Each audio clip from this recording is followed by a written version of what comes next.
I get it. I get it. I get it. I get it. I get it. I get it. I get it.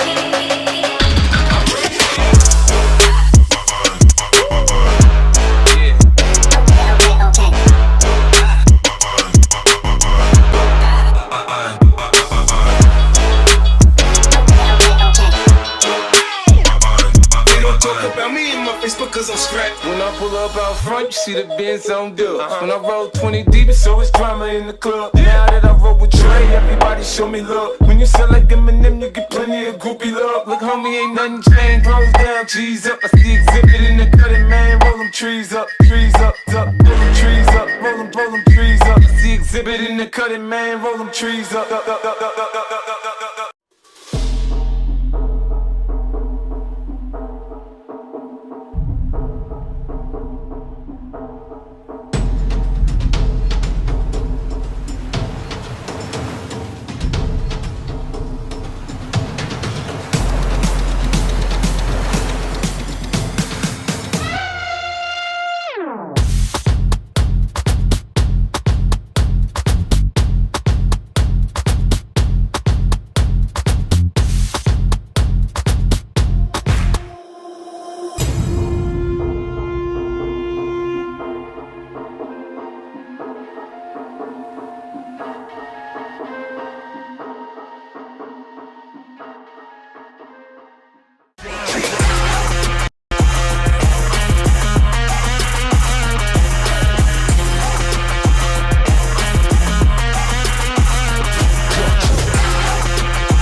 I get it. I get it. I get it. I get it. I get it. I get it. I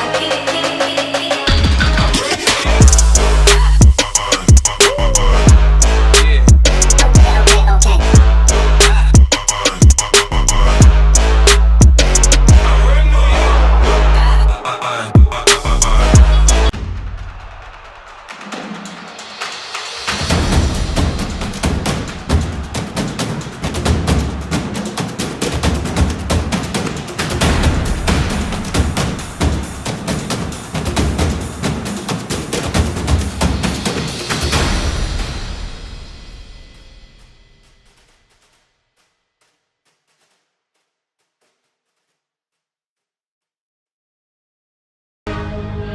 I get it. I get it. I get it. I get it. I get it. I get it. I get it.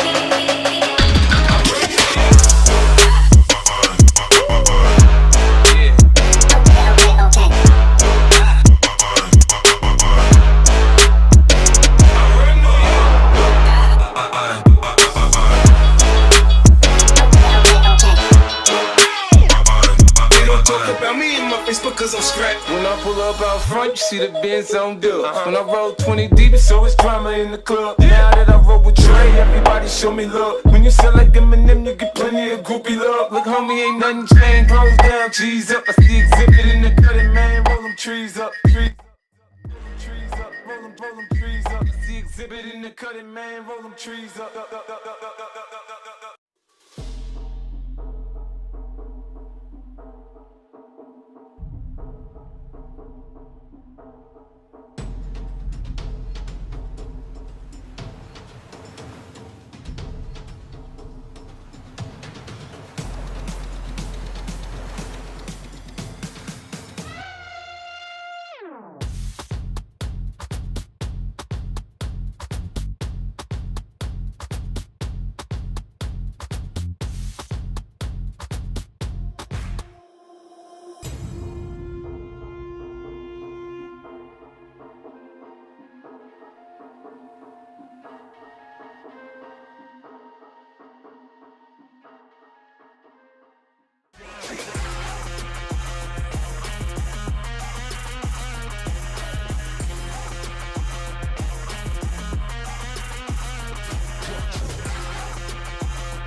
But if you want to see if you're a brave person, what they call the 4 o'clock in the morning courage, wait when things go completely to pieces, when things are the worst, when your very best deal falls apart and your rent is late and you're tired and you're sick and everybody is mad at you and your car doesn't work, then it's the person that picks themselves up and says, nothing is going to stop me. You know, the best quality in the world that you can develop is to develop the quality of being unstoppable.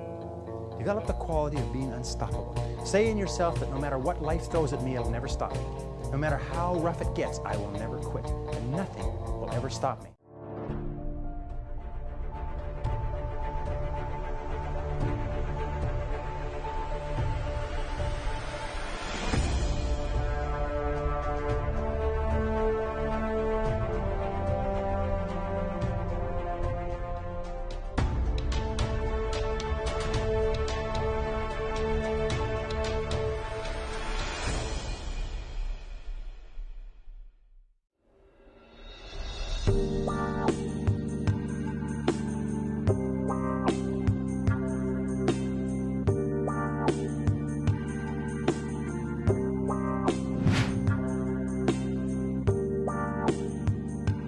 Expecting that when I open it up right now.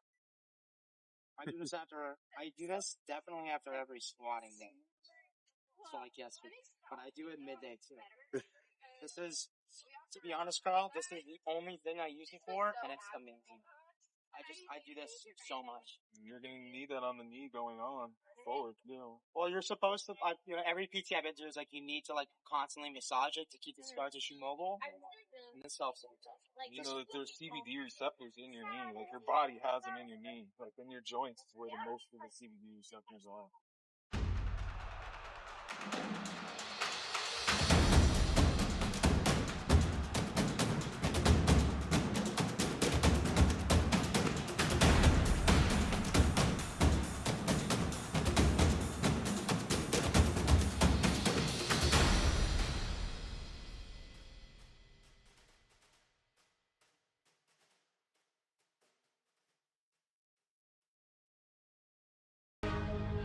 I get it. I get it, I get it, I get it, I get it, I get it, I get it.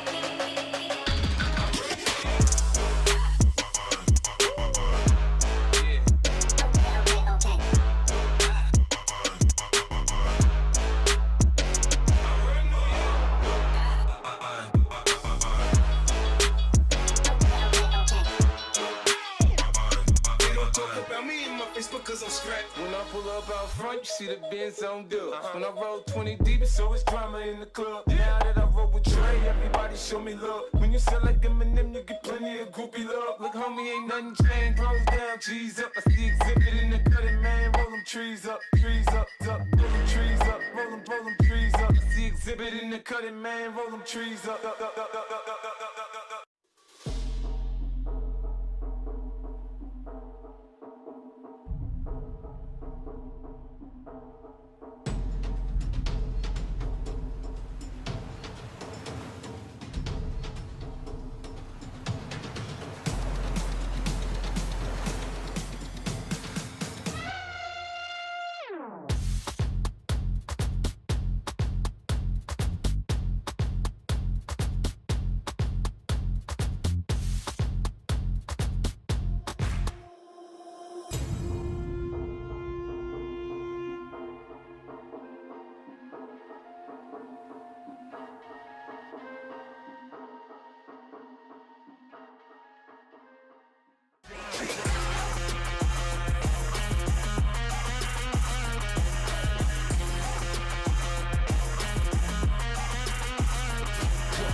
I get it. I get it, I get it, I get it, I get it, I get it, I get it.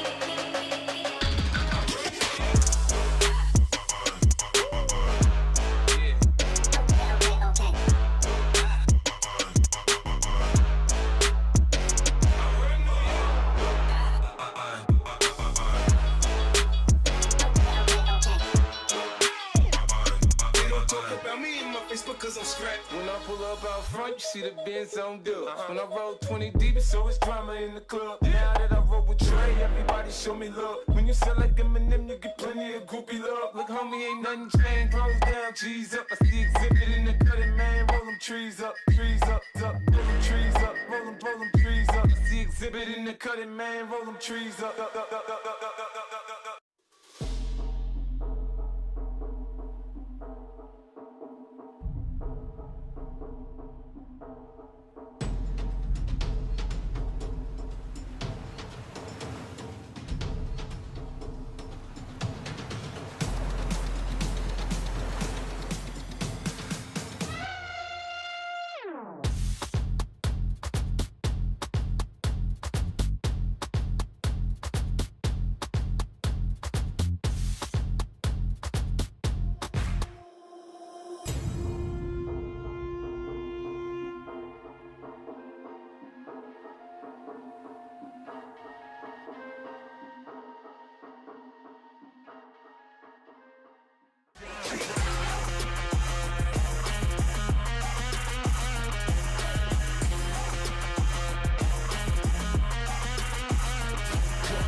But if you want to see if you're a brave person, what they call the 4 o'clock in the morning courage,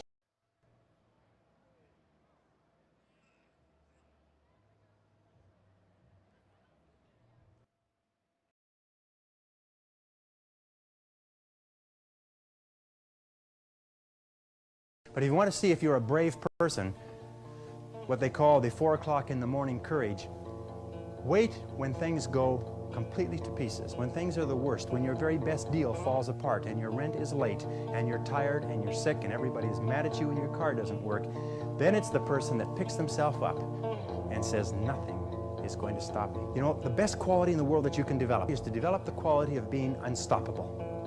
Develop the quality of being unstoppable. Say in yourself that no matter what life throws at me, it'll never stop me. No matter how rough it gets, I will never quit. And nothing will ever stop me.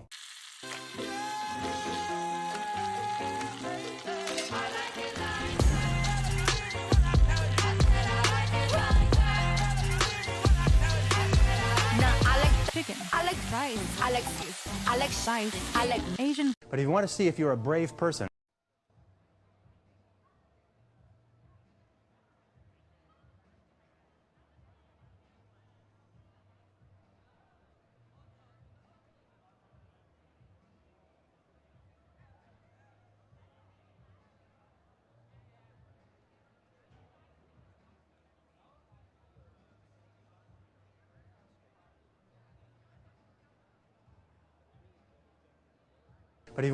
you're a brave person, what they call the 4 o'clock in the morning courage, wait when things go completely to pieces, when things are the worst, when your very best deal falls apart and your rent is late and you're tired and you're sick and everybody is mad at you and your car doesn't work, then it's the person that picks themselves up and says, nothing is going to stop me. You know, the best quality in the world that you can develop is to develop the quality of being unstoppable.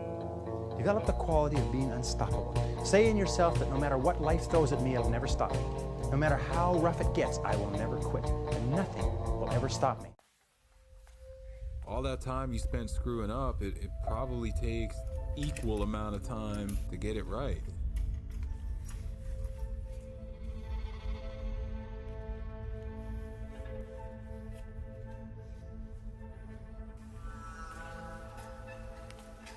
If You get up and get after it 2, 3 hours, 4 hours, you know, you're gonna be a lot less likely to make poor choices the rest of the day. The rest of the day is gonna seem a whole heck of a lot easier. By choosing my hard to be these hard workouts, it makes these other life problems not so insurmountable. I've never been one of those people to count days. All of us that are in this fight are in the same place. It's all just about today. Even if you lose, you still win because you're still 90% ahead of everybody else in life. You know, just the fact that you went out there and you put yourself through that. You gotta keep pushing forward.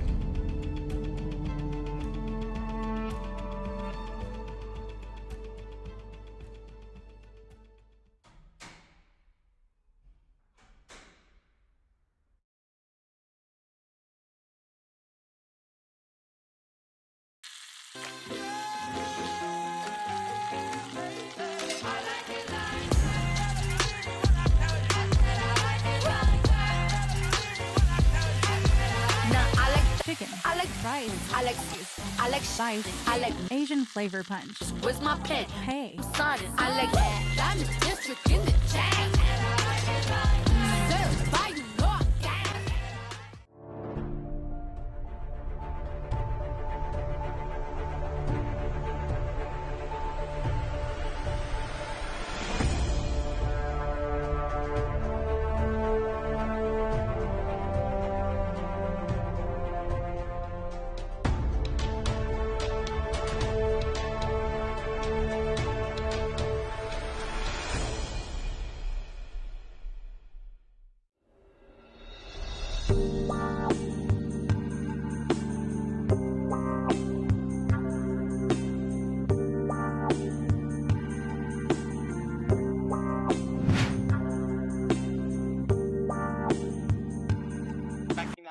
Up right now. I do this definitely after every squatting day. So like yesterday, but I do it midday too. This is, to be honest, Carl, this is the only thing I use it for, and it's amazing. I do this so much. You're gonna need that on the knee going on forward, you know. Well, you're supposed to, every PT I've been to is like, you need to like constantly massage it to keep the scar tissue mobile. And this helps sometimes. You know that there's CBD receptors in your knee. Like your body has them in your knee. Like in your joints is where the most of the CBD receptors are.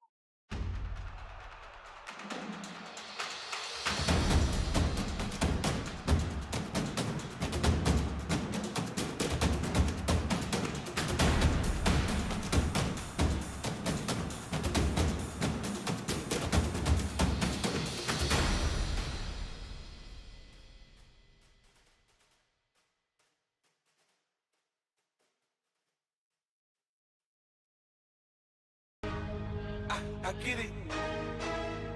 I get it. I get it. I get it. I get it. I get it. I get it.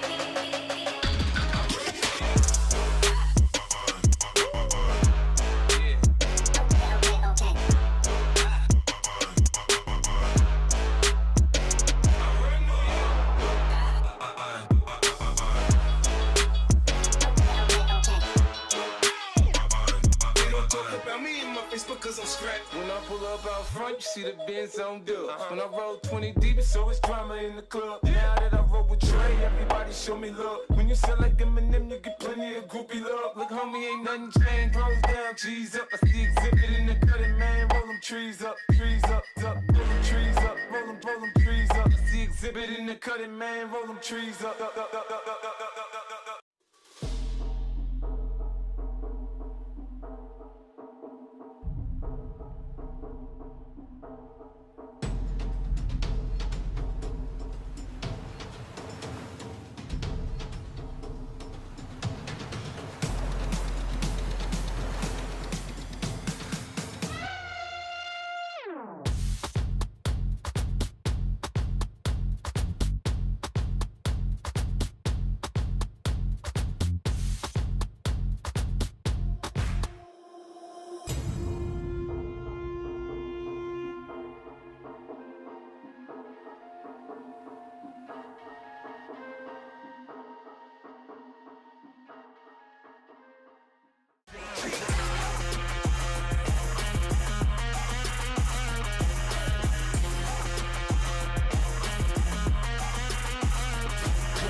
I get it. I get it, I get it, I get it, I get it, I get it, I get it.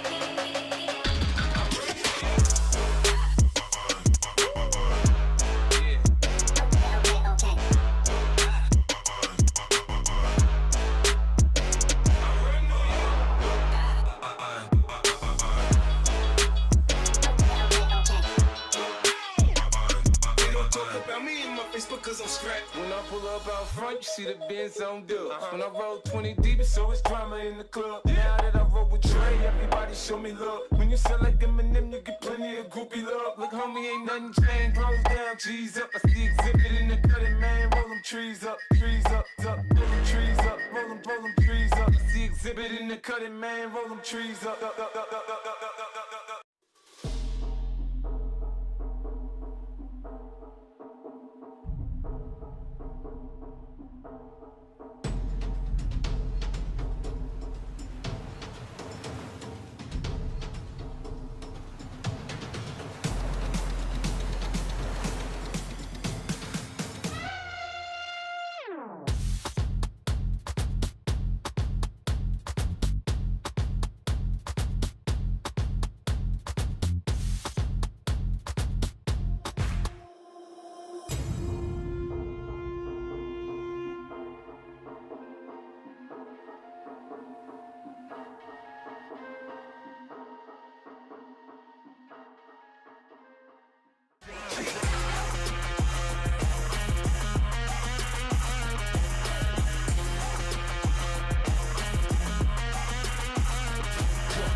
I get it.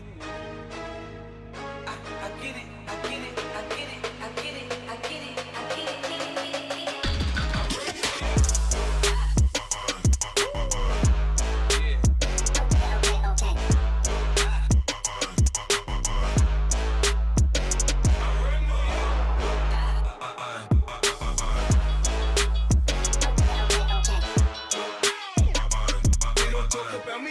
Because I'm strapped. When I pull up out front, you see the Benz on dub. When I roll 20 deep, it's always drama in the club. Now that I roll with Dre, everybody show me love. When you sell like Eminem, you get plenty of groupie love. Look, homie, ain't nothing changed. Rolls down, G's up. I see exhibit in the cutting, man. Roll them trees up, up. Roll them trees up, roll them trees up. I see exhibit in the cutting, man. Roll them trees up.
I get it.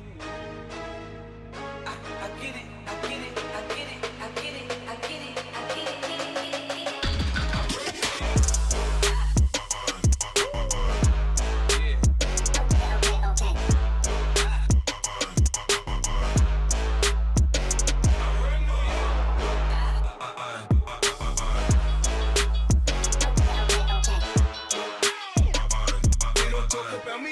Because I'm strapped. When I pull up out front, you see the Benz on dub. When I roll 20 deep, it's always drama in the club. Now that I roll with Trey, everybody show me love. When you sell like Eminem, you get plenty of groupie love. Look, homie, ain't nothing changed. Rolls down, G's up. I see exhibit in the cutting, man. Roll them trees up, up. Roll them trees up, roll them trees up. I see exhibit in the cutting, man. Roll them trees up.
I get it. I get it, I get it, I get it, I get it, I get it, I get it.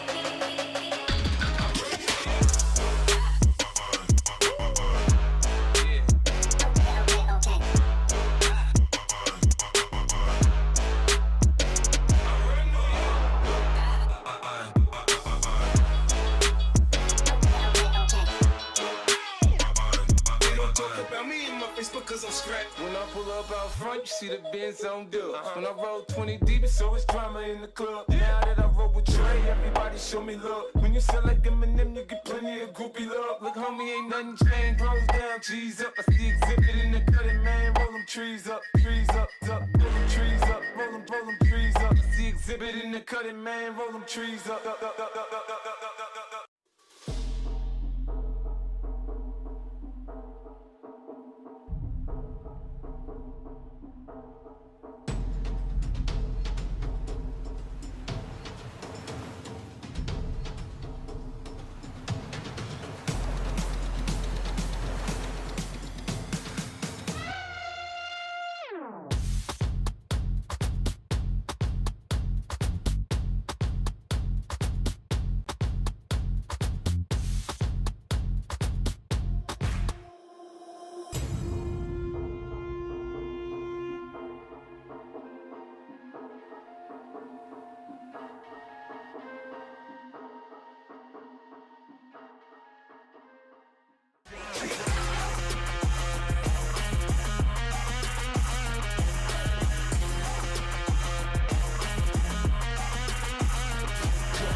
I get it. I get it. I get it. I get it. I get it. I get it. I get it.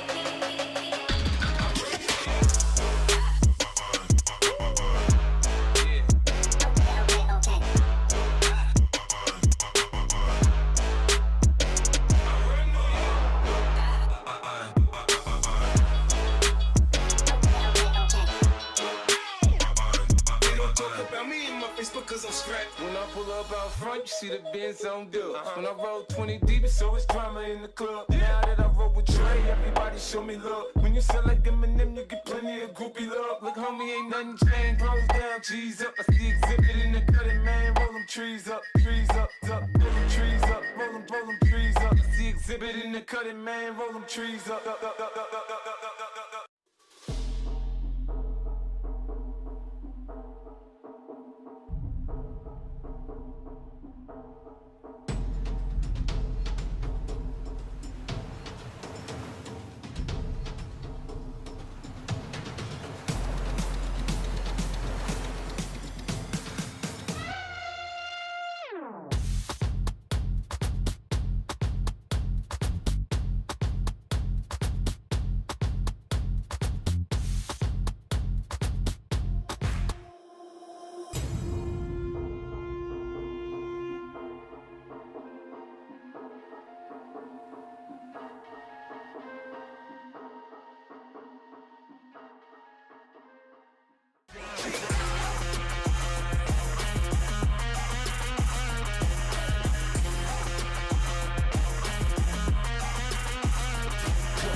But if you want to see if you're a brave person, what they call the 4 o'clock in the morning courage, wait when things go completely to pieces, when things are the worst, when your very best deal falls apart and your rent is late and you're tired and you're sick and everybody is mad at you and your car doesn't work, then it's the person that picks themselves up and says, nothing is going to stop me. You know, the best quality in the world that you can develop is to develop the quality of being unstoppable. Develop the quality of being unstoppable. Say in yourself that no matter what life throws at me, it'll never stop me. No matter how rough it gets, I will never quit. And nothing will ever stop me. All that time you spent screwing up, it probably takes equal amount of time to get it right.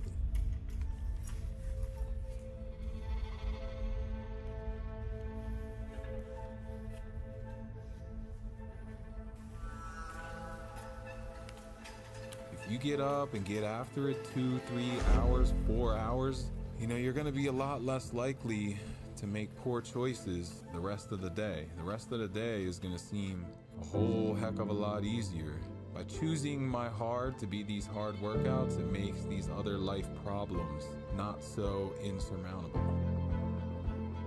I've never been one of those people to count days.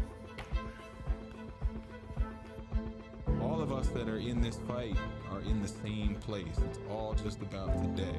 Even if you lose, you still win because you're still 90% ahead of everybody else in life. You know, just the fact that you went out there and you put yourself through that. You gotta keep pushing forward.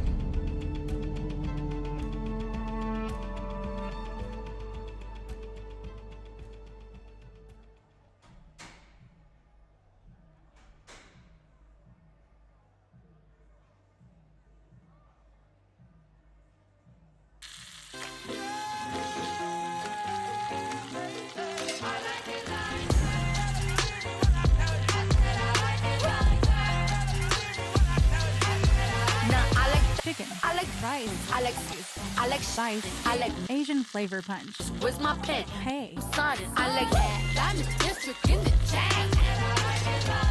Served by you, Lord gang.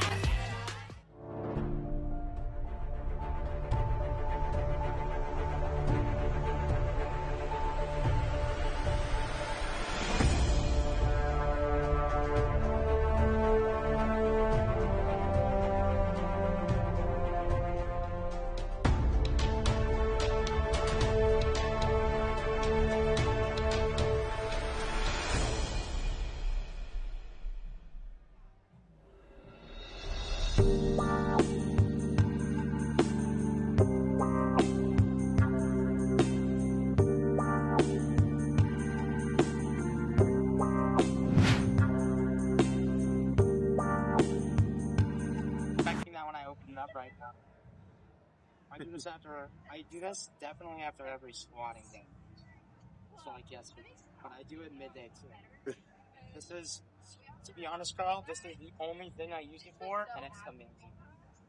I do this so much. And you're gonna need that on the knee going on forward, Well, you're supposed to, every PT I've been to is like you need to like constantly massage it to keep the scar tissue mobile. And this helps sometimes.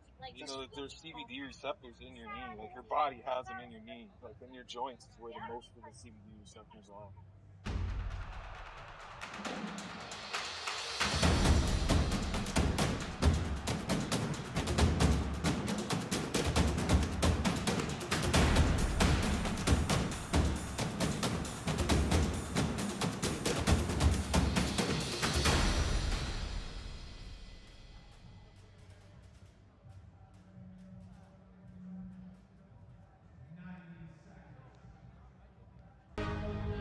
I get it. I get it, I get it, I get it, I get it, I get it, I get it.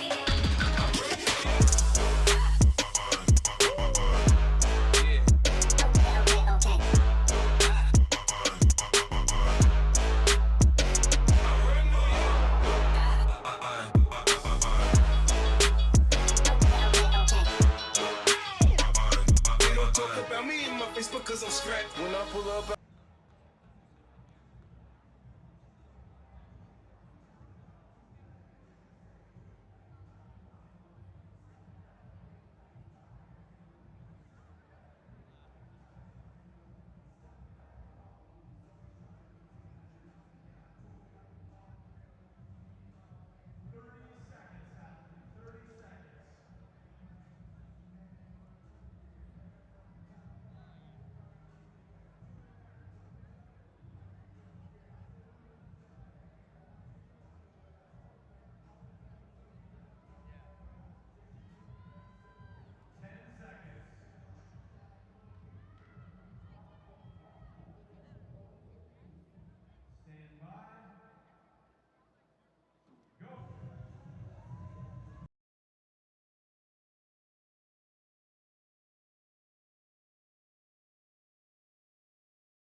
But if you want to see if you're a brave person, what they call the 4 o'clock in the morning courage,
We are 1 minute away from the start of Elite Men, event number 2 here at Summit Games 2024.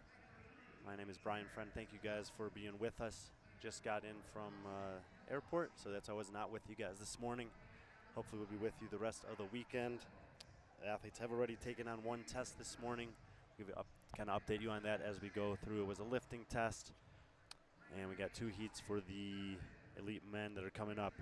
On your screen, the left side of the screen is the higher number lanes, and the right side is the lower number lanes. And the far right, we have Mark Simonini in lane 1, Cameron Gregg in lane 2, Derek Lukowski in 3, Bryson Del Monte in 4, Mike Evans is currently in 2nd place overall in lane 5, Gabriel Deuce in 6, Chance Ramos in 7, Austin Dutzen in 8, Mason Startup in 9, and Brandon Santos-Steven in 10, and Landon Cooper in 11.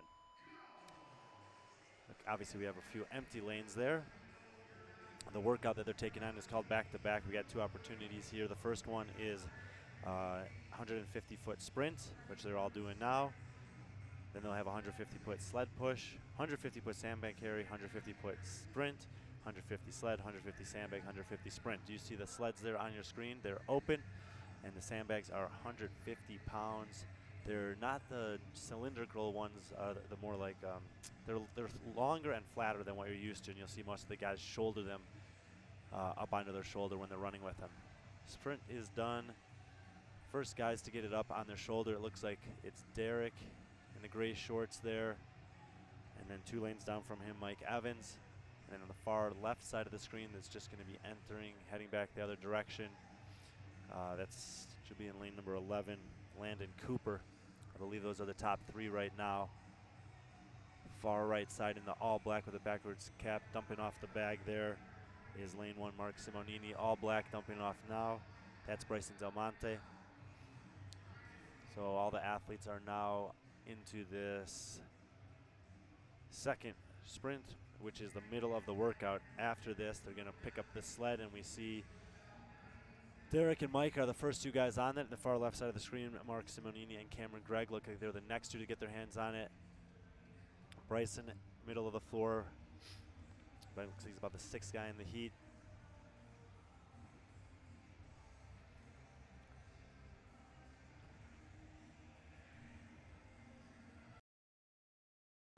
Sandbag up for Derek Lukowski, I believe. Gray shorts. Mike Evans looks like he's about half a length of the field behind him there. Far right side, it looks like Simonini is creeping in, and on the left side, Cooper's Simonini's on the right, excuse me. Brandon Santos-Steven and Landon Cooper should be on the left. I'm not going to lie, the left to right of 12 to 1. I'm going to have to get adjust to that, so my apologies. But Lukowski in the gray shorts should be leading, and he should have just got across the line at about the 2:17, 2:18 mark. Evans is in a few seconds after that. Sprint to the finish in the left side of your screen there. It looks like, well, it's going to be impossible to know between those 2 for us, but Landon Cooper and Brandon Santos-Steven should have just got in ahead of Mark Simonini.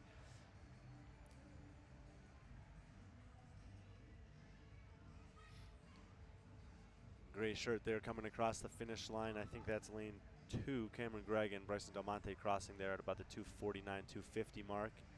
Now, there's going to be a little reset here.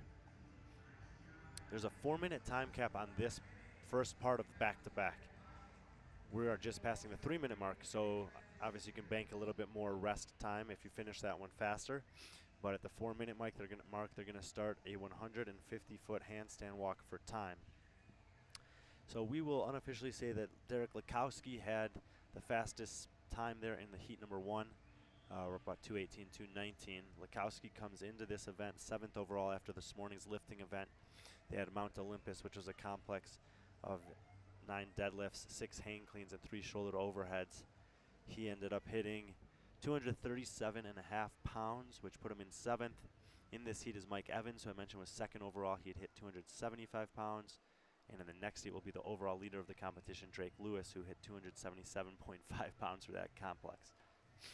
Of the guys in this heat, Brandon Santos-Steven, who looked to finish either 2nd or 3rd there, had 10th this morning, 227.5 pounds, and the athlete that he was really close with was in that race was Mark Simonini, who had 225 pounds. So those guys actually have shown remarkably similar capacity between the lifting test and that little sprint power output strongman moves that they just did with the sandbag and sled.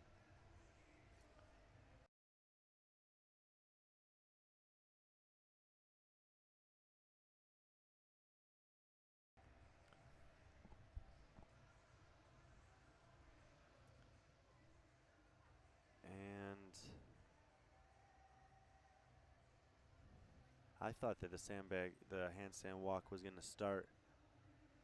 Okay, there's a 4-minute cap on that first part and then a 3-minute transition. So it's actually at the 7-minute mark that they'll start the handstand walk, which means that we have 2 minutes to go from now.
Should be narrowing in on 1 minute to go to the start time.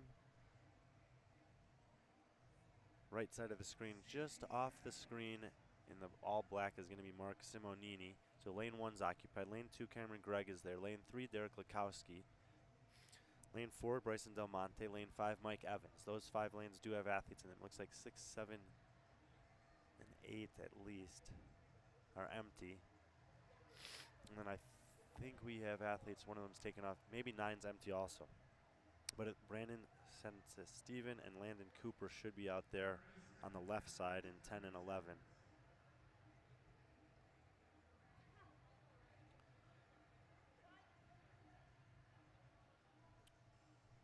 Should be about 20 seconds from starting the second part of back-to-back here for heat 1 of 2 for the elite men.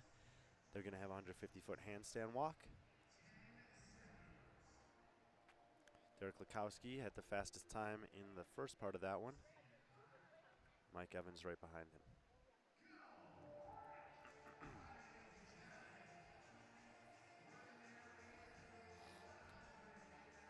Looks like Santa Steven is pretty quick on his hands there. Maybe heading back in the other direction first. Right side of the screen, Simonini and Gregg, the slowest amongst athletes up there. So it looks like Santa Steven, Evans, and then Del Monte and Lukowski very close to each other.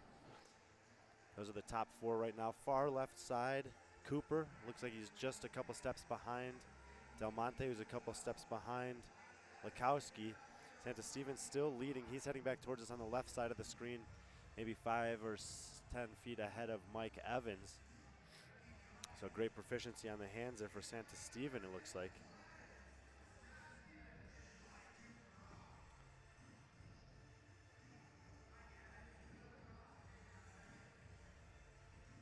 Santa Steven is a rookie here at the Summit Games. And hard to tell there who got in first between Del Monte and Lukowski. But it should have been Santa Steven, followed by Mike Evans. Del Monte and Lukowski will have to go to the stopwatches. Cooper, I think Simonini, and then Gregg. Time cap not an issue there. All the men proficient on their hands.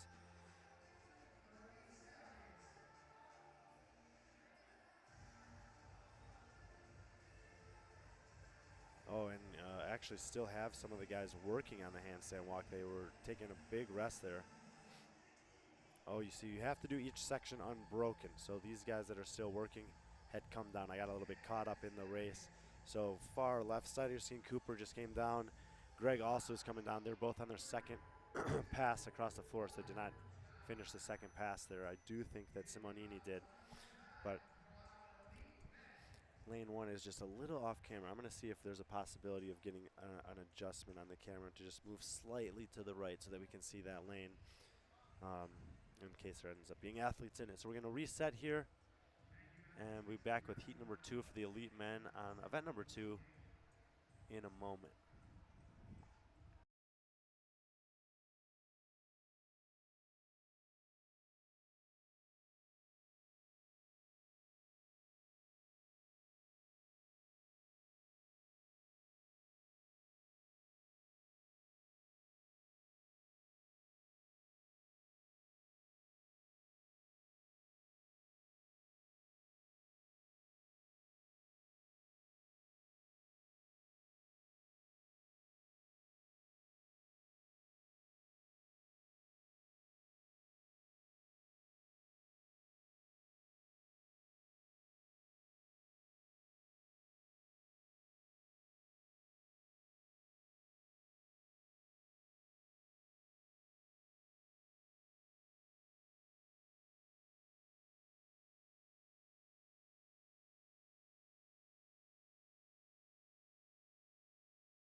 All right, got the camera adjusted there so we can get lane 1 in the shot, and we've got elite men heat number 2 out on the floor.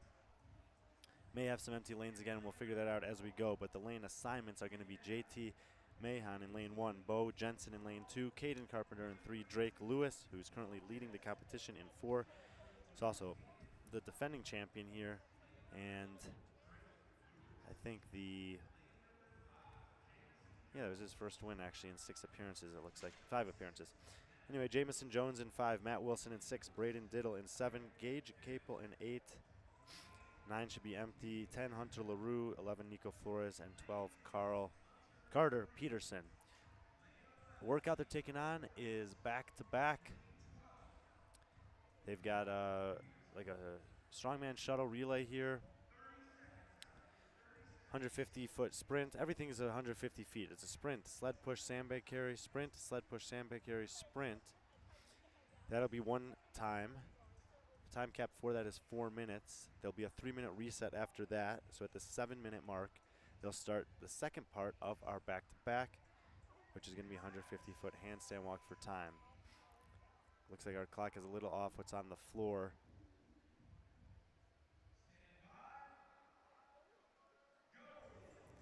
We're 10 seconds off there, so at the 10 sec, we'll just know that we're 10 seconds ahead of them.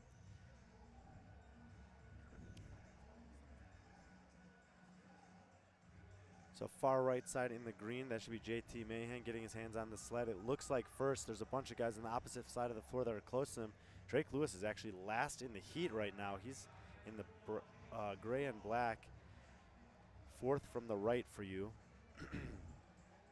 Turning first and picking up the sandbag right side of the screen, JT Mahan. Far left side in the opposite lanes, Carter Peterson is going to be second. Nico Flores followed by maybe Hunter LaRue, Gage Capel. Drake's passed a few guys now. And everyone has a sandbag up and running. Right side of the screen, Mahan continues to lead. He drops the sandbag. He's into that. It's kind of like a down and back period. It's a middle part of the workout. It's that sprint before they'll get back to the sled. Mahan was 3rd this morning on the lift, 257.5 pounds, so potentially athlete to keep our eyes on. He's 25 years old out of CrossFit Canvas. First year here competing. Was about 2,300 in the open this year, 1,500 in the quarterfinals. And I believe he's going to be the first one to pick up the sandbag as well. So pulling ahead of the rest of the field there by a considerable margin. We had 2:18 or 2:19 as the time to beat in the first heat. He's going to still have to drop this, and again, our clock is about 10 seconds faster, what you see on the screen, than the actual clock on the floor. Apologies for that. Mahan dropping off the bag, so he'll have it down, back down to finish it up, and he's going to have plenty of time. So really, we're going to be looking at JT Mahan taking the win here in this first part of back-to-back, and then everyone else racing against the clock. Mahan's going to get across. It says 2:11 on the screen. That's going to be more like 2:01, and on the left side of the screen, we have a foot race between 4 or 5 guys. Third from the outside, it looks like it's going to be Hunter Ralou, no shirt on, getting ahead of Carter Peterson, and then Gage Capel, Nico Flores, Drake Lewis, I believe Matt Wilson. 2 guys in the middle of the floor still working there. I could be one lane off on Wilson. That might have been Diddle. And I think that could be Jones, and then Wilson actually coming in now. Right side of the screen, lane number 2, Bo Jensen, finishing up his run. Hectic finish, close calls. We know that JT Mahan had a blistering fast pace there, beating his whole heat impressively and being about 15 or so seconds faster than the Lowski from heat number 1. So it looks like Mahan's going to get a win there for the first part of the back-to-back. Again, a third this morning, so really nice start to the competition here for JT Mahan. These athletes will have one more event later today. It's going to be the beep test. If you've had any familiarity with that, if you grew up in the United States, you may have seen done that as a child growing up in school.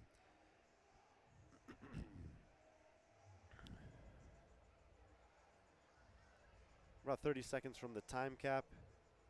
Then we got a 3-minute reset until the handstand walk.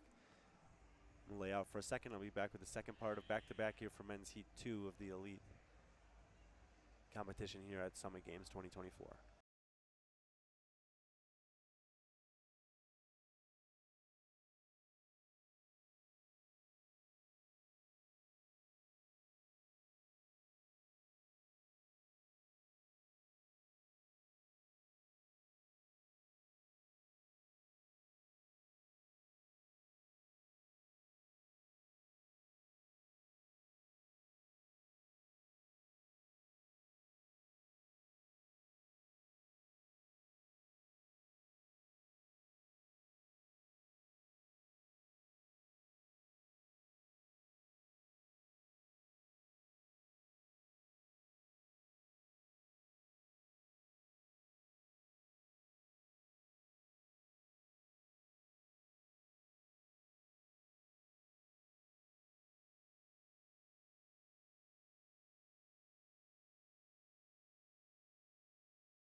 One minute to the start, according to the MC.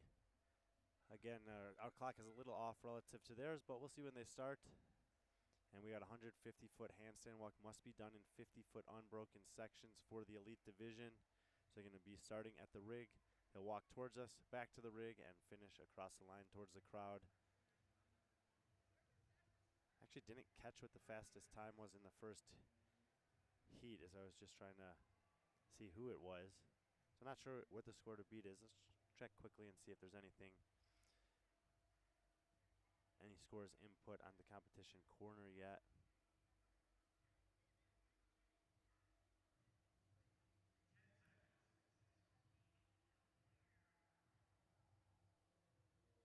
seconds to the start.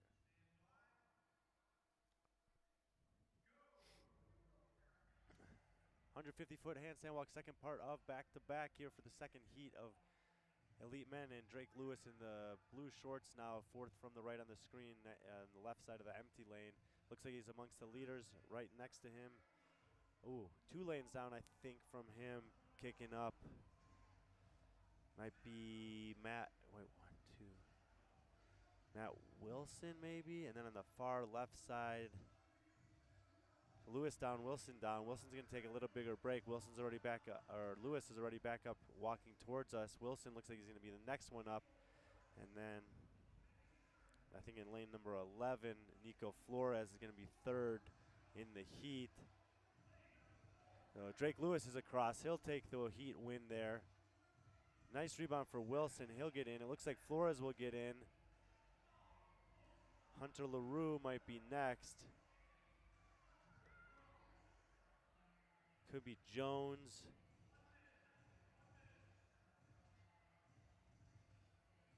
Left side and right side coming down at the same time. It looks like Mahan may have just gotten in ahead. I think that's Gage Capel. It's either Capel or Diddle. It's hard to see what lane that is.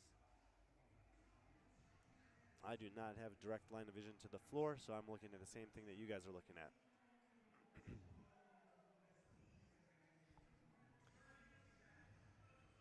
Lane number 2, working back away from us, that's Bo Jensen. And lane number 7, Brandon Diddle. He's standing under the rig, thinking about kicking up to make the last 50-foot attempt, and I don't think he's gonna do that as he's running out of time, basically. Should be about 10 seconds left on their time cap.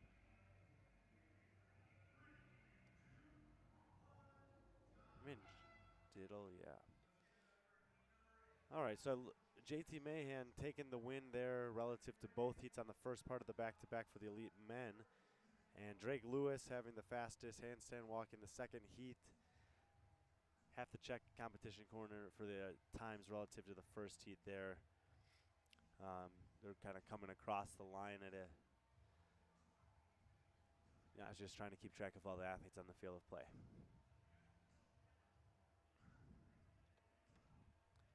All right, we'll get rid of the men's sandbags. Bring the women's sandbags out. Should be the Elite Women up next.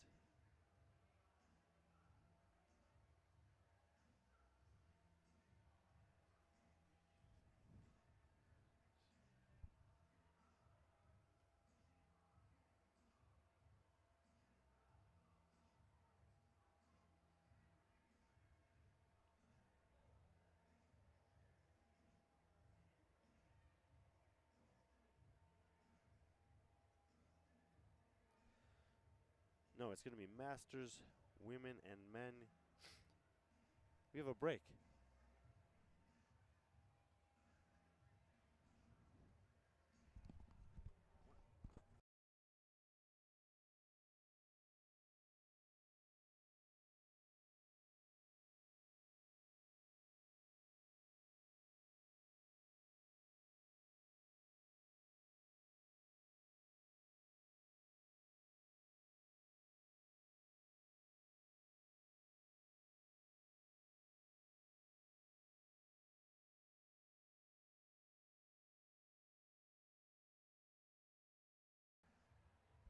All right, we do have coverage continuing on here. I'm going to take a break until the individuals come back at 1:59. Just get situated, acclimated, get more organized. So stream will continue to run, and I'll be back with individual masters, women and men, starting at 1:59 local time here in Utah.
right, we are back. The teams took on a version of the back-to-back workout there, and we got individual action kicking back up. We've got 5 more heats coming at you. In this heat, we have a combination of Masters men, 35 to 39, and a few different Masters female divisions. If you're just joining us, the right side of the rig is lane number 1. And on the left side of the screen is lane 12. On the right side in lane 1, we have Anthony Matucci. Lane 2, Garrett Barber. Lane 3, Jason Hruban. Lane 4, Ron Butler. Those are the 4 men in the Masters 35 to 39. Lane number 6, we'll start with Masters women. We have Tessa Jennings in 6, Nicole Lovelace in 7, Rachel Carrillo in 8, Carrie Ann Harlan in 9, and Kate Tolsma in 10, Helene Taylor in 11. They've got 3 movements here. It starts with a run. You got a 150-foot sprint. The field is 50 feet long, so it's a down, back, down. They're going to get their hands on a sled and do a 150-foot sled push, empty sled. That'll be a down, back, down. It'll take them to the sandbag. They'll pick that up. The sandbags are either 70 pounds or 150 pounds. Carry that for 150 feet, drop it off. There's a sprint in the middle, and then you work your way back down. Lane number 2, Garrett Barber, the first athlete to get the sandbag up, and he's moving pretty quick with it. In lane 1, Anthony Matucci, second to get it moving. Lane 3, Jason Huron, and then we got some of the women's coming. It looks like it might be lane number 10, Kate Tolsma, who's first.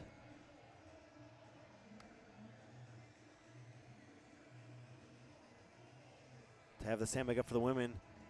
In lane 1, Matucci drops it off. He'll start in on the run here. Got Barbara and Matucci working on their runs. Hruban starting to join them. 3 of the women moving. Left side of the screen.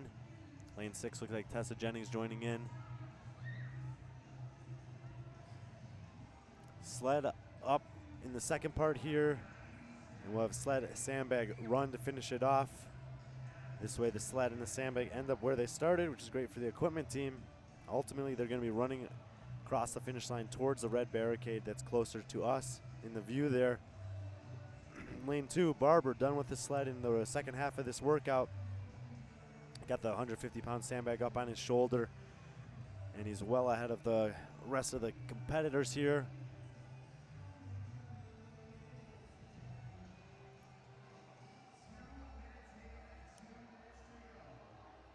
Barber did have the heaviest lift this morning on the lifting complex. He had 7.5 pounds for 9 deadlifts, 6 hang cleans, and 3 shoulder overhead, and he's got 1 more down and back on his run to lock up a second win here to start things off at the 2024 Summit Games. So Garrett Barber going to get across the line at about the 2:27-28 mark, which is actually a great time even relative to the elite division. Lane number 1 is going to be our next finisher. Matucci comes in.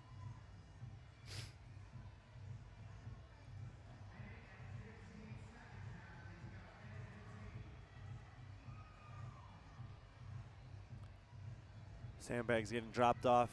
150-foot sprint. In the black shirt, there's Jason Hruban on the left side of the screen. We got a few of the women working on it. And it looks like farthest to the left in the black shorts. I think that's lane number 10, Kate Tolsma. Tolsma's going to get across the line. And then a little bit of a sprint to the finish there. It might have been Carrillo just barely edging out Harlan. Butler's going to get across. Ron Butler in. All the men are done. Jennings crosses. Last athlete far left side of the floor, I believe, is Helene Taylor.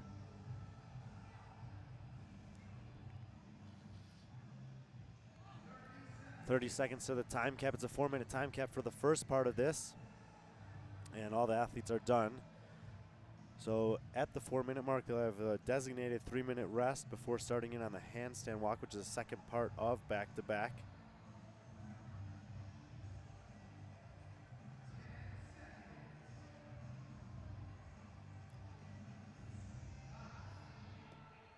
So reset the floor a little bit. We have a handstand walk coming up next, but I believe it was Garrett Barber and Kate Tolsma The first two athletes done, men and women respectively, will have handstand walk here in about 2.5 minutes.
We do have some sponsors that are a part of our coverage this weekend. I'm going to try to get to many of them throughout the course of the weekend. Just got here today, getting situated, getting organized. I got a bunch of notes on a lot of the sponsors that are here. Might review some of those tomorrow and dig more in depth into explaining to you what they are. But to start things off, we got a Functional Vision Kairos, which is bringing the live stream to you. Travels around the world doing these things, primarily in Europe, I think, but gets to the United States every once in a while. So great to be working with them again. They were with us last year and back again this year to support the the Summit Games as we move to Salt Lake City. HDR CBD, homegrown relief CBD products, 100% natural products made with organic ingredients, based out of Las Vegas. Train hard, recover better. I've been working with them personally for the entire year and some of last year. Check out their booth if you're on site here.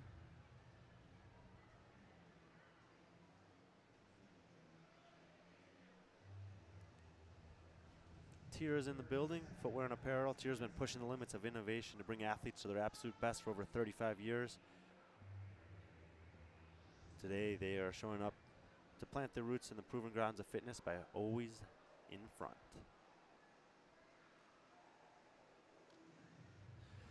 All right, handstand walk coming up here in about 150 feet of handstand walking, so it's going to be down, back, down. I think they have 25-foot unbroken sections in this division, so they should have to get to that white placard in the middle of the floor. Obviously, if they want to go the full distance, they can. But if they want to come down after that, I think they can also. And wow, lane number 2, Garrett Barber running on his hands here. So been off to a great competition, start to the competition already. Looks like he has plans of continuing that. There's a bear crawl for some divisions, as you see on the far left side of the screen. And if you don't want to do the handstand walk, I believe you can do the bear crawl. You finish behind anyone who does this handstand walk. But instead of just standing around or kicking up in some of those masters divisions, that is an option. Barber, in the meantime, on his hands for the final time, coming back towards you in the grayish-white shorts there. Lane number 1, Matucci's heading back away from us. Hruban has finished 50 feet, and same with Butler. Garrett Barber going to get 150 feet done in under a minute. Shakes out the arms, but he'll be 3 for 3 in terms of beating his division to start things off here at Summit Games 2024. Left side of the screen, trying to see if there's any women on that final length yet.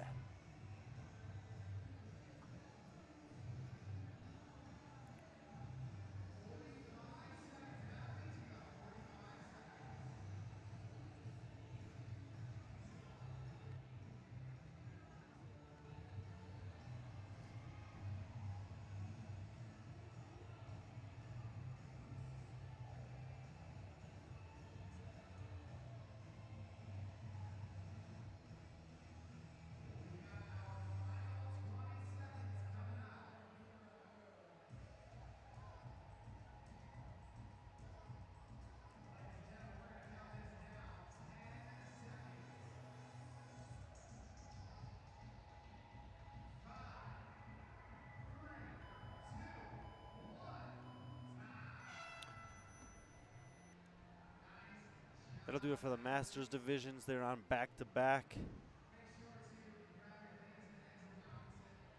Garrett Barber taking both parts of it on the men's side of things. Tolsma fastest on the first part. Not sure where everyone shook out on that second part on the women's side. Competition Corner will have all the results for you guys. If you're going to check over there, Summit Games on Competition Corner. We're going to have the intermediate women taking on their version of back-to-back coming up here in a couple moments.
Intermediate women set to take on back-to-back about 30 seconds from now. From right to left on the screen, lane 2, Dakota LaFranc, lane 3, Bronwyn Glenn, lane 4, Sierra Rich, lane 5, Tiara Bauman, lane 6, Cara Pincock, lane 7, Jovi Goiman, lane 8, Bailey Dutzen, lane 9, Angie Scholl, and lane 10, Heidi Palu. This division, they got 150-foot sprint, sled push, sandbag carry, sprint, sled push, sandbag carry, sprint. And then for the handstand walk portion, it's 75 feet in 5-foot sections. But this is the first part of back-to-back intermediate women here at Summit Games 2024. Pretty close heat here. Bauman looks like she's in the lead in the black middle of the floor. Sierra Rich close to her. They're going to pick up the sandbag next. Last sled push length here. Bauman looks like she's continuing to lead. Spin the sled around, get her hands on the sandbag, throw it up on the shoulder, 70 pounds there. And she'll take off on the run. She's going to have about a length, maybe more lead over the rest of the field, and then it's really close. 3 or 4 women getting the sandbag off the ground at the same time. Maybe Angie Schoell.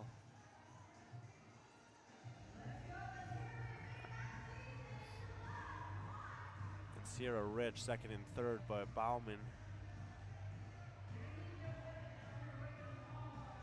continuing to lead. She's already got hands back on the sled. Sled push, sandbag carry, and one final run. All that remains for Tiara Bauman.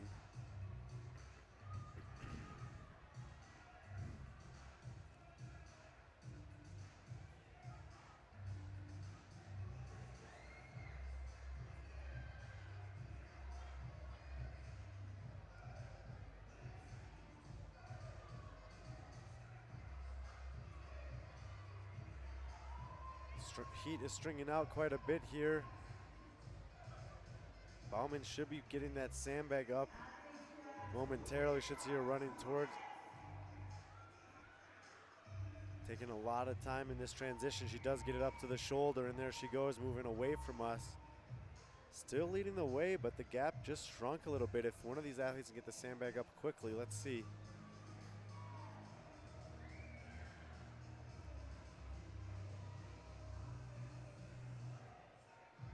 Looks like Shoel's moved into second, possibly now in the outside lane. Palu has moved into third.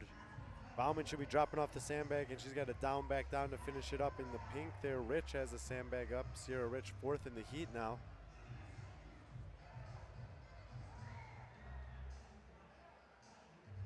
So Bauman is set to finish right here. She's going to get across at about the 250 mark.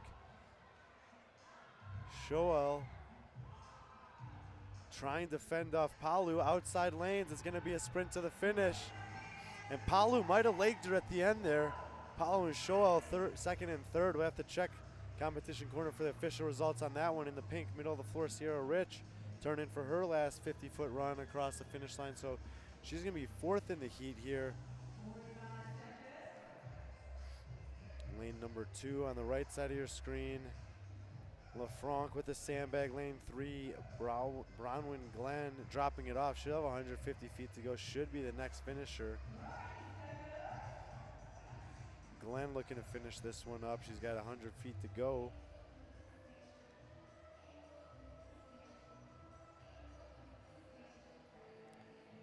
So Glenn's coming across. LaFranc last down and back for her.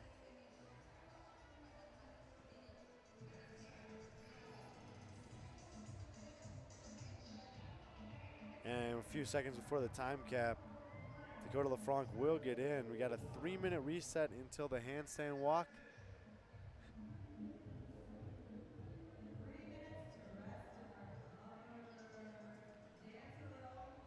Mindless Labs on site here supporting Summit Games 2024. We exist to help people become and stay mentally healthy. We offer resources, support, and inspiration for those practicing the unpleasant art of losing their minds. Mindless Labs on site here. Come and check them out if you're in the area. Safest place to lose your mind. We exist to help people become and stay mentally healthy. We publish useful ideas from the worlds of wellness, philosophy, psychology, and spirituality. We feature content from therapists, artists, holistic healers, life coaches, spiritual leaders, and our own musings. We also provide opportunities for people to get involved and help. We envision a world where well-being and well-meaning are the cornerstone of a thriving humanity. We're here to shake up mental health, tackling anxiety and depression head-on. Mindless Labs is not about merely surviving mental health challenges. It's about awakening to the endless joy within all of us. It's our quest to uncover that joy and start to mind less. Mindless Labs.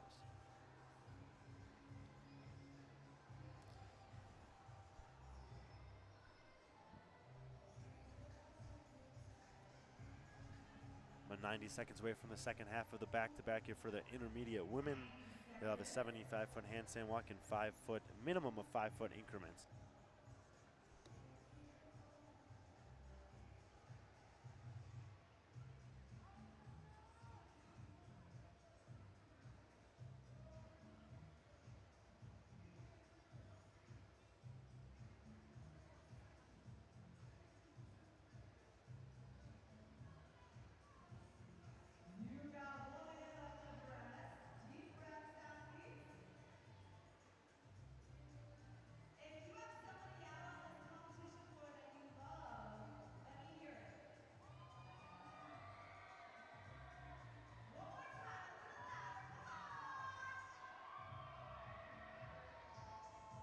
Did you hear that? They love you, they believe in you. They need you to walk up your hands. Oh, there we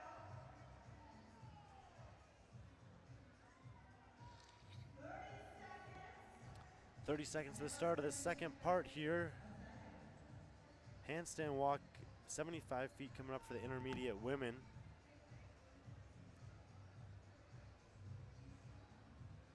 I believe it was Tiara Bauman taking the first part of this one. Let's see how she does on her hands. Had a lifting event this morning. Heidi Palu, 147.5. Angie Shoel, 145. And Bronwyn Glenn, 137.5 were the top 3 women on that one.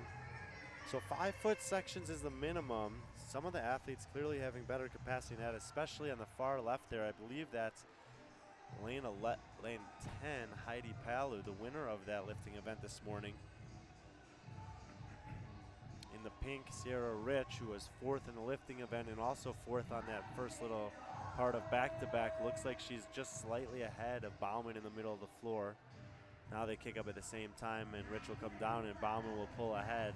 So Palu heading back towards the rig and also potentially towards the finish line. If it's 75 feet, should mean that that white placard in the middle of the floor is her finish line. Comes down just, I think, getting a little bit short of it. And she's going to jog across the finish line. Palu's going to take that one, getting her 75 feet of handstand walking done within a minute. Bauman heading back the other direction. Rich looks like she completed 50 feet. So both, oh, she's got about 5 feet to go maybe. Far right side in the blue leggings, that's lane number 2, Dakota LaFranc. Chipping away 5 feet at a time. Bauman looking to get across the line there in the middle of the floor. She gets, looks like she gets another 5-foot section, shaking out the arms. She's got maybe 10 feet to go. Last 40 seconds, looks like she had to come down there. She's in the last section. Left side of the screen, lane 9 moving back towards us. I think that's Angie Schoel. It's been second on both things that we've seen so far today.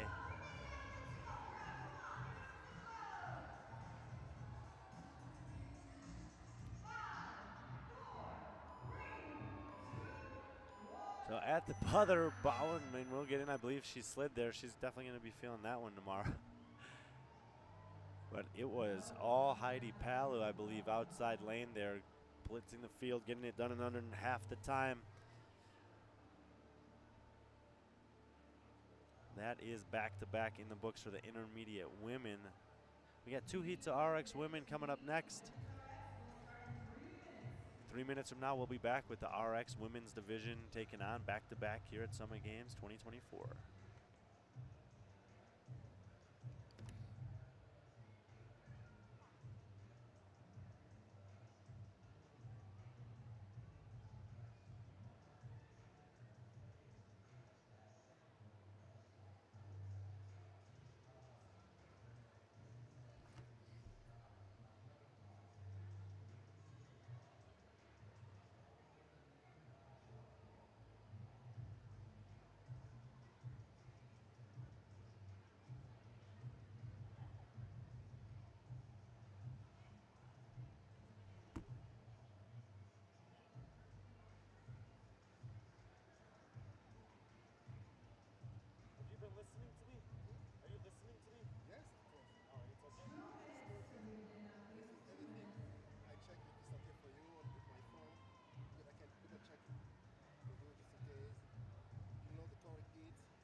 Got about 30 seconds to the start here, or 20 seconds to the start.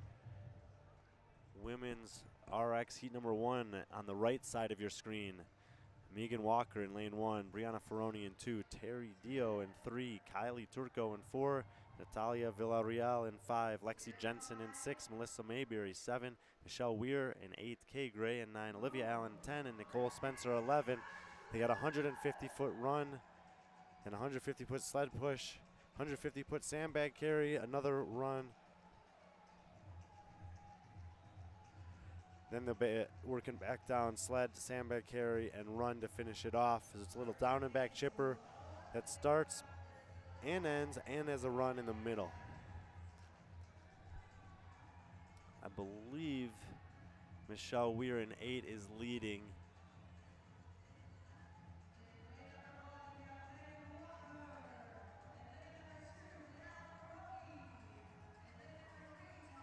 May actually be in lane 7 leading.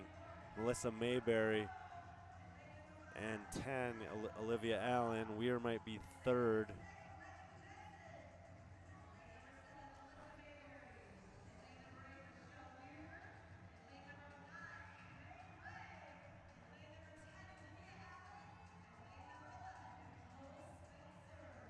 So on the run,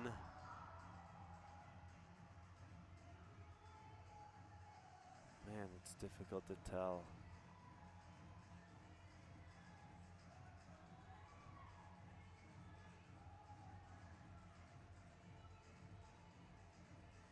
I think that's Mayberry and Allen in 1st and 2nd, but hot on their heels, I think, is Weir. And then lane 4, Kylie Turco. Lane 6, Lexi Jensen. I believe that's the order. It looks like Weir is closing the gap. She may have already passed by Mayberry and closing in on Allen. Michelle Weir was leading this division after the morning.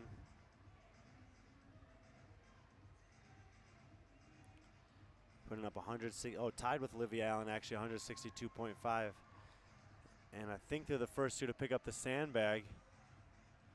Sandbag and then one more run is all that remains in the first part of back-to-back for the heat, for this heat of women's RX. It's the first of 2 heats in this division. And Allen is picking up some ground here on that sandbag again. She's going to dump it off, and we're going to have a little sprint here. She's got about a 30 or 40-foot advantage on Weir.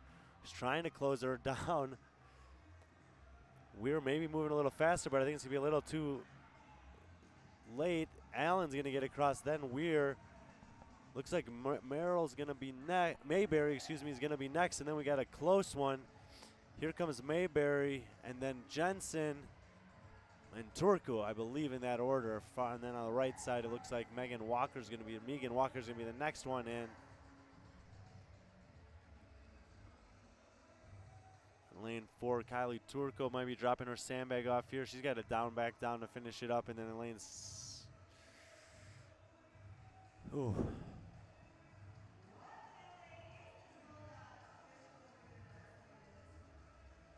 That's Terry Deo, excuse me. Terry Deo now getting in, or at least that's lane 3.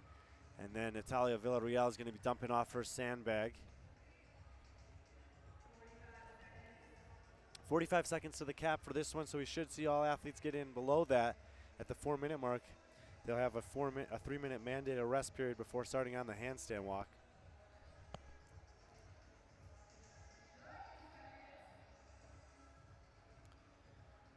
In the RX division, it is 150 feet of handstand walking, but they can do 25-foot increments rather than the 50 feet unbroken that are mandated in the elite division.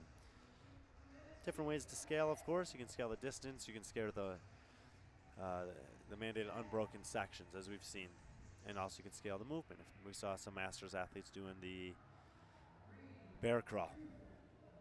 GZT's on site here, supporting Summit Games 2024. Stop by their booth for a chance to customize your very own fitness apparel on site at the Summit Games. Choose from a variety of styles, colors, and designs to create something that truly represents your unique fitness journey.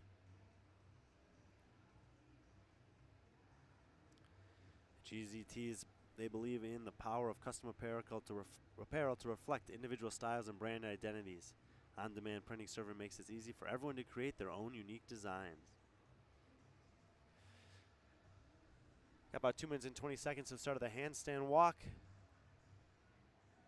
Second part of back-to-back here for the women's RX Heat 1 at Summer Games 2024.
Got about 30 seconds to the start of the handstand walk here for the women in heat 1 of 2 in the RX division, taking on back-to-back. Just saw a good race in the first part of that. Olivia Allen and Michelle Weir came in tied after this morning's lifting event. Allen was ahead early. Weir closed the gap, and Allen turned on the jets late to hold her off for the heat win. And now they've got 150 feet of handstand walking. 25-foot unbroken sections are required. It's 50 feet across the floor, so ultimately they need to come towards us, back to the rig, and then towards us again in order to finish this. They can take a break at that middle section with that white placard that we see there. There's a line on the ground for them to get over. Allen and Weir both are going to cruise right past that on the left side of the floor. And a couple other women doing the same. Lane 7, Melissa Mayberry, who I think was 3rd, or maybe that's lane 6 actually, Lexi Jensen. As you can see, it's a little difficult to tell exactly what lane is what athlete from this vantage point. I have the same vantage point as you guys, so doing our best here.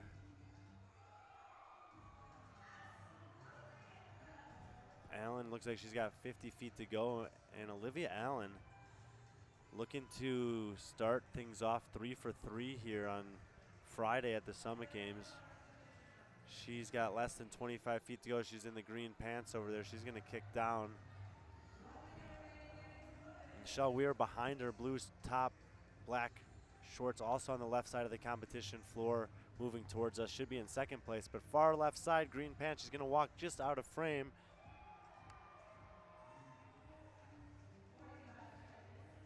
Olivia Allen should have finished up there. Weir has 25 feet to go. She's going to kick up again. So Allen and Weir continuing to take those top 2 spots through 3 opportunities here on the first day of competition inside the Zion Bank Real Stadium here just outside of Salt Lake City.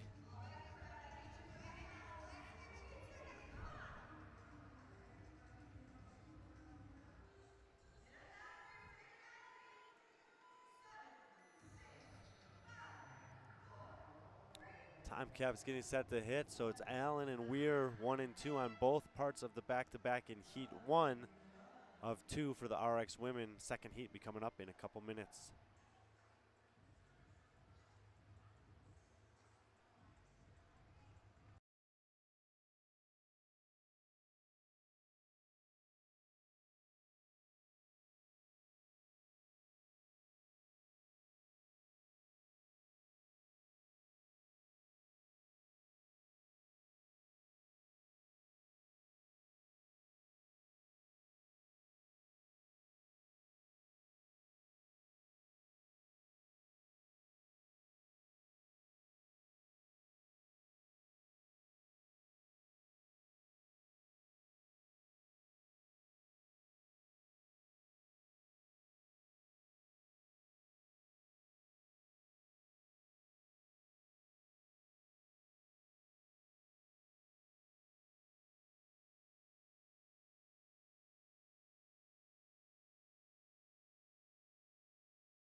Within 1 minute of the start of the second heat of the RX women, taking on back-to-back here at the Summit Games 2024. Right side of the screen is lane 1, Berkeley Larson. Lane 2, Brittany Crump. Lane 3, Michaela Mitchell. Lane 4, Ava Anderson. Lane 5, Chantel Bucci. Lane 6, Kennedy Mott. Lane 7, Megan Carroll. Lane 8, Maddie Williams. Lane 9, Hannah Maxfield. Lane 10, Grace Fleming. Lane 11, Gabby Jordan. Had a heavy lifting event this morning. We got a little bit of a strongman relay here. It's going to be everything's 150 feet increments. Sprint, sandbag carry, sled, sprint, sled, sandbag carry, sprint. Heat 1 already done. Heat 2.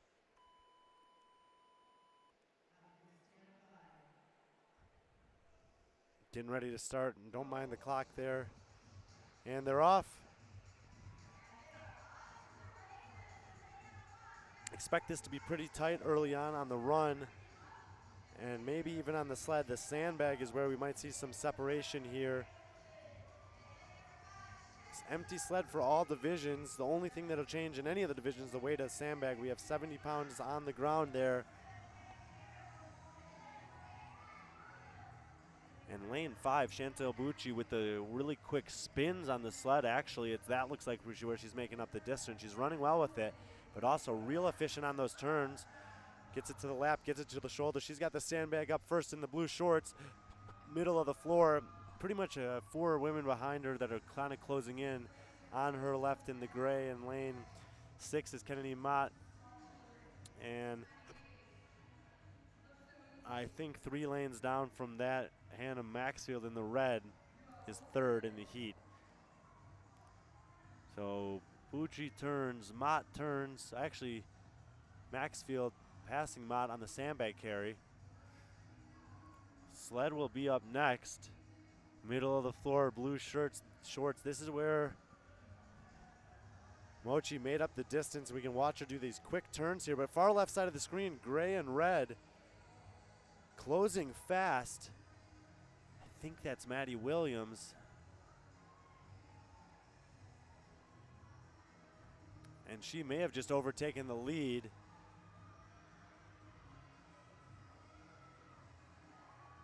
Williams going to be getting to that sandbag first. Legs getting heavy at this point, so they're both done with the sled. Looking to see who's going to get it up first, and it looks like it's a dead tie between them, but on the left side, Mayfield appears to be moving quicker with the load. The red shorts, left side, pulled ahead of Mochi in the middle of the blue. I think Mott's still 3rd, only other athlete with the sandbag up at this point. Far left side should be making the drop here. So Maxfield looks like she's got about a 20-foot lead over Bucci. I hope I'm getting the names right. I think I've counted the lanes correctly. But on the far side of the floor at about the 2:31 mark, fast finish there. Nice close, and 2:34 right behind her. Gray and black in the middle of the floor, I think, is Kennedy Mott. Kennedy Mott, I believe, was in the highest position of women in this heat after the lift this morning. I think she had the 4th heaviest lift at 157.5. Brittany Crump at 155, the next best amongst these. Bucci, who we said was in the middle, they're doing quite well. Had coming in 8th after this morning, and if that was in fact Maxfield, she was 12th after the lifting, having putting up 130 pounds on that complex. A couple of athletes finishing up on the last run here as we're within about 45 seconds of the time cap. Far left side, I think Larson just got it. No, Gabby Jordan might have just got in. And lane 4, Ava Anderson should be finishing up right now, getting all the athletes across the line with over 30 seconds to go in the time cap here for the first part. At the 4-minute mark, we'll have a mandatory 3-minute rest. And then at the 7-minute mark, they'll fire up side down for 150 foot of handstand walking, 25-foot minimum increments for this division. FICA Infusion and Wellness on site here, IV vitamin therapy and vitamin shots. Check them out at FICAinfusion.com.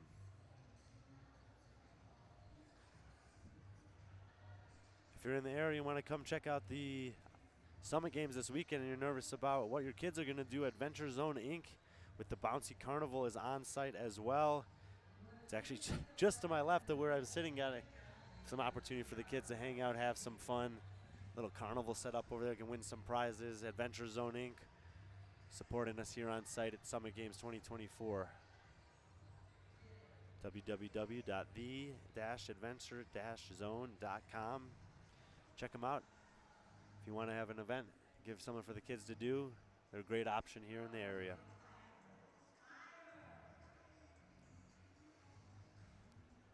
Just over 2 minutes to the start of the handstand walk. We'll be back live with that one at that time.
Closing in on 30 seconds to the start here of the second half of this back-to-back workout for the second heat of the RX Women's Division.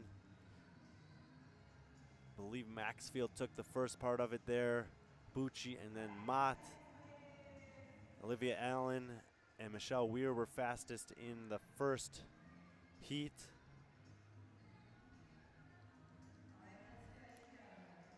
Should have 10 seconds here.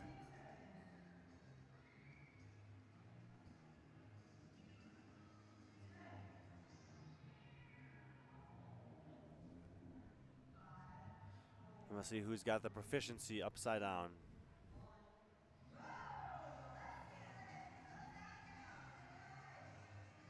Again, 25 feet must be done in unbroken sections, so you'll see some of the athletes, if they don't make that, have to go back to where they started. But it looks like lane number 2, Brittany Crump, cycling the legs on the right side with the blue shorts, is going to be able to get 50 feet unbroken faster than anyone else in this heat.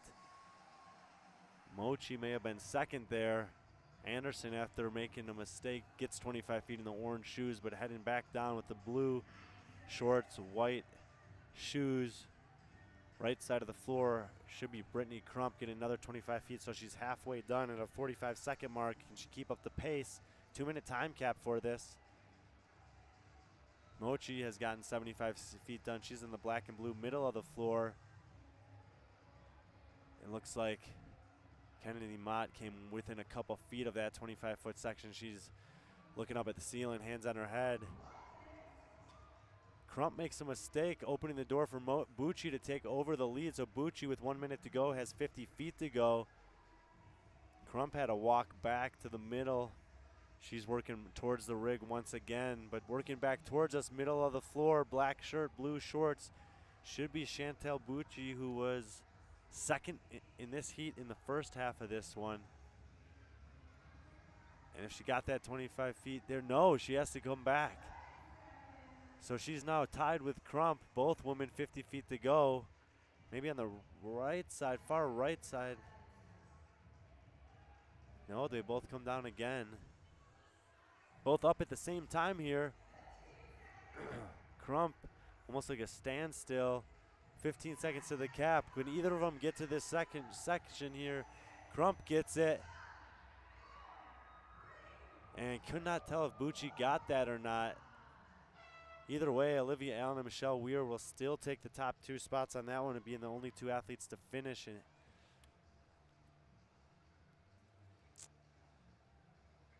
So we'll check how the times in the first part of this one stood up against Allen and Weir, but on the handstand walk, they'll take it. And we'll reset here for one heat of elite women who are getting set to take on back-to-back a couple minutes from now.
Should be about a minute away from the start of the elite women taking on back-to-back here at Summit Games 2024.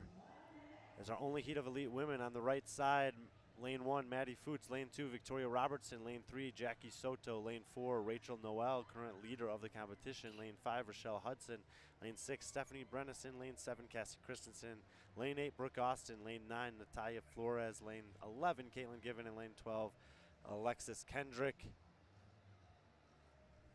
Women lifted this morning. As I mentioned, it was Rachel Noel, 195 pounds. Maddie Foots in second, 182.5. Alexis Kendrick, 180. And Natalia Flores, 175. Caitlin Given, 175. Those are the top 5 coming in to back for the elite. They got same 150-foot distances we've been seeing. Sprint, sled, sandbag, sprint, sled, sandbag, sprint. Then a forced rest between before 150-foot handstand walk. 50-foot unbroken sections for these ladies. A little off on the clock there, but that's okay. It's the only heat of action, so first one across the line will be the winner. And here we go. Elite women are off on the second event of the day. And wow, in the outside lane, Alexis Kendricks comes flying out of the gates in the green top. You can just see her off screen.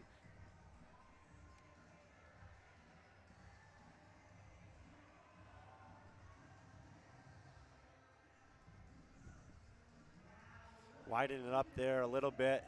Kendricks on the far left side in the green top, black shorts, racing out to the lead. A lot of this one has proven to come down to the sandbag though, and lane 10, Caitlin Given, has closed the gap on her, so the leaders are on the left side of the floor, and then turning in the middle, I think 6 might be Brennison, who's in third. It's a pretty tight heat behind that. But leaders continue to be on the outside. Kendricks and Givens step for step with the sandbag. All the women have the sandbag up now. They'll drop it off closest to us, and Kendricks opening up that lead again.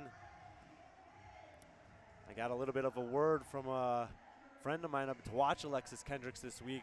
Very strong lifter, as we saw, taking third on the lifting complex. Apparently she's got a 250-pound clean and nearly a 200-pound snatch.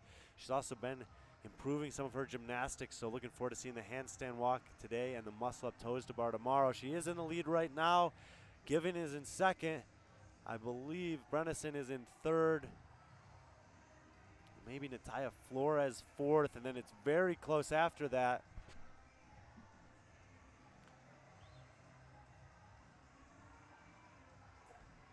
Kendricks making the final turn with the sled.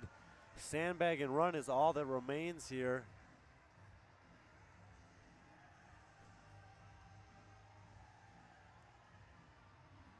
And middle of the floor, it looks like we have a change of the guard. Brennison and Hudson, as Kendricks and Given have slowed dramatically. Kendricks is almost at a walk. Brennison, I believe, in the all black, is going to drop it off and start it on a run first. Or is it? Yeah,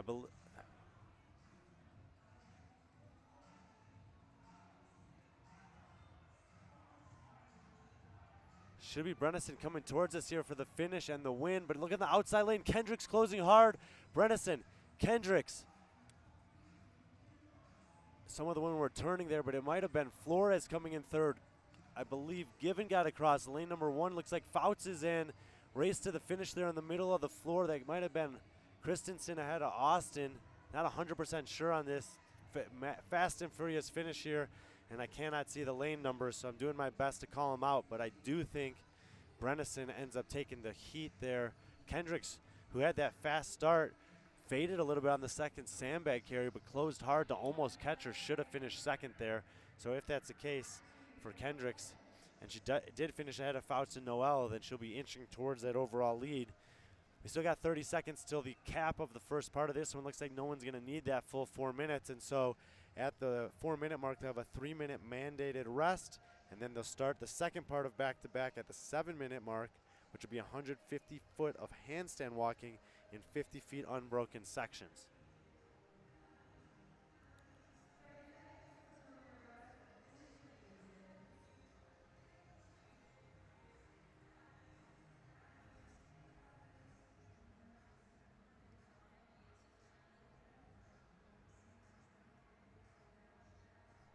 So while the women take the break here, Kelsey's Kitchen healthy chocolate on site. Actually tried some of it earlier today. Kelsey Peterson, a mom of 3 boys, a raw food chef, and an award-winning CrossFit athlete who competed in this year's West Coast Classic, founded Kelsey's Kitchen because she saw firsthand how traditional snacks loaded with sugar, preservatives, and junk were sabotaging people's health and happiness. After over a decade of teaching raw foods classes and sharing her homemade treats with family, friends, and students, she knew that people needed better snacking options. 5 years and over 1,000 stores later, Kelsey's Kitchen's truffle treats deliver rich, decadent chocolate flavor using just 5 core nutrient-dense whole foods. No gluten, dairy, refined sugar, or soy. Sweetened with honey and sold in the fridge at Sprouts nationwide and the Rocky Mountain and Southern California regions of Whole Foods. Available in salted peanut caramel, raspberry, double chocolate, and mint flavors. In honor of Kelsey's mom, who first adopted a raw food diet after a health crisis, Kelsey donates 5% of profits to ALS research and support. Learn more at Kelsey Kitchen Snacks and kelseykitchen.com. Thank you, Kelsey, for your initiatives and for being a part of Summit Games this year and a part of the community in general, driving forward nutrition options for athletes and all of us who are looking for healthy snacks as alternatives to the plethora of them that we know are not. Free samples if you're here on site. Go and check them out. I tried the mint and salted versions earlier today.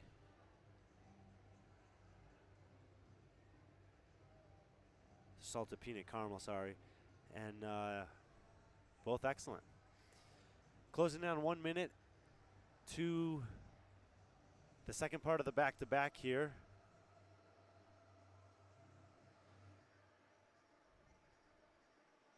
.150 feet of handstand walking coming up.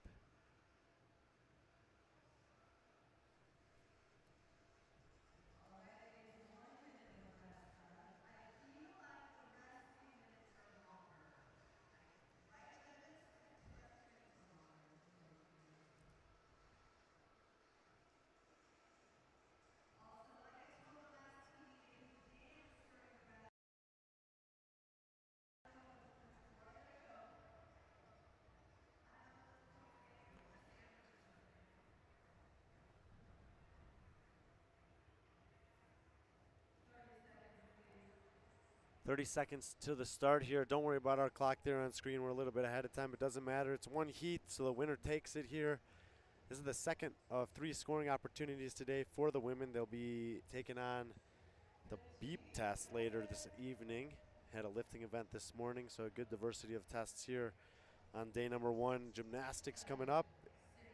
5 seconds from now, athletes will kick upside down, 150 foot of handstand walking, 50 foot unbroken sections. So they'll come towards us, back to the ring, and then towards us again. And let's see if we can identify the best handstand walkers in the field quickly here. It looks like Given potentially. Christensen maybe, going back the other way. Actually, maybe in lane, is that Soto or Noel? Maybe Jackie Soto. Lane 3 was the first one to turn around. She's getting close to the rig on the other side of the floor. She'll head back our way. So if that is lane 3, Jackie Soto, she's up first. Rachel Noel right behind her in 4 to her left. And then Rochelle Hudson look like they're the first 3 athletes up, working towards the finish line. Lane 9 is moving towards us. Natalia Flores. Flores, I think, second there. Soto, Flores, Noel, I believe the first 3 done. Oh, Hudson's going to have to head back. Lane 10, that might be Caitlin Given. And then lane number 1, Maddie Foots. See if they can get across the line here. Shoulders getting fatigued. Given looks like she got it. Foots looks like she's in. Couple women up on their hands, working back towards us. Hudson trying again, Brennison, and then in the pink shoes, I believe Brooke Austin cycling with the black pants and blue top. Hudson goes down again. Brooke Austin within a couple feet here. I believe she gets across. Can Brennison get it?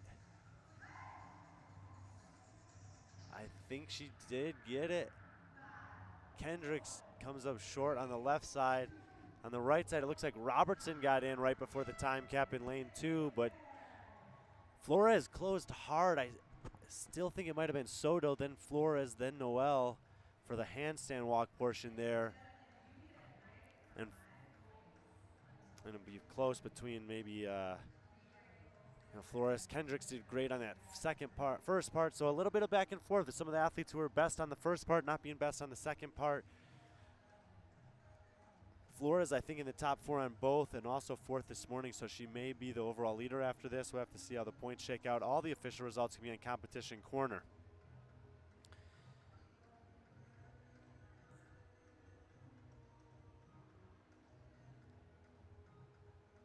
As far as our schedule for today, looks like we might have a little break here. If I'm looking at this correctly, I think the next event starts at 3:40, which is 43 minutes from now. It's going to be Salt Flat repeats, and we're going to have 20 minutes start times between divisions. Masters men, then 3 heats of RX men, 2 heats of Elite men, Masters women, 2 RX, and 1 Elite, taking us from 3:40 all the way till about 7 p.m. So we'll step aside, we'll reset the floor, and we'll be back for Salt Flat repeats action starting at 3:40 p.m. local time here in Salt Lake City.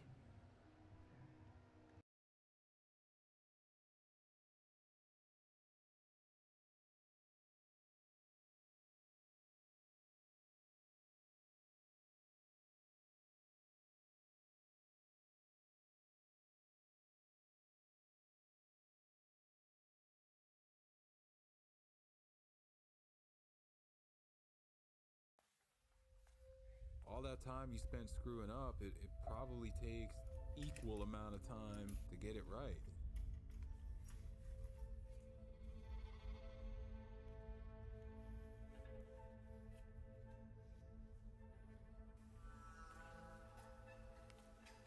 If you get up and get after it 2, 3 hours, 4 hours, you know, you're going to be a lot less likely to make poor choices the rest of the day. The rest of the day is going to seem a whole heck of a lot easier. By choosing my hard to be these hard workouts, it makes these other life problems not so insurmountable. I've never been one of those people to count days. All of us that are in this fight are in the same place. It's all just about today. Even if you lose, you still win because you're still 90% ahead of everybody else in life. You know, just the fact that you went out there and you put yourself through that. You gotta keep pushing forward.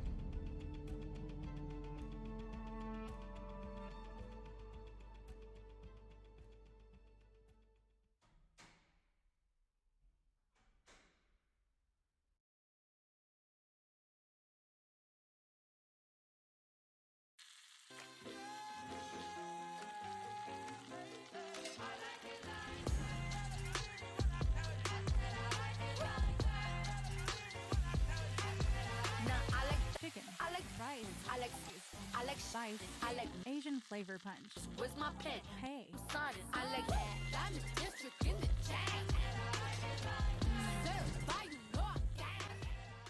But if you want to see if you're a brave person, what they call the 4 o'clock in the morning courage, wait when things go completely to pieces, when things are the worst, when your very best deal falls apart and your rent is late and you're tired and you're sick and everybody is mad at you and your car doesn't work, then it's the person that picks themselves up and says, nothing is going to stop me. You know, the best quality in the world that you can develop is to develop the quality of being unstoppable. Develop the quality of being unstoppable. Say in yourself that no matter what life throws at me, it'll never stop me. No matter how rough it gets, I will never quit. And nothing will ever stop me.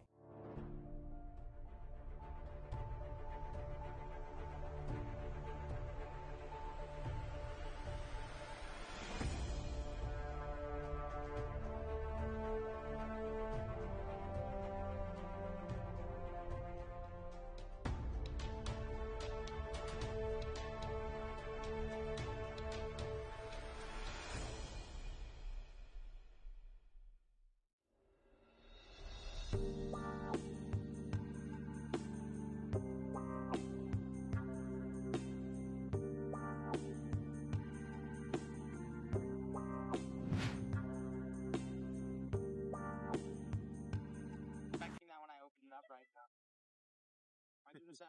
I do this definitely after every squatting day. So like yesterday, but I do it midday too. This is, to be honest, Carl, this is the only thing I use it for, and it's amazing. I do this so much. You're gonna need that on the knee going on forward, Well, you're supposed to, every PT I've been to is like you need to like constantly massage it to keep the scar tissue mobile, and this helps every time. You know that there's CBD receptors in your knee. Like your body has them in your knee. Like in your joints is where the most of the CBD receptors are.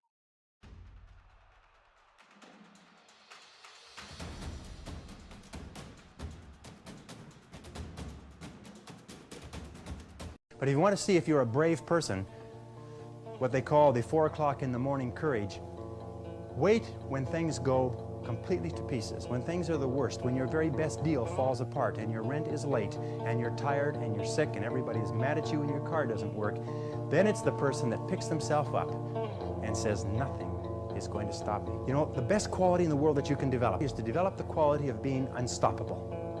Develop the quality of being unstoppable. Say in yourself that no matter what life throws at me, it'll never stop me. No matter how rough it gets, I will never quit. And nothing will ever stop me.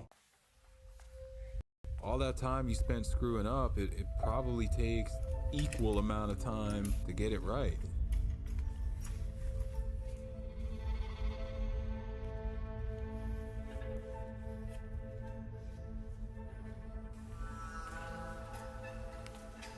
If you get up and get after it 2, 3 hours, 4 hours, you know, you're gonna be a lot less likely to make poor choices the rest of the day. The rest of the day is gonna seem a whole heck of a lot easier. By choosing my hard to be these hard workouts, it makes these other life problems not so insurmountable. I've never been one of those people to count days. All of us that are in this fight are in the same place. It's all just about today. Even if you lose, you still win because you're still 90% ahead of everybody else in life. You know, just the fact that you went out there and you put yourself through that. You gotta keep pushing forward.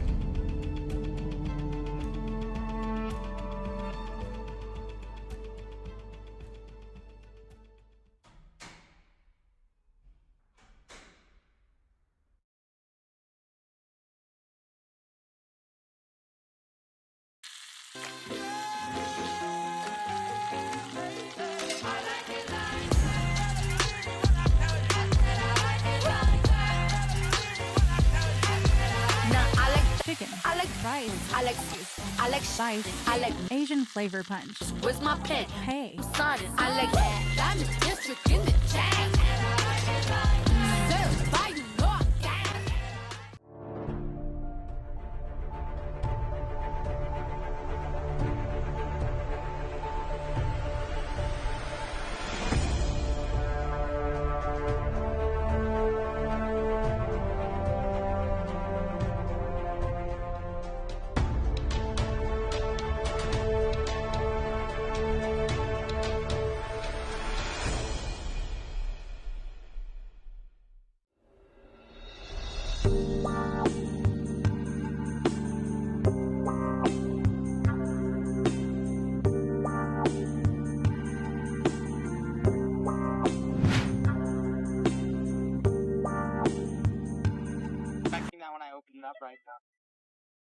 I do this definitely after every squatting day. So like yesterday, but I do it midday too. This is, to be honest, Carl, this is the only thing I use it for, and it's amazing. I do this so much. You're gonna need that on the knee going on forward, Well, you're supposed to, every PT I've been to is like, you need to like constantly massage it to keep the scar tissue mobile. And this helps every time. You know that there's CBD receptors in your knee. Like your body has them in your knee. Like in your joints is where the most of the CBD receptors are.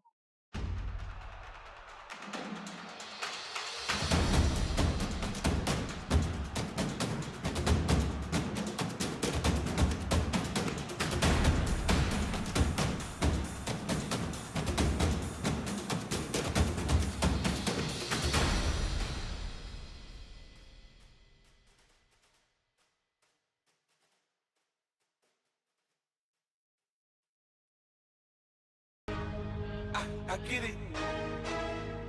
I get it. I get it. I get it. I get it. I get it. I get it.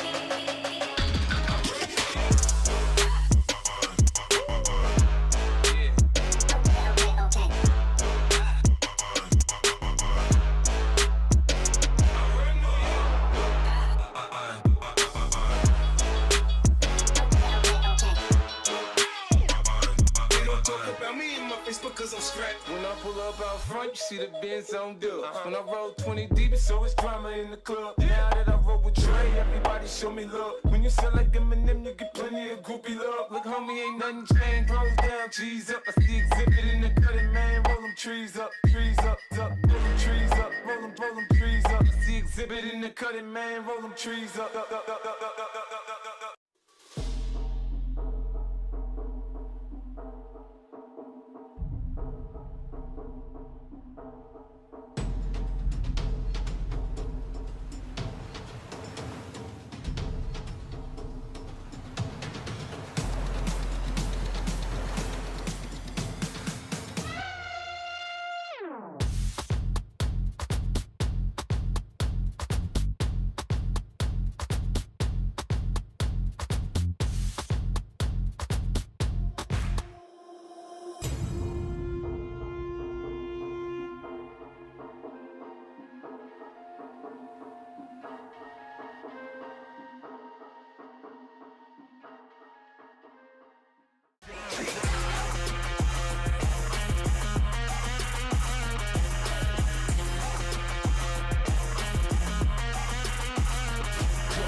I get it.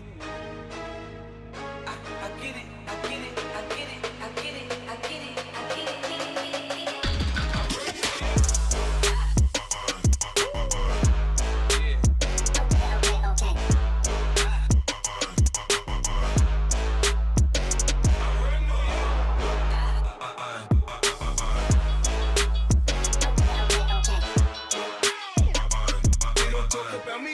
Because I'm strapped. When I pull up out front, you see the Benz on dubs. When I roll 20 deep, it's always drama in the club. Now that I roll with Trey, everybody show me love. When you sell like Eminem, you get plenty of groupie love. Look, homie, ain't nothing changed. Pros down, cheese up. I see exhibit in the cutting, man. Roll them trees up, up. Roll them trees up, roll them trees up. I see exhibit in the cutting, man. Roll them trees up.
I get it.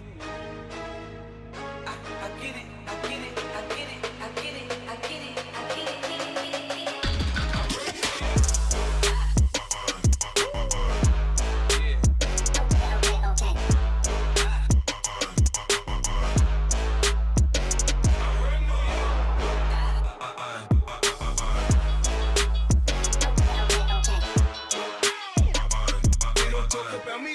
Because I'm scrapped. When I pull up out front, you see the Benz on dub. When I roll 20 deep, so it's drama in the club. Now that I roll with Trey, everybody show me love. When you sell like Eminem, you get plenty of groupie love. Look, homie, ain't nothing changed. Rolls down, G's up. I see exhibit in the cutting, man. Roll them trees up, up. Roll them trees up, roll them trees up. I see exhibit in the cutting, man. Roll them trees up.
I get it. I get it. I get it. I get it. I get it. I get it. I get it.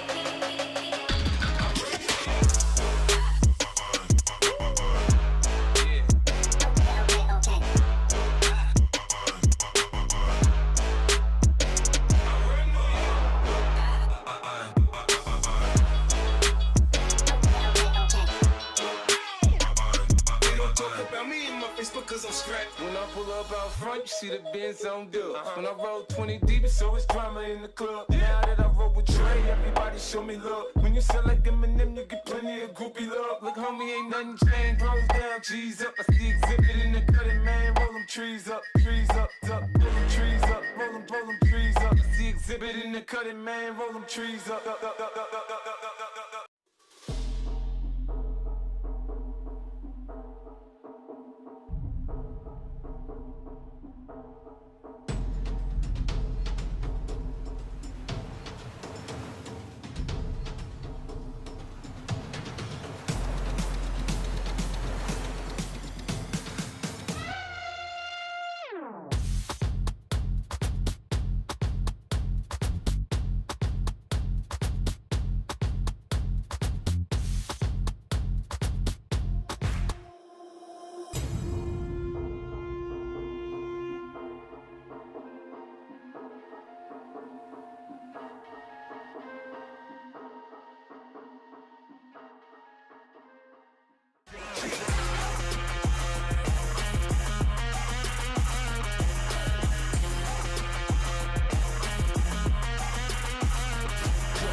I get it. I get it. I get it. I get it. I get it. I get it. I get it.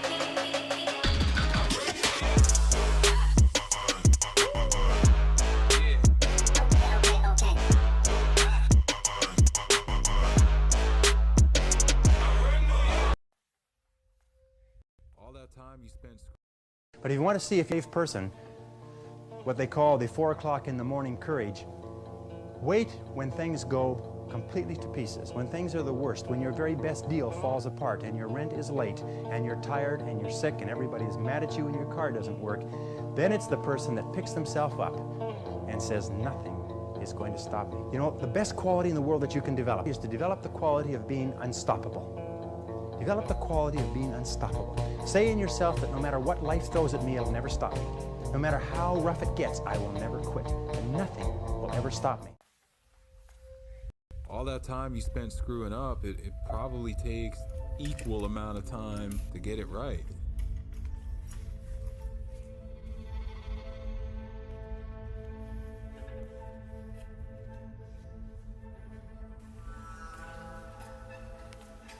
If you get up and get after it 2, 3 hours, 4 hours, you know, you're going to be a lot less likely to make poor choices the rest of the day. The rest of the day is going to seem a whole heck of a lot easier. By choosing my hard to be these hard workouts, it makes these other life problems not so insurmountable. I've never been one of those people to count days. All of us that are in this fight are in the same place. It's all just about today. Even if you lose, you still win because you're still 90% ahead of everybody else.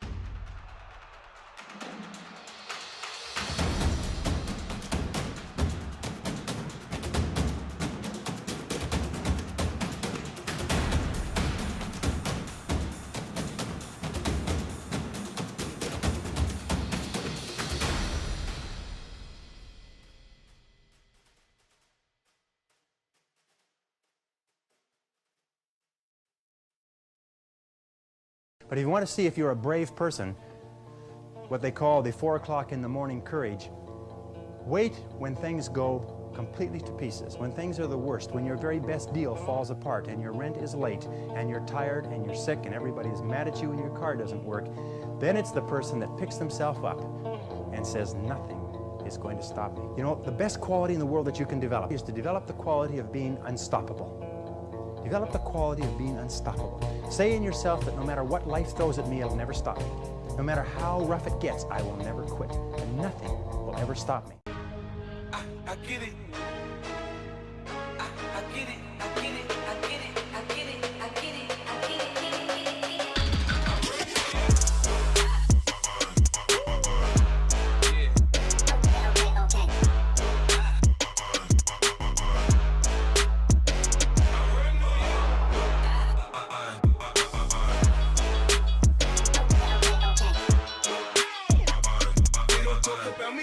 Because I'm strapped. When I pull up out front, you see the Benz on dub. When I roll 20 deep, it's always drama in the club. Now that I roll with Dre, everybody show me love. When you sell like Eminem, you get plenty of groupie love. Look, homie, ain't nothing changed. Rolls down, G's up. I see exhibit in the cutting, man. Roll them trees up, trees up, up. Roll them trees up, roll them trees up. I see exhibit in the cutting, man. Roll them trees up, up.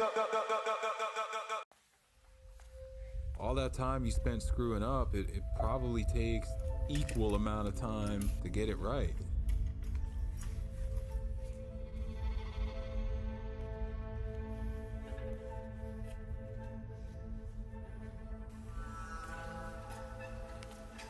If you get up and get after it 2, 3 hours, 4 hours, you know, you're going to be a lot less likely to make poor choices the rest of the day. The rest of the day is going to seem a whole heck of a lot easier. By choosing my hard to be these hard workouts, it makes these other life problems not so insurmountable. I've never been one of those people to count days. All of us us that are in this fight are in the same place. It's all just about today.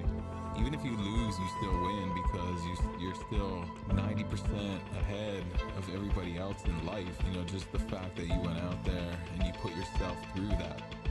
You gotta keep pushing forward.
Chicken. I like fries. I like juice. I like spicy. I like Asian flavor punch. Where's my pen? Hey. Sudden. I like that. I'm the district in the chain. Served by you, Lord.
Up right now.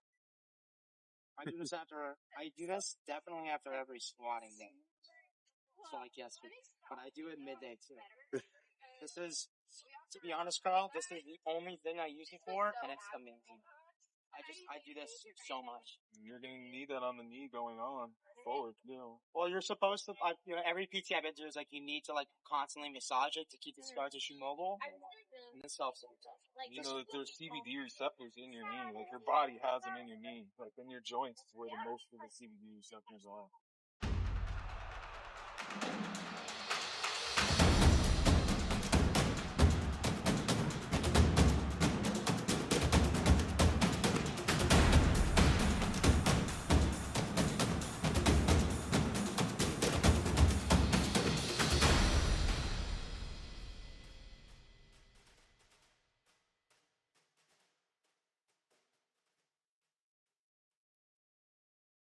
But if you want to see if you're a brave person, what they call the 4 o'clock in the morning courage, wait when things go completely to pieces, when things are the worst, when your very best deal falls apart and your rent is late and you're tired and you're sick and everybody is mad at you and your car doesn't work, then it's the person that picks themselves up and says, nothing is going to stop me. You know, the best quality in the world that you can develop is to develop the quality of being unstoppable. Develop the quality of being unstoppable. Say in yourself that no matter what life throws at me, it'll never stop me. No matter how rough it gets, I will never quit. And nothing will ever stop me. I get it. I get it. I get it. I get it. I get it. I get it. I get it.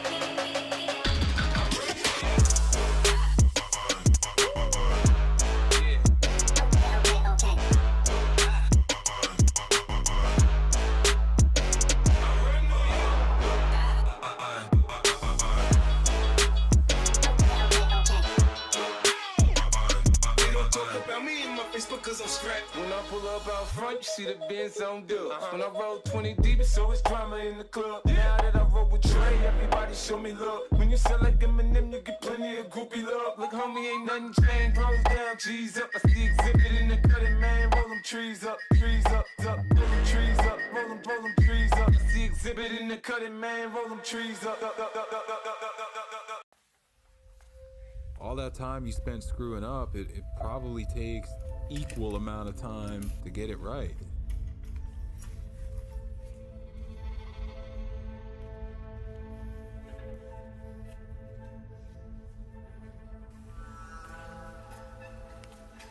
If you get up and get after it 2, 3 hours, 4 hours, you know, you're gonna be a lot less likely to make poor choices the rest of the day. The rest of the day is gonna seem a whole heck of a lot easier.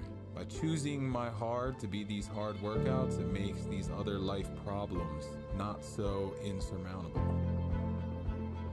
I've never been one of those people to count days. All of us that are in this fight are in the same place. It's all just about today. Even if you lose, you still win because you're still 90% ahead of everybody else in life. You know, just the fact that you went out there and you put yourself through that. You gotta keep pushing forward.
Chicken. I like rice. I like juice. I like spicy. I like Asian flavor punch. Where's my pen? Hey. Sudden. I like that. Diamond district in the chain. Served by you, Lord.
Up right now.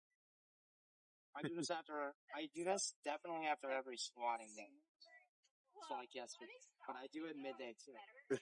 This is, to be honest, Carl, this is the only thing I use it for, and it's amazing.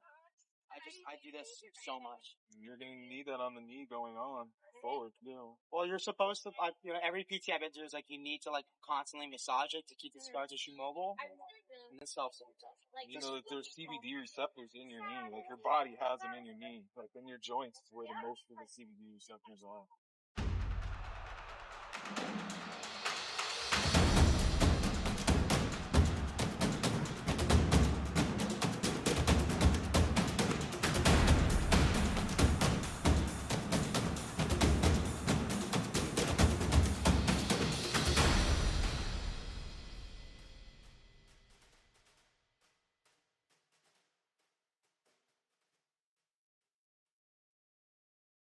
But if you want to see if you're a brave person, what they call the 4 o'clock in the morning courage, wait when things go completely to pieces, when things are the worst, when your very best deal falls apart and your rent is late and you're tired and you're sick and everybody's mad at you and your car doesn't work, then it's the person that picks themselves up and says, nothing is going to stop me. You know, the best quality in the world that you can develop is to develop the quality of being unstoppable.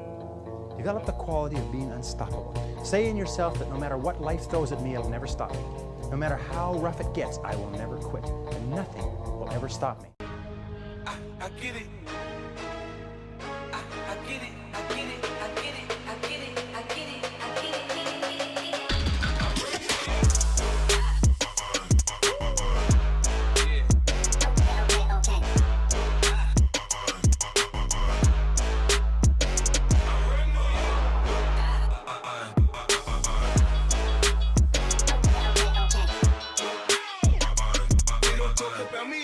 Because I'm strapped. When I pull up out front, you see the Benz on dub. When I roll 20 deep, it's always drama in the club. Now that I roll with Dre, everybody show me love. When you sell like Eminem, you get plenty of groupie love. Look, homie, ain't nothing changed. Rolls down, G's up. I see exhibit in the cutting, man. Roll them trees up, up. Roll them trees up, roll them trees up. I see exhibit in the cutting, man. Roll them trees up. All that time you spent screwing up, it probably takes equal amount of time to get it right.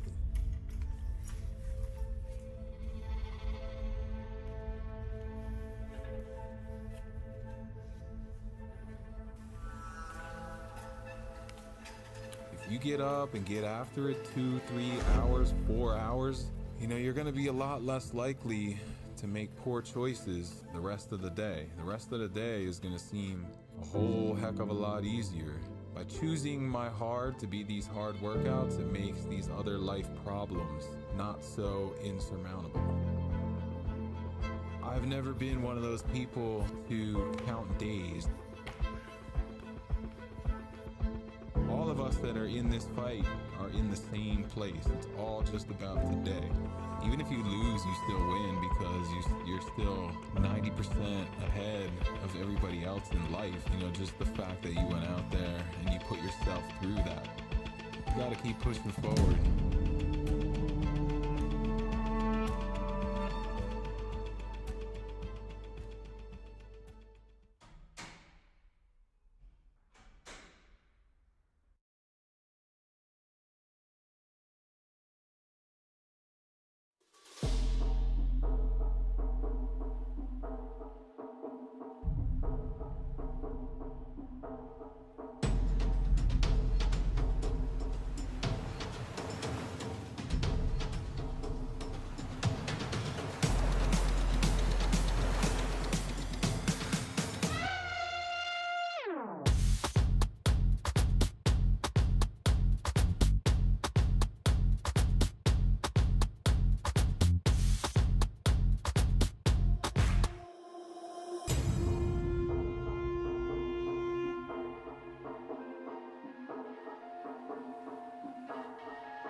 Chicken. I like fries. I like juice. I like spicy. I like Asian flavor punch. Where's my pen? Hey. Sardin. I like that. I'm the district in the chat.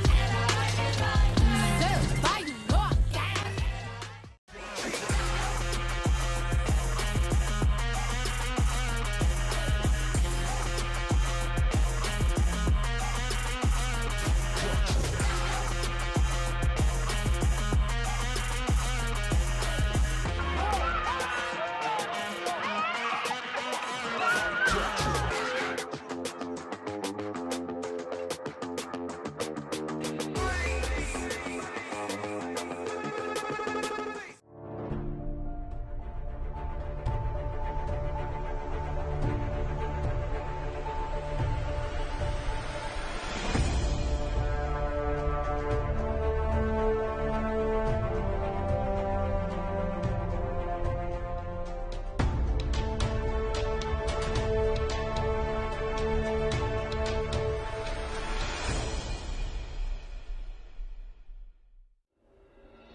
I do this definitely after every squatting day. So like yesterday, but I do it midday too. This is, to be honest, Carl, this is the only thing I use it for, and it's amazing. I do this so much. You're gonna need that on the knee going on forward, Well, you're supposed to, every PT I've been to is like you need to like constantly massage it to keep the scar tissue mobile, and this helps every time. You know that there's CBD receptors in your knee. Like your body has them in your knee. Like in your joints is where the most of the CBD receptors are. Can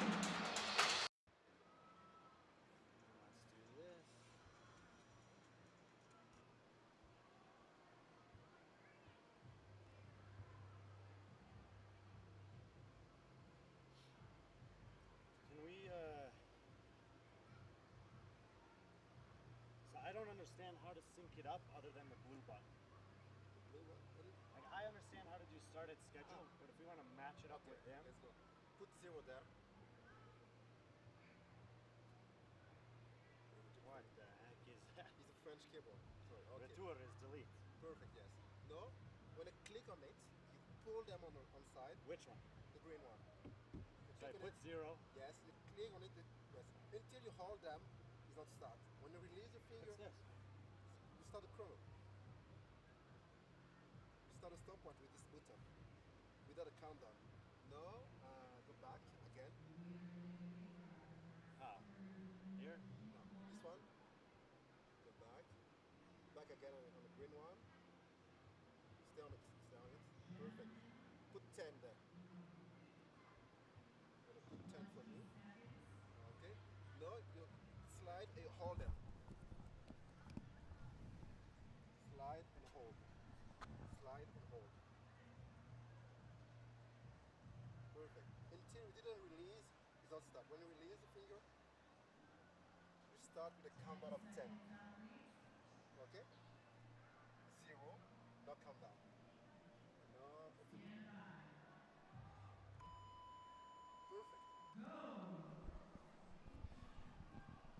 What you're seeing here is a quick sprint that's going to be used as a tie break in the case that any of these athletes end up having a tie on the test that's before them. It's going to be the final test of day 1 of the Summit Games 2024. It's called Salt Flats Repeats. It's a beep test. You may have seen this in college or high school if you did sports there.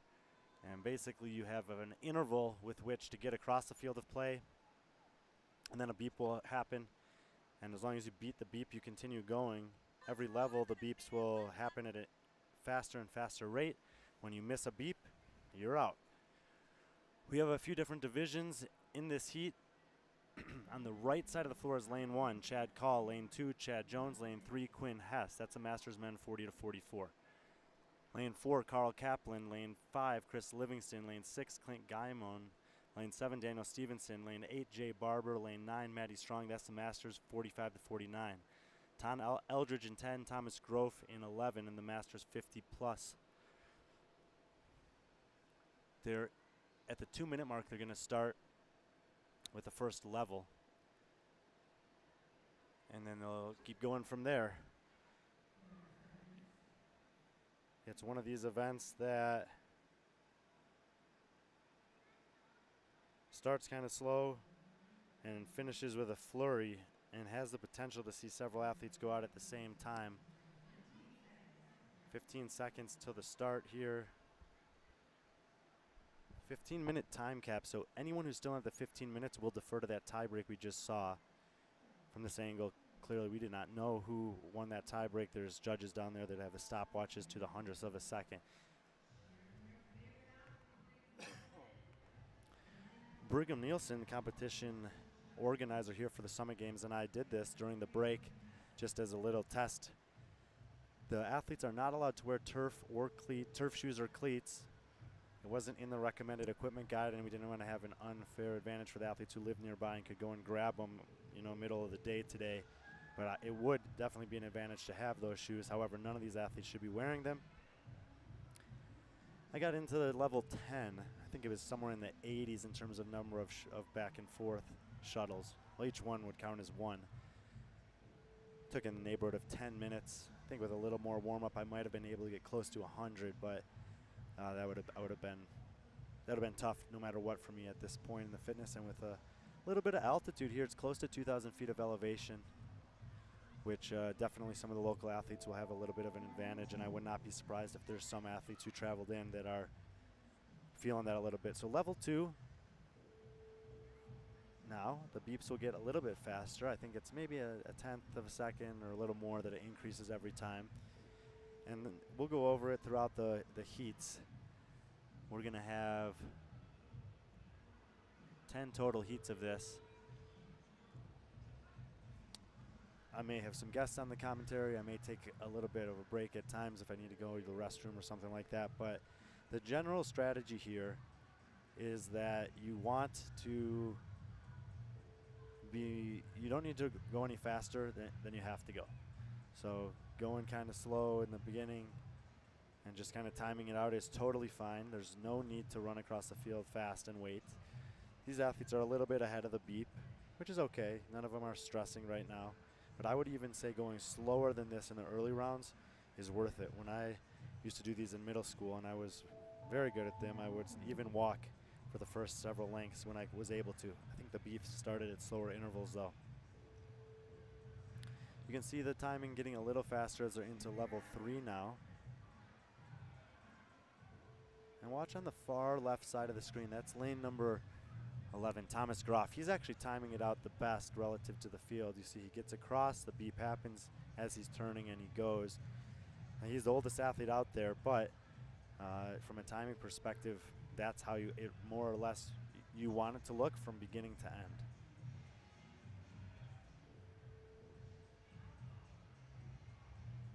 If you're just joining us, this is Salt Flats Repeats third test of day 1 of the Summit Games 2024. My name is Brian Friend. I'll be with you guys throughout the weekend. We got several sponsors helping us out this weekend. Always the case when we put on these competitions, you can't do it without your sponsors.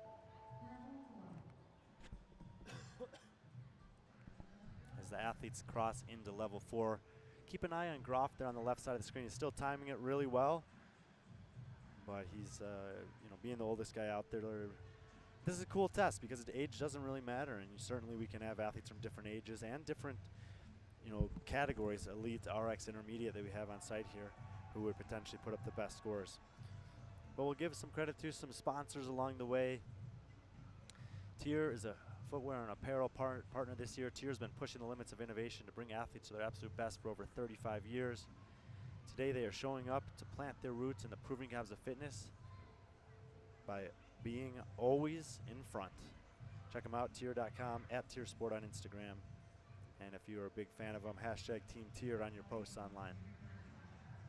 They just entered into level 5. Nope. Now they've entered into level 5. All athletes still on the field of play. And we see Groff getting very close there on the left side, so let's see if he picks up the pace at all.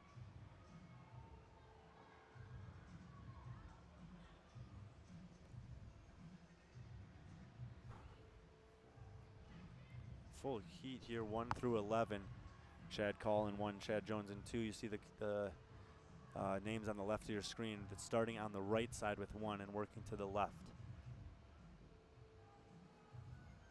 And all you got to do is touch the line, so it doesn't look like Thomas Groff is turning before the beep, but he's reaching that foot to get there just in time. He is drifting behind the pack though, and this might be his last one. So Groff's going to be out on the left side of the floor.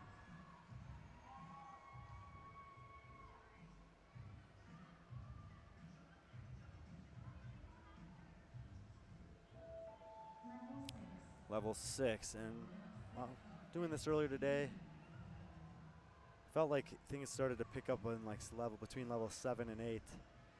Everything else for me felt like a little bit of a buy-in. Started getting out of breath in 9, started feeling the body tighten up in 10, which is where I ended up bowing out. These guys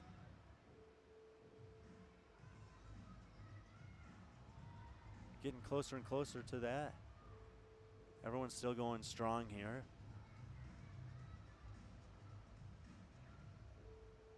Good timing from the guys in the middle lanes. Looks like Carl Kaplan and Chris Livingston are just right on the pace there.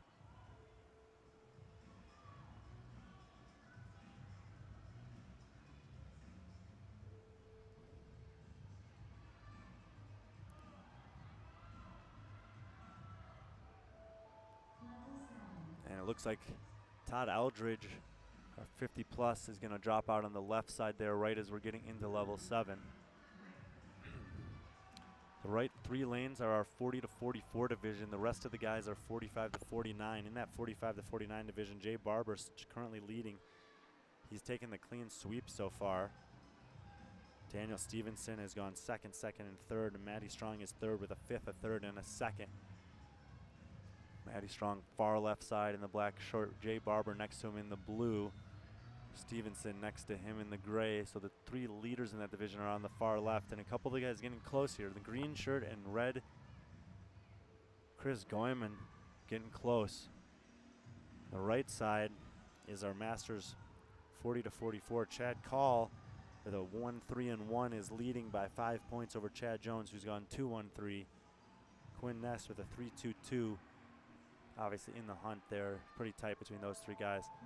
And it looks like Guayman's going to drop out just as they're tagging into 8. Carl Kaplan, he's waved off in the middle of the floor, yeah. And on the far left, Matty Strong is out, so podium implications there for Strong. A lot of the guys getting close here. Looks like a couple others missed it, or maybe one. Chad Jones is out. Quinn Hess is really cutting it tight there. I thought he might have missed 2 ago.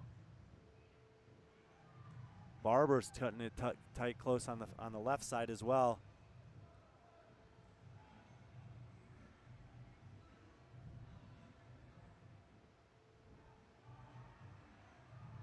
Ooh, these guys are right on the pace. And Hess is out. And so Chad Call's going to just win the heat and stop. No need to do any more there. Chad Call will take in his division. Barber drops out in third. Stevenson and Livingston, the last 2 men in, 40 to 44 here. And really what Chad Call did there is all you need to do, just beat the guy in your division by 1 rep and then call it a day. No tiebreakers needed on that side of the house. Stevenson, 2nd overall, Livingston in 5th. Livingston could really use a great performance here. A win would go a long way for him. And it looks like he's going to get it. Stevenson drops out. He'll accept 2nd. And Livingston does not need to do any more work. He's going to take the win here on the Salt Flat repeats for the 40 to 44 division. Does 1 extra one for good measure. And chalk up a win for Chris Livingston to end day 1. So we'll go Livingston and then Stevenson. Chad Call will take the win. 1 rep better than Quinn Hess. Jones will take 3rd over on that side. So that's what Salt Flat repeats is going to look like. We're going to have 3 heats of the RX division coming up next. And if I'm not mistaken, our overall leader in that division is actually going to be in heat number 1, reseeding tomorrow, hopefully. And that is, in fact, the case. We'll let them reset the floor. We'll be back with men's RX heat number 1 in a few minutes.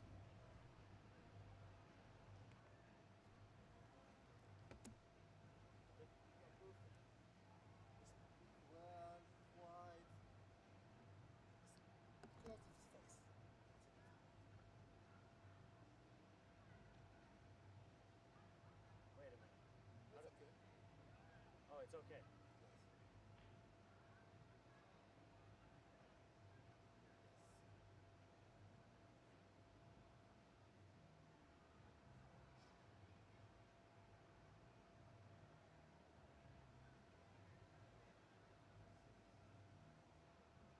So, let's practice something.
when they're gonna be like, just for the sprint, Okay. just shoot down the line so that you should be here, and they're all gonna run past you here and finish.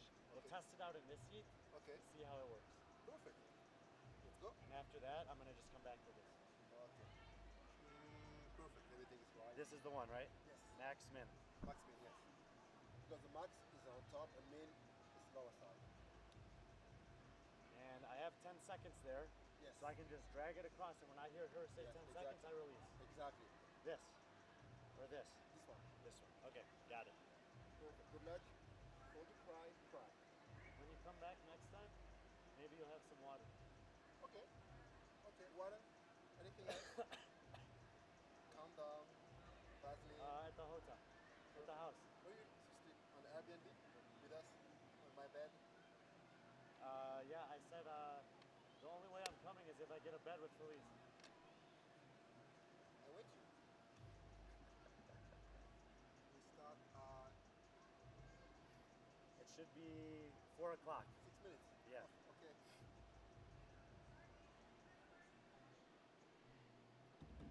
For some of the heats, they'll go longer.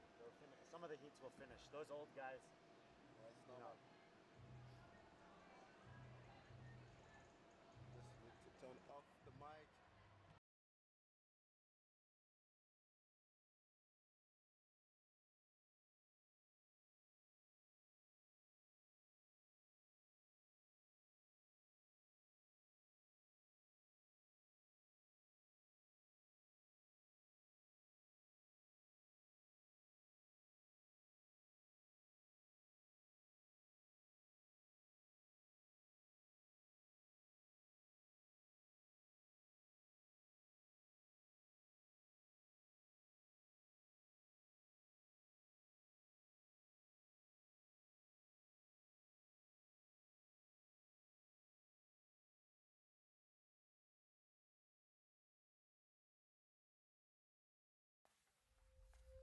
All that time you spent screwing up, it probably takes equal amount of time to get it right.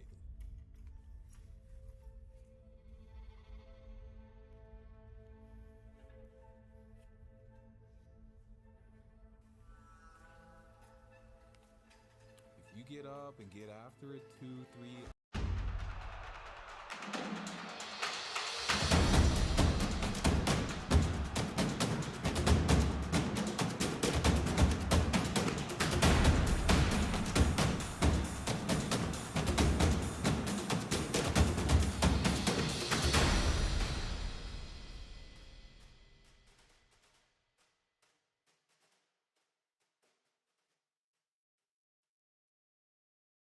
But if you want to see if you're a brave person, what they call the 4 o'clock in the morning courage, wait when things go completely to pieces, when things are the worst, when your very best deal falls apart and your rent is late and you're tired and you're sick and everybody is mad at you and your car doesn't work, then it's the person that picks themselves up and says, nothing is going to stop me. You know, the best quality in the world that you can develop is to develop the quality of being unstoppable. Develop the quality of being unstoppable. Say in yourself that no matter what life throws at me, it'll never stop me. No matter how rough it gets, I will never quit. And nothing will ever stop me. I get it. I get it, I get it, I get it, I get it, I get it, I get it.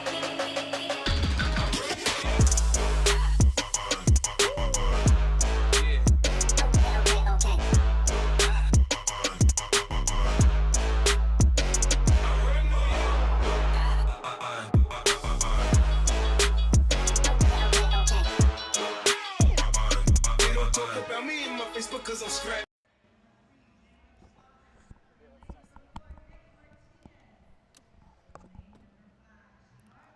First heat of RX men are working their way out into the competition floor to take on Salt Flat Repeats. It's also known as the beep test to some of you. And how we're going to work this is that at the start, they're going to have a shuttle sprint, one down and back, stopwatch by the judges there. That will serve as a tie break if it's needed. We're going to test something out in this heat, try to give you a down-the-line shot of that, see if it works, just in case there's any disputes later on, but also just for fun to see if we can do it. We'll start the time at that moment, or try to, and then at the 2-minute mark, there's, you know, the shuttle down and back only take 10 seconds or so. or so. At the 2-minute mark, the workout will actually begin with the first of the beep test, first laps of the beep test. And we'll get into the details from there. 60 seconds to the start. Athletes are on the starting line. You can see the lanes there on the top left from 1 down to 11. On your screen, lane 1 is on the right side. Counterintuitive to how you would expect it to be, but right side is Austin Francis. And on the left side, we have an empty lane in 12, so Lawson Borla will be the farthest athlete to the left on your screen. Charlie Jones in lane number 5 is the current leader in the division. Charlie has gone first, 14th, and 3rd to have 249 points, a 10-point lead over Tanner Morse, who will be in a heat coming up in a bit.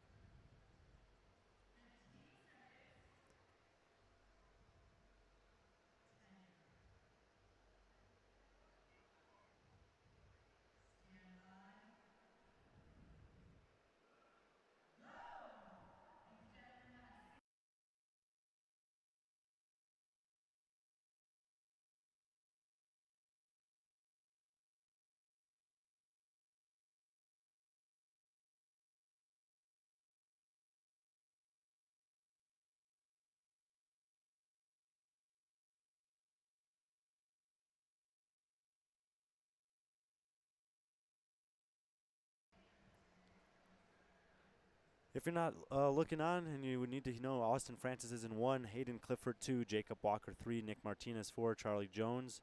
The 3rd is in 5, Kyle Kelly 6, Gavin Patterson 7, Casey Marble 8, Kirk Dirch 9, Maxwell Mangrum 10, Lawson Borla in 11. Overall leaders in this division, Charlie Jones, as I mentioned, in the lead on 230, 249. Tanner Morse 10 points behind that. Kason Perry 1 point behind him.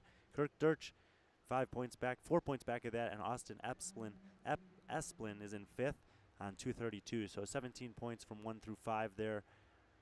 Andreas Braulich, Dallin Carlson, Austin Francis, Markey Jensen, and Gavin Patterson round out the top 10 after 2 opportunities to earn points earlier today, and this will be the last event on day 1 of the 2024 Summit Games for the RX men. There'll be 3 heats in this division.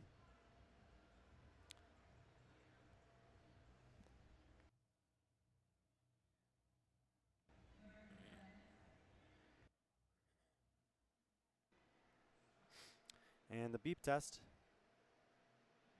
if you're not familiar with it, is going to be, there'll be a beep to release you. You run across the field. As long as you beat the beep, the next beep, and you go again. As soon as you miss a beep, you're out. There's no grace here. When I used to do this in middle school, high school, even in college, they would give us one kind of warning miss, but not the case here. You got to get your foot on the line before the beep, otherwise you're out. And we're underway. 15-minute time cap. If in the first heat, which was our Masters men, no one was able to beat the time cap. Not sure what the highest number was, and something's clearly off there. A malfunction. I'm not hearing any beeps.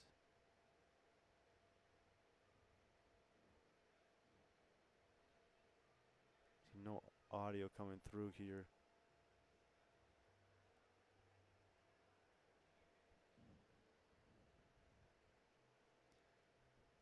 Without hearing the beeps, it's a little awkward.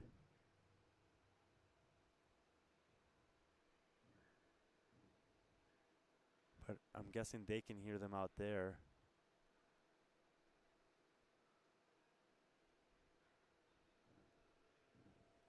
In general, the idea here is don't run any faster than you need to early on.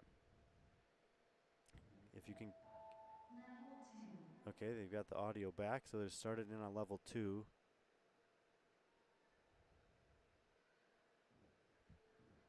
The beep is quite faint there, but we did hear it. And basically, they're running a lot faster than they need to.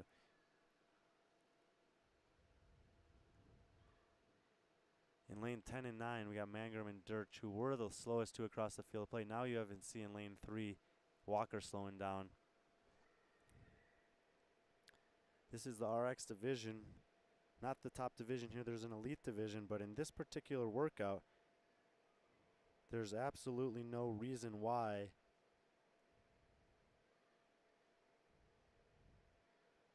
best couldn't come from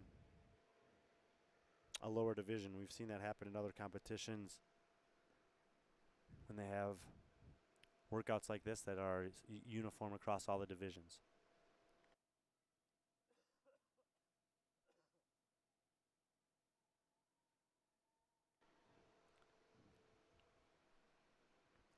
The beep is very faint, but it is audible for the athletes out there.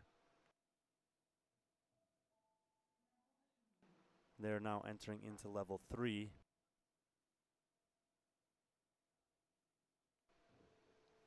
And they're still running, much faster than the required pace, which is okay. I just think in the long run, you got to think about the long game on this one. That nice and slow, easy. Keep the heart rate as slow as possible. You can find the rhythm of these early ones and build to it. You're going to have your opportunity to run fast soon enough. I guarantee you that.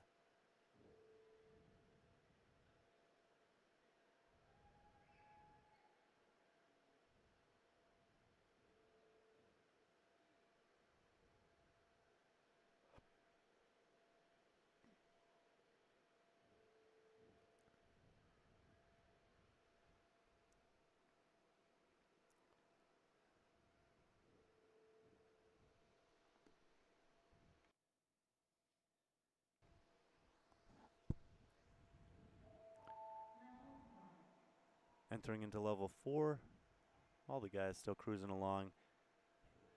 It's hard to say for sure, but I would be surprised if any of the guys dropped out before level 7, and I think that a lot of them will get into 10 plus.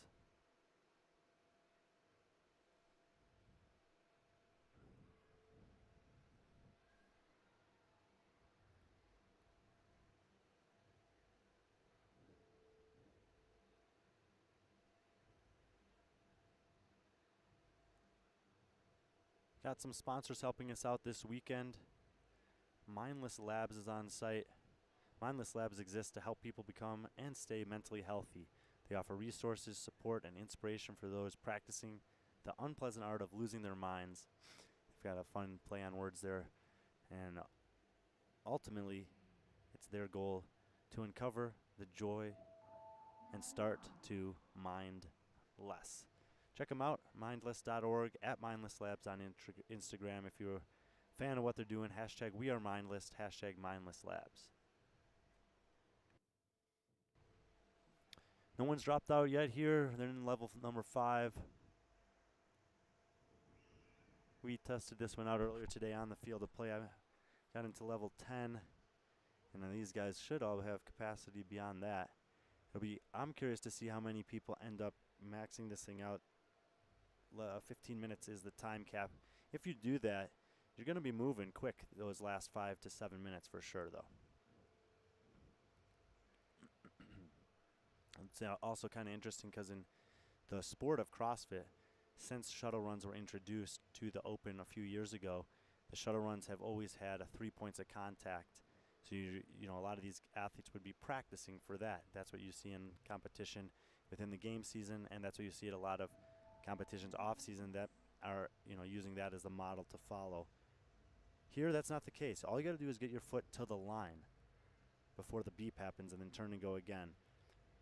It's a turf field. You're not allowed to wear turf shoes or cleats, so practicing that turn, especially as the intervals get tighter, actually can be critical.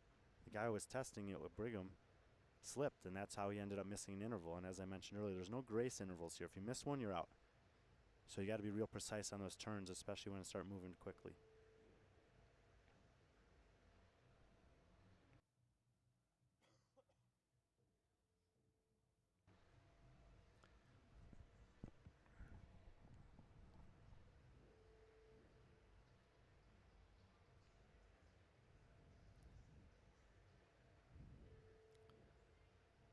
No real signs of fatigue yet. A lot of guys are now starting to time this out much better. We get lane 3, Jacob Walker getting into the line right as the beep. And when it levels up now, as they're getting a little faster, they're getting into these higher numbers, you have to be intentional about that first run across the floor to make sure that you hit that interval. A silly miss can cost you the whole event, and you could potentially bow out 20 to 40 reps or 50 reps before you might have bowed out from a capacity level. So you don't want to be the guy who makes that mistake. They're really getting close on some of this timing. Looks like lane 10 might have missed that one. It was real close in the gray shirt far left. Maxwell Mangum got to pick it up a little bit. All the men hanging in so far.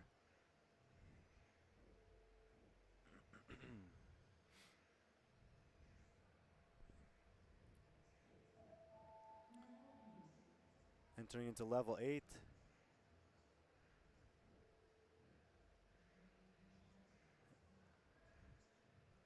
Breathing's going up a little bit here for sure.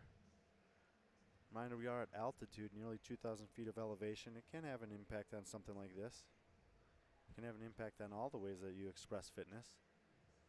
And it's difficult to train for if you don't live at altitude.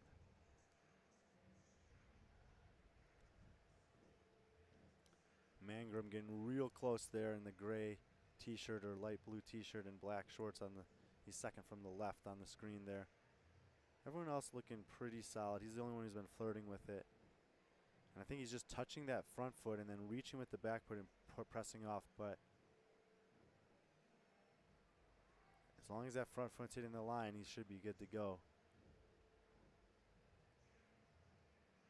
He's got it timed to perfection in this interval. Level 9. And we're seeing the athletes starting to string out a little bit. Mangrum will bow out there.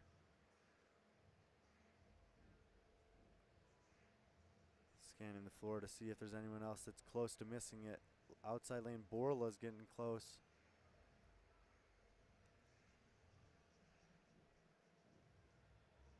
And he will drop out.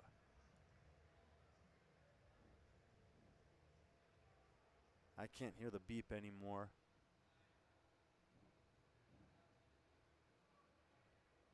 Yeah, I don't think we have the beep, so we'll just have to watch the athletes and see.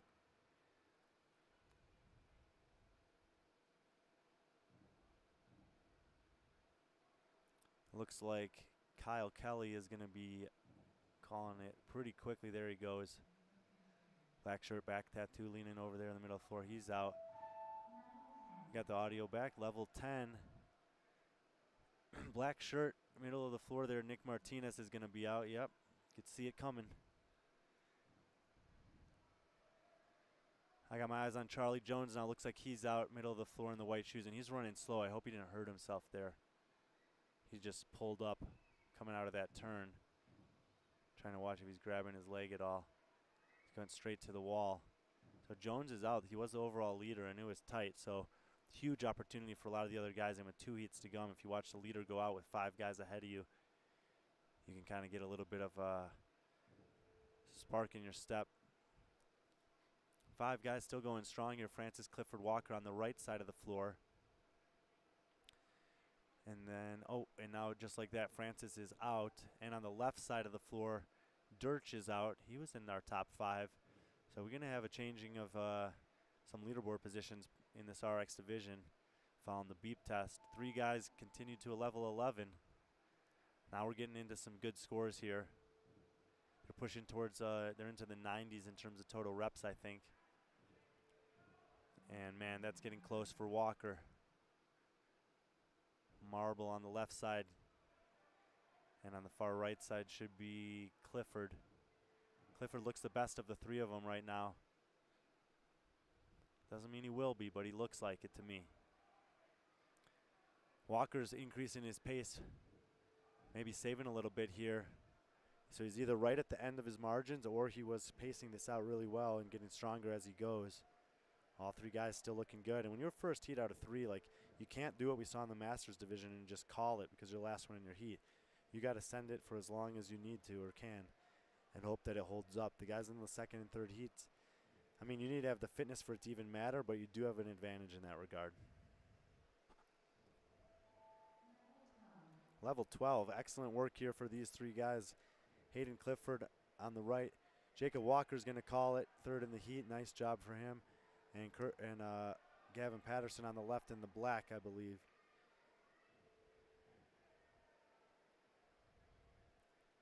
My guess overall is that we're going to see some guys who didn't do great on the lift that end up doing really well on this test. It would make sense or stand to reason. I'm going to check and see how these two guys happen to do. There we go. Clifford's out. Clifford had been 14th on the lift.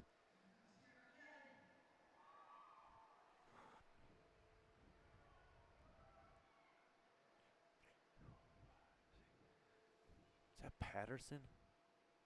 Gavin Patterson. He's 10th on the lift this morning. I think he's the last guy out there, and he's cruising. Still hitting the line very nicely there within the beep. Level 13. And he's getting close to, I guess, got 2 minutes to the time cap. Gavin Patterson sending a message to the guys in the next heats and even to the elite division at this point.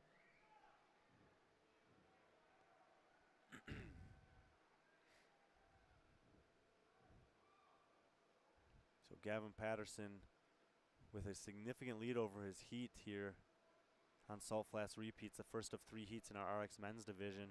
It's Friday evening here at Zion Bank Real Academy, or Zion Bank Stadium Fields in the indoor pavilion. The outdoor arena here is incredible, looking out at the mountains as most of Salt Lake City does. Patterson still looking great. Hitting the turns nicely, keeping the feet close, keeping the torso nice and upright. Level 14, he's got 1 minute to go.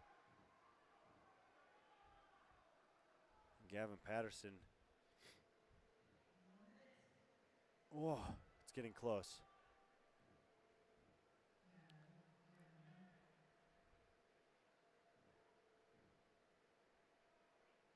I thought he missed that one. Yeah. So Patterson comes within 43 seconds of finishing. I think he got into level 14. Incredible performance for him. And sending a message to heats 2 and 3 coming up. Excuse me, Patterson was 20th on the lift this morning. He's 10th overall. He was 3rd and then 9th on the other 2 events. Clifford was 10th on the lift, and he's 14th overall. He's had an up and down day, 10, 23, 4, and now he's got a second in the heat there. And we'll have to see what's up with Charlie Jones. He was looking good, and then all of a sudden he pulled up, so we got to hope for the best for Jones. Came in as first. Hopefully he's all right. Heat 2 is going to be up in a couple of minutes. They are slated to start at 4:20 local time. It should be 4 minutes from now, and we will see you for that then. All that time you spent screwing up, it probably takes equal amount of time to get it right.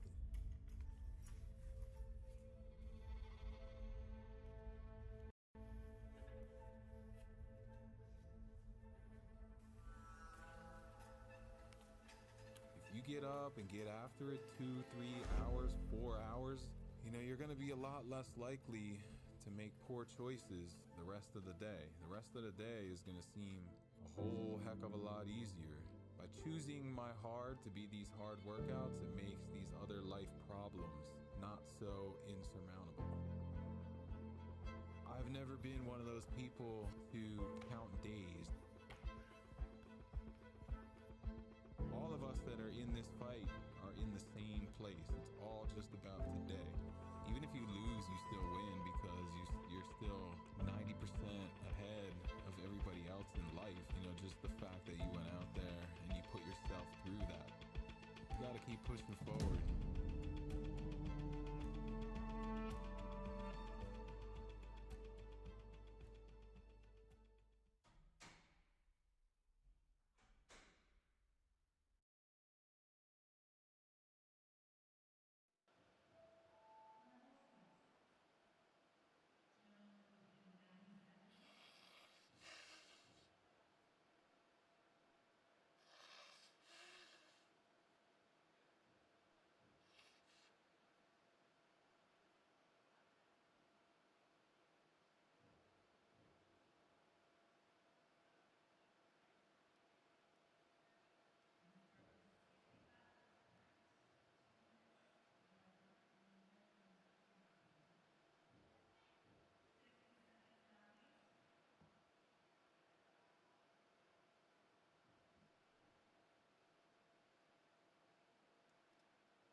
Approaching 30 seconds to the start of Heat 2 of the men's RX division as they take on Salt Flat Repeats. It's going to start with a sprint down and back.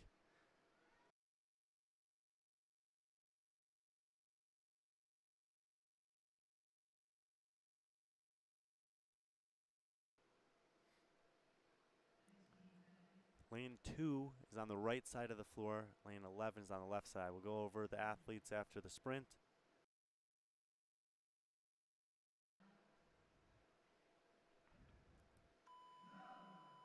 So one down and back. This will serve as a tie break if it's needed. St. Ben Emerson had a slow start there. Everyone. Well, that's in the books.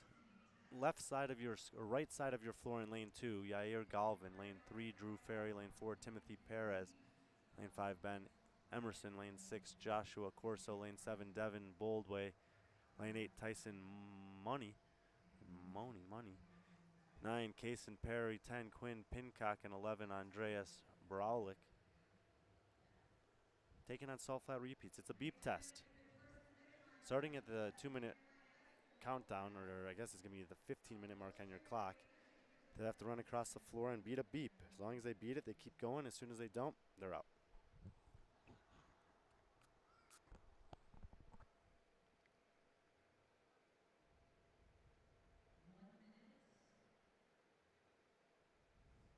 One minute to the start. Gavin Patterson in the first round of this, first heat of this, was lights out, making into the round of 14.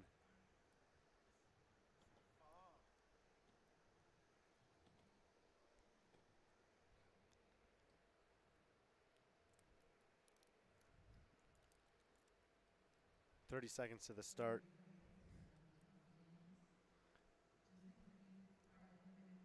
Homegrown Relief, one of the sponsors here this weekend. CBD products, 100% natural products made with organic ingredients. Check them out, hgrcbd.com, at Homegrown Relief on Instagram.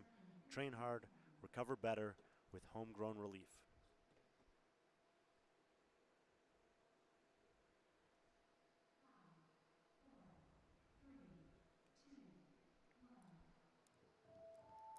Men in Heat 2 for Salt Flats of the RX division are underway. And they're running too fast here. Slow down, guys. Slow down. Nice and easy. There we go. Timothy Perez in the black shirt, black shorts, third from the right on your screen. That's the pace you want to go at. No need to go any faster than the beep dictates you go. Save that energy for the end. It will get difficult. It will get fast.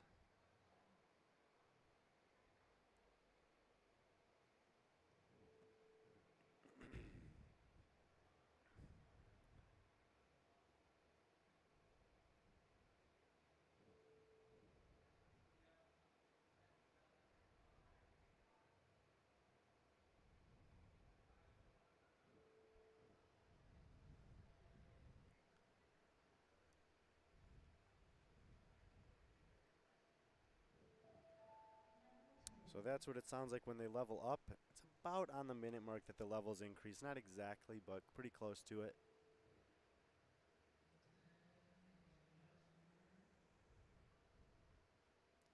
And we had some good performances last time.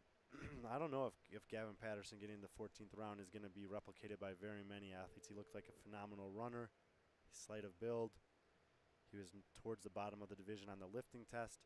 So everything really points to this being a great test for him. Now, we know that there are athletes who can lift and run in this sport at very, very high levels. But I'll be curious to see if that mid-14 holds up even when we get to some of the elite divisions later on.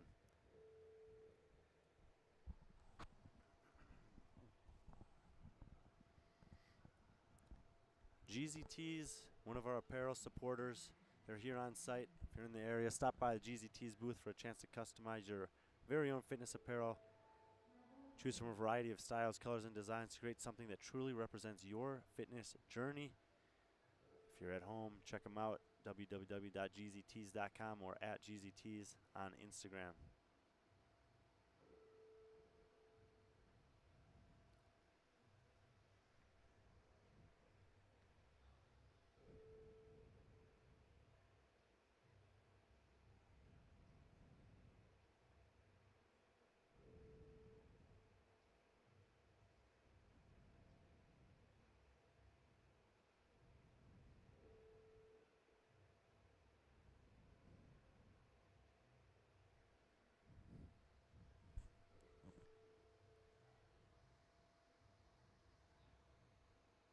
All 8 men still moving easily through the opening rounds here.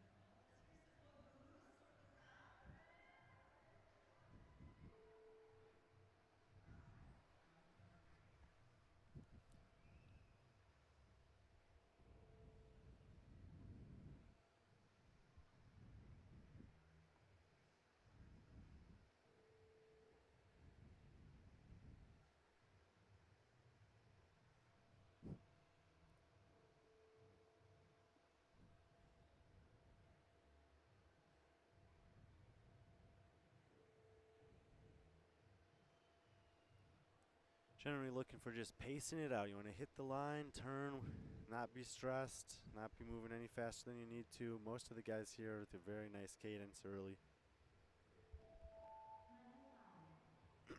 Entering into level 5. I think that for all these athletes, getting through level 7 is going to be fairly routine and a bit of a warm-up. First guys could be dropping out in the 8, 9. Probably have more guys dropping out 10, 11, 12. Anyone making it past 12, I think, is going to end up having a pretty good score on this.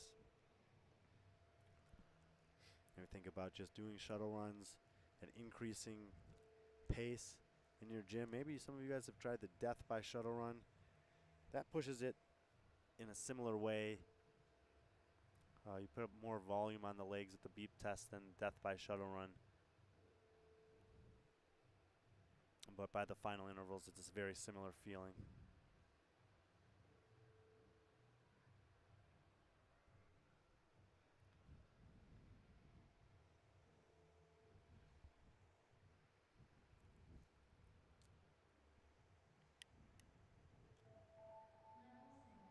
Entering level 6. Just keeping our eyes on the guys drifting towards the back. It's not necessarily a bad thing.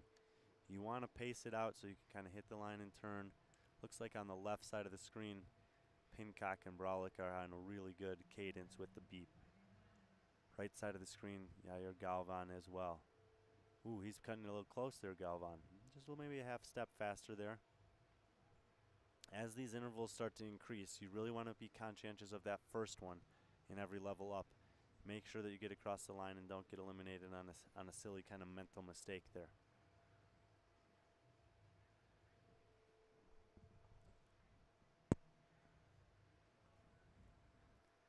Live stream brought to you guys by Functional Vision and Scoring Kairos this weekend. They cover competitions all over the world. A lot of competitions in Europe. If you're not following along on YouTube, give them a follow, give them a subscribe, like the videos that we put out. They were here with us last year in Cedar City, and here with us this year again at Salt Lake City. Love working with these guys. It's a super easy interface to integrate and work with. Functional Vision supporting the broadcast here at Summit Games this year and last year.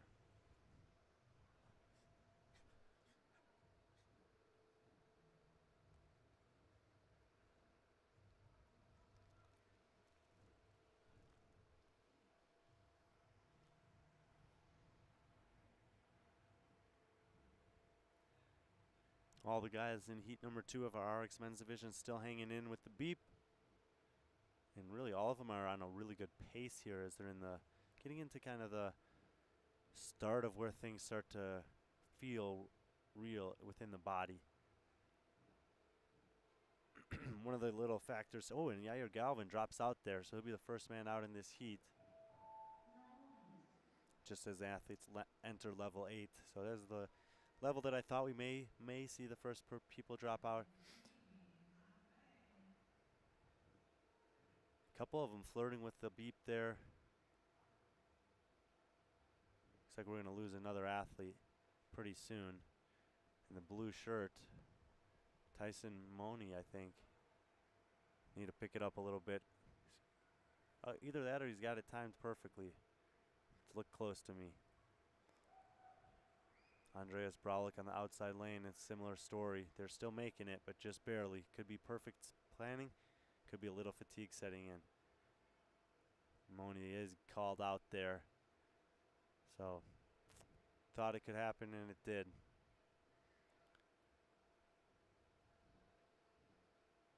Ooh, close one for Pincock as well. He picked it up on this interval. Level 9. And for the guys who aren't as good of runners, now is where it's starting to get tough, and their Brolic drops out right at the start of 9. Looks like Perez is cutting it close. No, that's not Perez. Emerson is cutting it close. Sorry.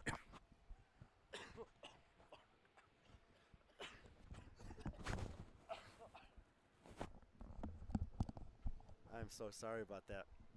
Just caught something in my throat. Ferry is on the right side.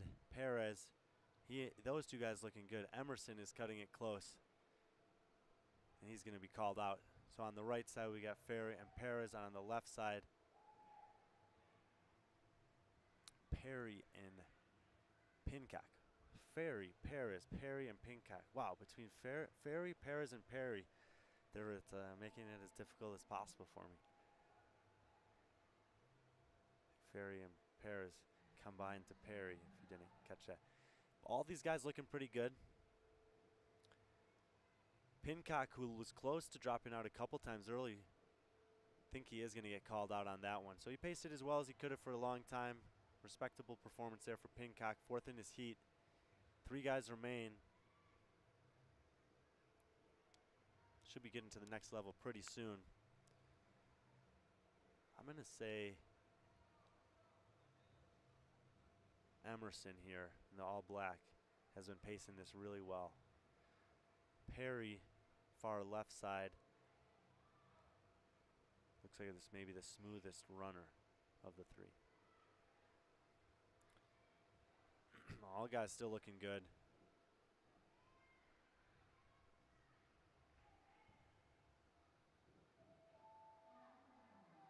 Level 11. Ooh. That was close. Yeah, they called him on that one. Emerson out. Down to Perez and Perry. I think Perry's going to outlast him here. They're still nowhere near Gavin Patterson from the first round, but there were only 1 or 2 guys in at this point.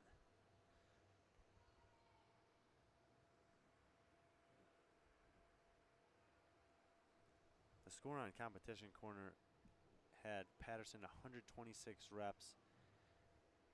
Hayden Clifford at 105. Perez out, so it is Perry, which we thought might be the guy here.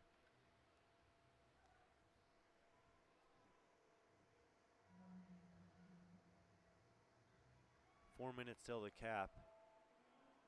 Level 12. I don't remember exactly when Clifford went out.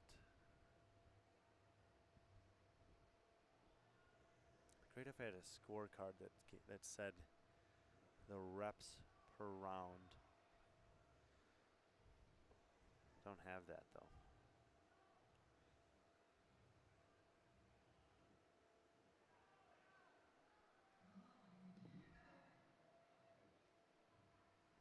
Casey Perry hustling now, pumping the arms, running hard, but hanging in there. Just like Patterson, he's going to have a lot of work to do on his own here. The mental fortitude that these guys all certainly have to be out here competing kicks in a little bit. And you've already beaten your heat, but you know Patterson's score potentially, and you know there's another heat to go. Level 13, Casey Perry looking real good. He came in 9th overall. He was 10th on the lifting. He was 1st on the handstand walk. 8th on the other one, and he'll call it there. And that's the name of the game. You either go until you miss or you go until you quit. And Casey Perry calls it there, wins the heat. I think that was the second best time we've seen or performance we've seen. Not matching Patterson, but a great performance nonetheless. So Patterson takes heat 1. Casey Perry takes heat 2. Final heat of the RX men will be coming up believe at 4:40, so 6 minutes from now, and we'll be back with you guys then. All that time you spent screwing up, it probably takes equal amount of time to get it right.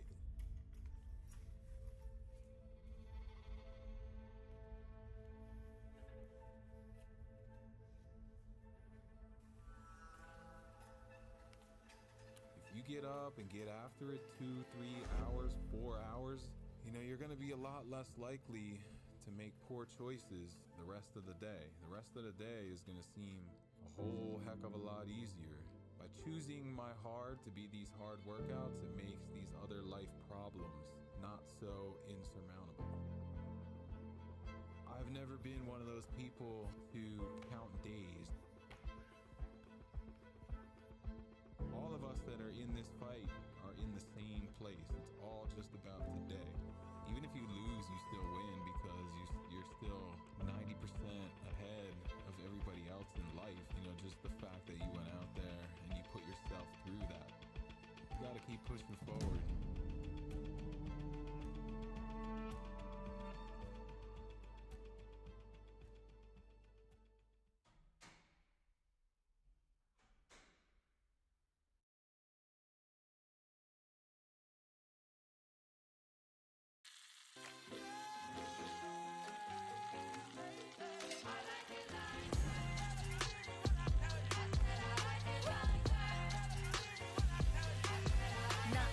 Chicken. I like fries. I like fish. I like spicy. I like Asian flavor punch. Where's my pen? Hey. Started. I like that. Diamond district in the chat. Certified, you know I got it. But if you want to see if you're a brave person, what they call the 4 o'clock in the morning courage, wait when things go completely to pieces, when things are the worst, when your very best deal falls apart and your rent is late and you're tired and you're sick and everybody is mad at you and your car doesn't work, then it's the person that picks themselves up and says, nothing is going to stop me. You know, the best quality in the world that you can develop is to develop the quality of being unstoppable. Develop the quality of being unstoppable. Say in yourself that no matter what life throws at me, it'll never stop me. No matter how rough it gets, I will never quit. And nothing will ever stop me.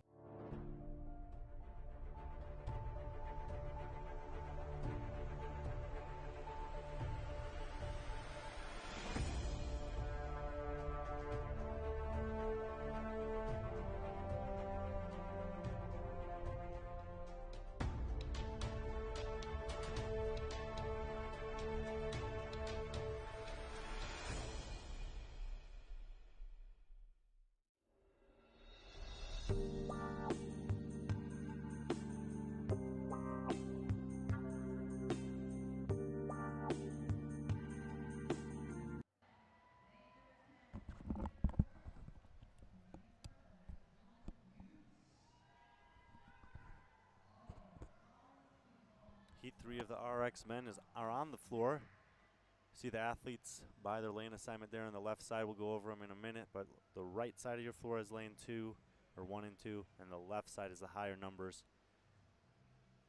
And they're going to be starting salt flat repeats 90 seconds from now. And it's going to start with a shuttle sprint that will ultimately serve as a tie break if it's needed.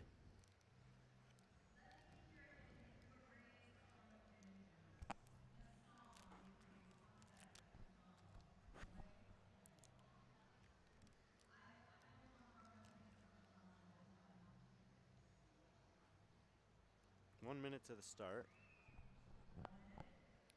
Austin Esplin is in 2. He'll be the athlete on the right side of the floor. Right now, I believe he's in the white cutoff t-shirt, black shorts. Nate Woods will be in 3. Marky Jensen in 4. Corey Chapman in 5. Antoine Pautrat in 6. John Williams in 7. Brandon Fogg in 8. Dallin Carlson in 9. Tanner Morse in 10. Colin Butte in 11. And the leaderboard has shifted because they've been entering some scores, but I believe Morse was in 2nd prior to the start of this one.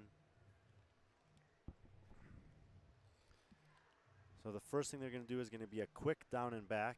See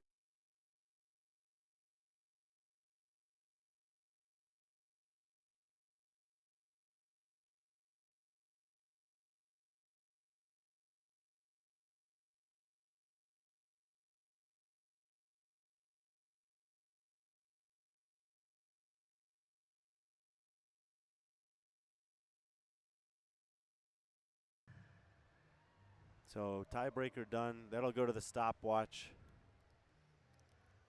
I got to get Feliz to get over there to the start and finish line for that so we can have a relevant view.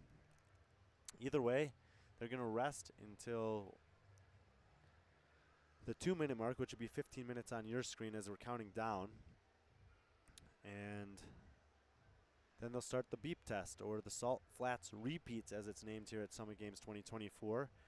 Start on one side of the floor and you hear a beep, you run to the other side. You got to get your foot to the line, touch the line before the next beep. As long as you do that, when you do hear the next beep, you turn around and run back where you came from.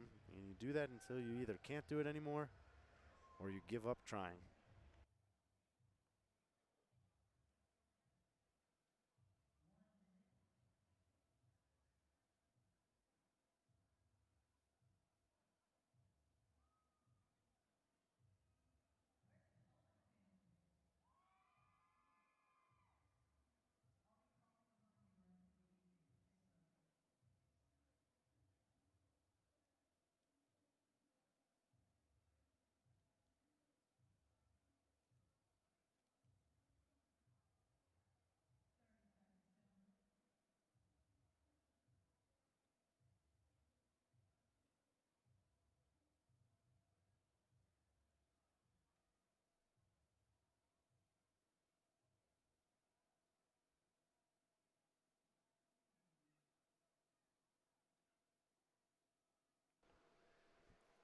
Final heat for the men's RX, getting set to start, 5 seconds.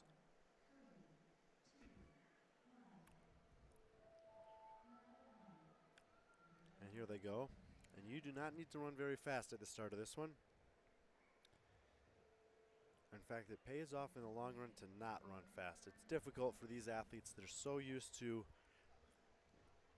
getting their warm-up in, getting to the corral, walking over to the field of play, and having all this energy and adrenaline and ready to go. But in this particular, we talk about pacing in the sport of CrossFit. The master pacer in this one is the one that will pay off in terms of maximizing their potential in the long run.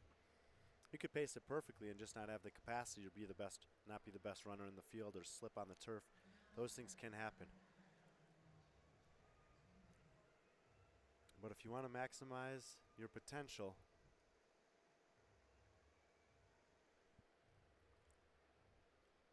go as slow as you can for as long as you can. Maybe sounds counterintuitive, but that's all that it takes really. Into level 2, so they just get a beep, beep, beep, and then you get that do-do-do. And that'll be the level up. That means that the intervals will decrease, and you got to pick up the pace fractionally.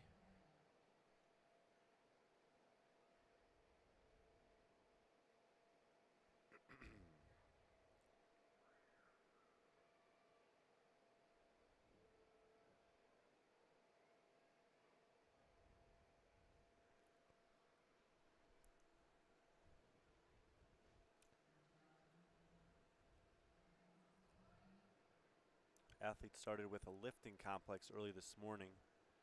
They then took on a back-to-back kind of shuttle power sprint workout leading into a handstand walk. So by the end of day 1, they'll have a middle distance running test, a heavy lifting complex, an isolated gymnastics opportunity to score points, and some strongman implements with a sandbag and a sled.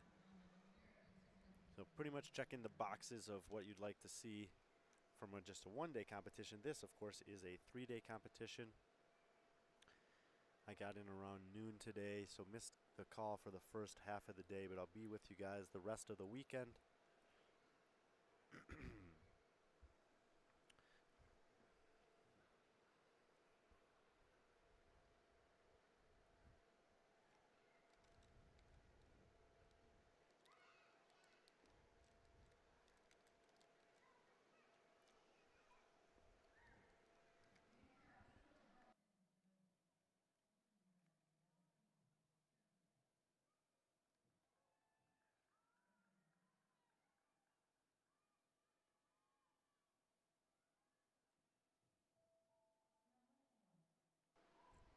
moving into level 4. If you're just joining us for the first heat, this is your first heat with us,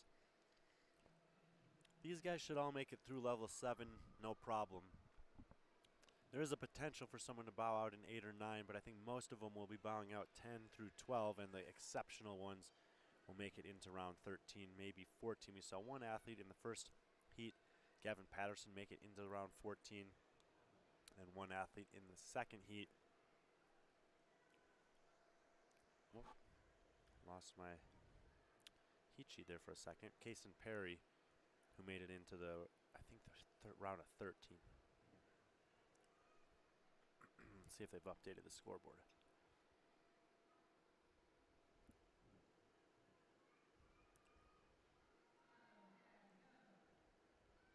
Haven't got the scores in for those guys yet, at least not for all of them.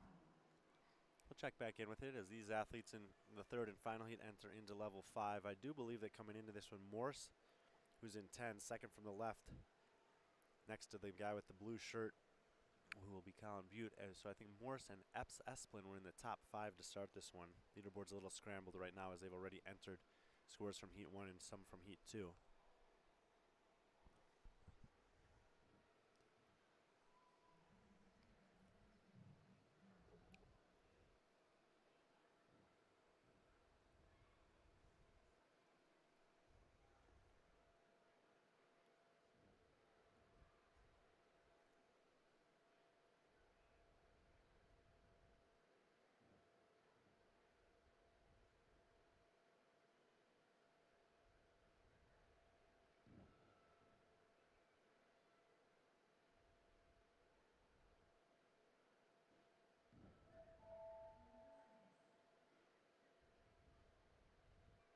Entering into level 6.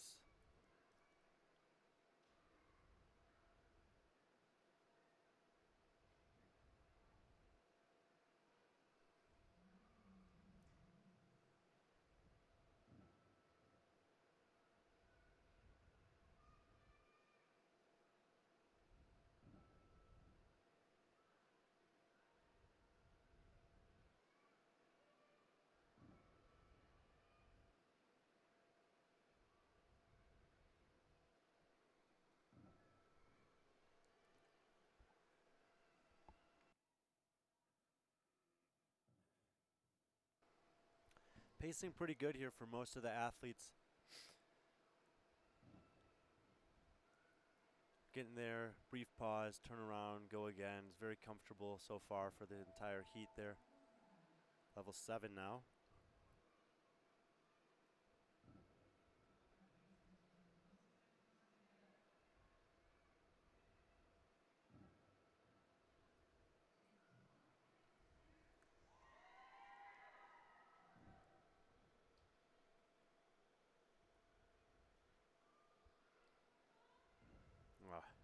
Butte lost the blue shirt on the left side of the screen, so not too many reference points to go for on that side of the screen anymore. 4 guys with no shirt and black shorts.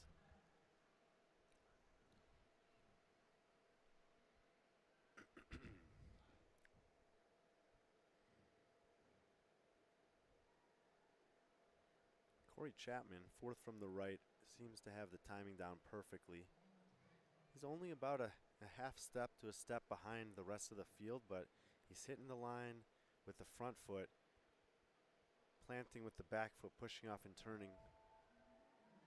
I think we're right a little off here, though. There's a little lag there, but they just leveled up. All men in the seat are still going strong. Chapman is definitely cutting it close. And he also looks like he's laboring a little bit with his stride. I would not be surprised if he's the first one to bow out here. Definitely having a little bit of a slowdown in terms of the internet. It looks like something's not right. Apologies for that.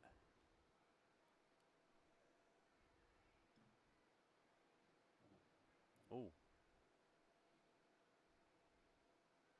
Might be back now.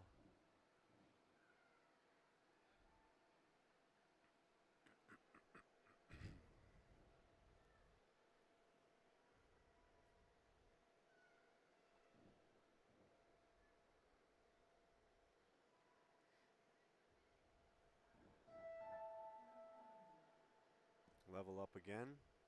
That was 9, did they say it was 9? Chapman does bow out there, so body language told the story.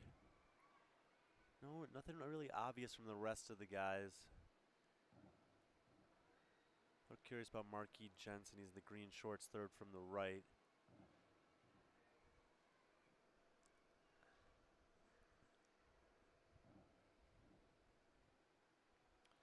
But strong heat here so far.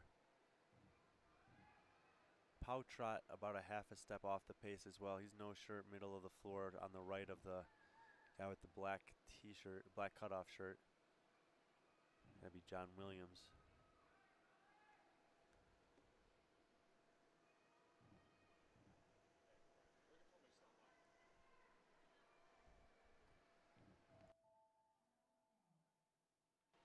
I think that's level 10.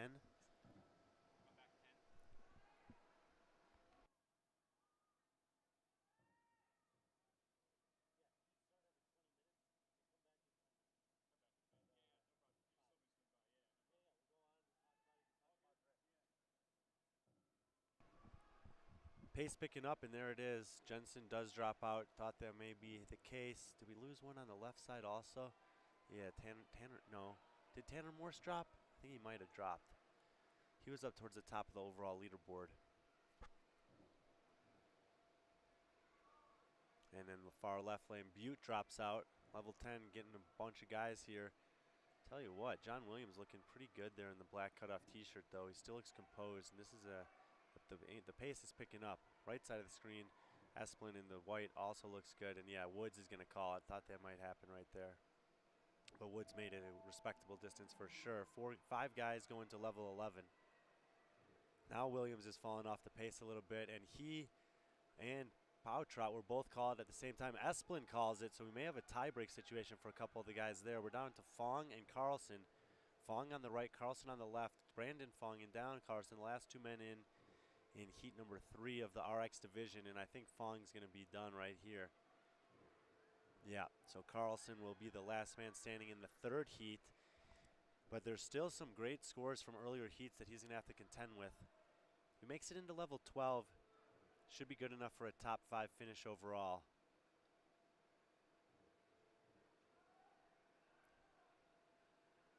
So same story as we saw in the other heats, where there's one guy that's just better than the rest of his heat. It's Patterson.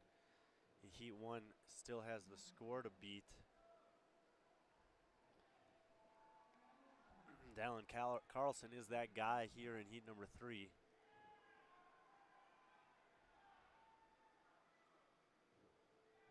Ooh, and he's running full force now. It's going to be close. And it's the turn that's getting him a little bit. You'll see he gets his foot there and almost slips. I think he's going to call it there, middle of, I think that was round, was it 13? If that's the case, if he got in round 13, was it 12 or 13? It's hard for me to hear them. That would be good enough for a top 3. I think worst case scenario for Carlson is a top 5 there. Great performance. The men's RX is done. Men's Elite will be up next. That's set to start 6 or 7 minutes from now. Hang with us, and we'll see you guys for the Elite Men taking on Salt Flat repeats here at Summit Games 2024. All that time you spent screwing up, it probably takes equal amount of time to get it right.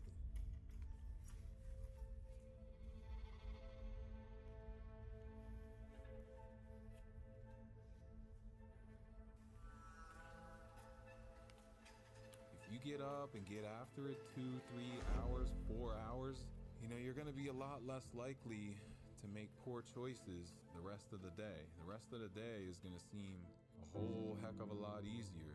By choosing my hard to be these hard workouts, it makes these other life problems not so insurmountable. I've never been one of those people to count days. All of us that are in this fight are in the same place. It's all just about today. Even if you lose, you still win because you're still 90% ahead of everybody else in life. You know, just the fact that you went out there and you put yourself through that. You gotta keep pushing forward.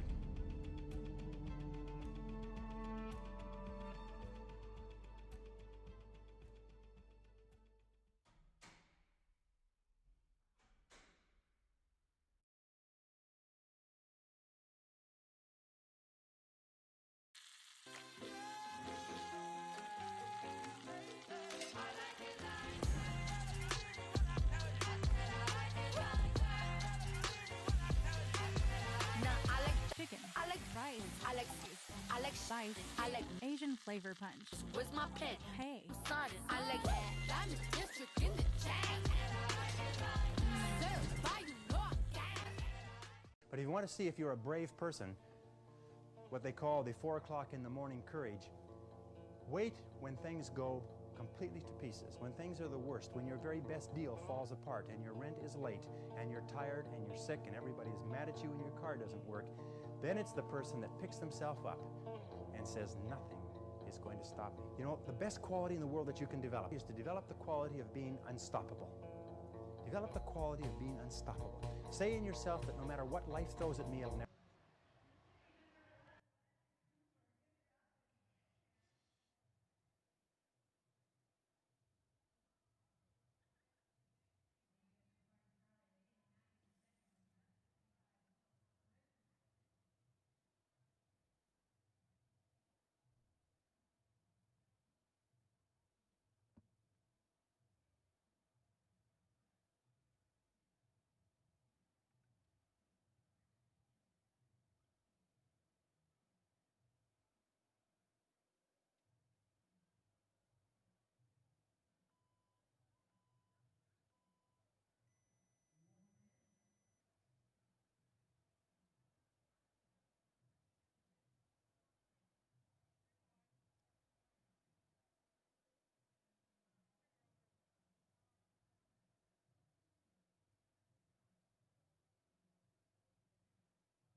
We are within 30 seconds of the start here. Ignore the countdown timer there.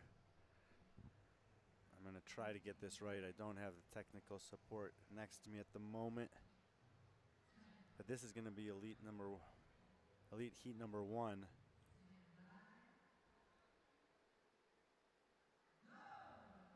Let's see if I got that or no. Nope. Ignore the countdown timer. That is inaccurate, and I don't know how to remove it. So hopefully we'll have some help here, but the tie break is done there. The tie break could come into play in the case that athletes have the same score on salt flat repeats, which is also known as the beep test. If you have an experience with that from high school, middle school, college, maybe even professional sports. We got our first heat of men in the elite division. Some of the names on the screen did not show up for competition today, but some of them are here. Far left side of your screen is going to be lane 1. Far right side, excuse me, is lane 1. It's opposite of how I would normally read it, but right side is 1. Left side is 12. We've got Mark Simonini in 1, Cameron Gregg in 2, Derek Lakowski in 3, Bryson Del Monte in 4, Mike Evans in 5. I believe those 5 guys are there. You can see them on the right side of your screen. I think 6, 7, and 8, and 9 are all empty. And then there should be 2 athletes on the left, Brandon Santa-Steven and Landon Cooper. So I think there are 7 athletes in this heat. And on the in terms of the overall leaderboard, Mike Evans is in the best position of the guys in this heat. He's currently 3rd overall. Brandon Santa-Steven sits 6th. Derek Lakowski 8th.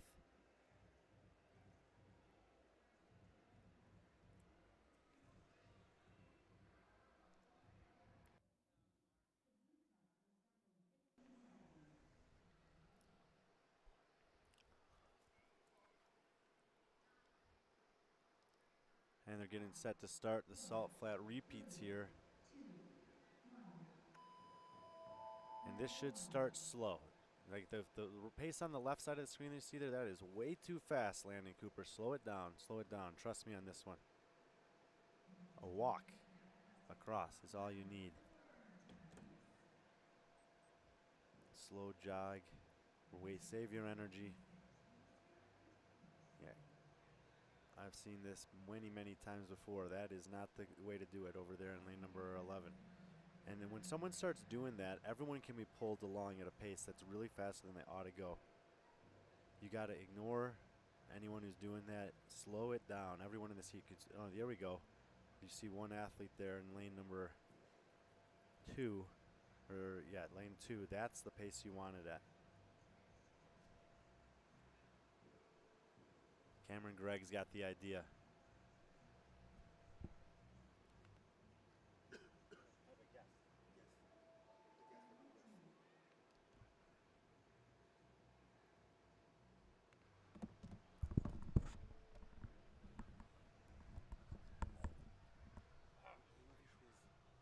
Is that what it is? Yes, that's why I have no shoes. How do you say your last name? Lainez? Lane.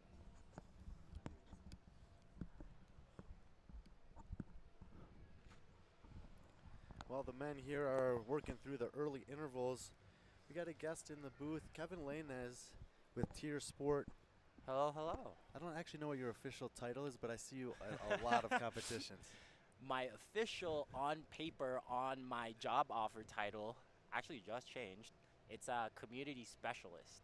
It's kind of nerdy, but Well, certainly most of the time that I see you at these competitions, you're obviously in the tier tent, interacting with the community. So it makes sense to 100%. me, although I'm sure that there are responsibilities within the job that are not just being present at competitions. yeah, it's definitely just one part, like one piece of the puzzle. As you can imagine, the community is like not just competitions, it's everything else leading to competitions, around competitions, and CrossFit is a very diverse space.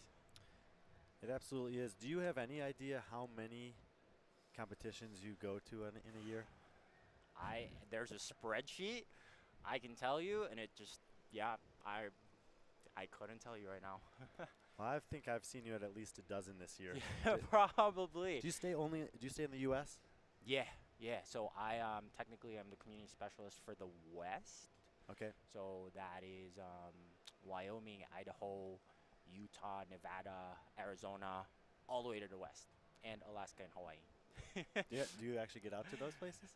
Not yet. So Corey, if you're listening to this, I want to go to Hawaii. There was a competition in Hawaii recently, Yeah. like a week or two ago, pretty decent one. And I know there was a group of women from Alaska that came down to Desert City last year from up there, and Yeah. there is a competition up there as well. You know, competitions are kind of gaining momentum again. It seems like the more and more are popping up on the scene. Do you get requests for, like to come to competitions and like your schedule's full and like you have to turn people down? Almost every day. Well, which is like a kind of like a good problem to have, but like it's a good sign for the community too, right? That these competitions are like popping back up. I even had to like send a mass email to like all our partners, like, hey, schedule's full for the rest of the year.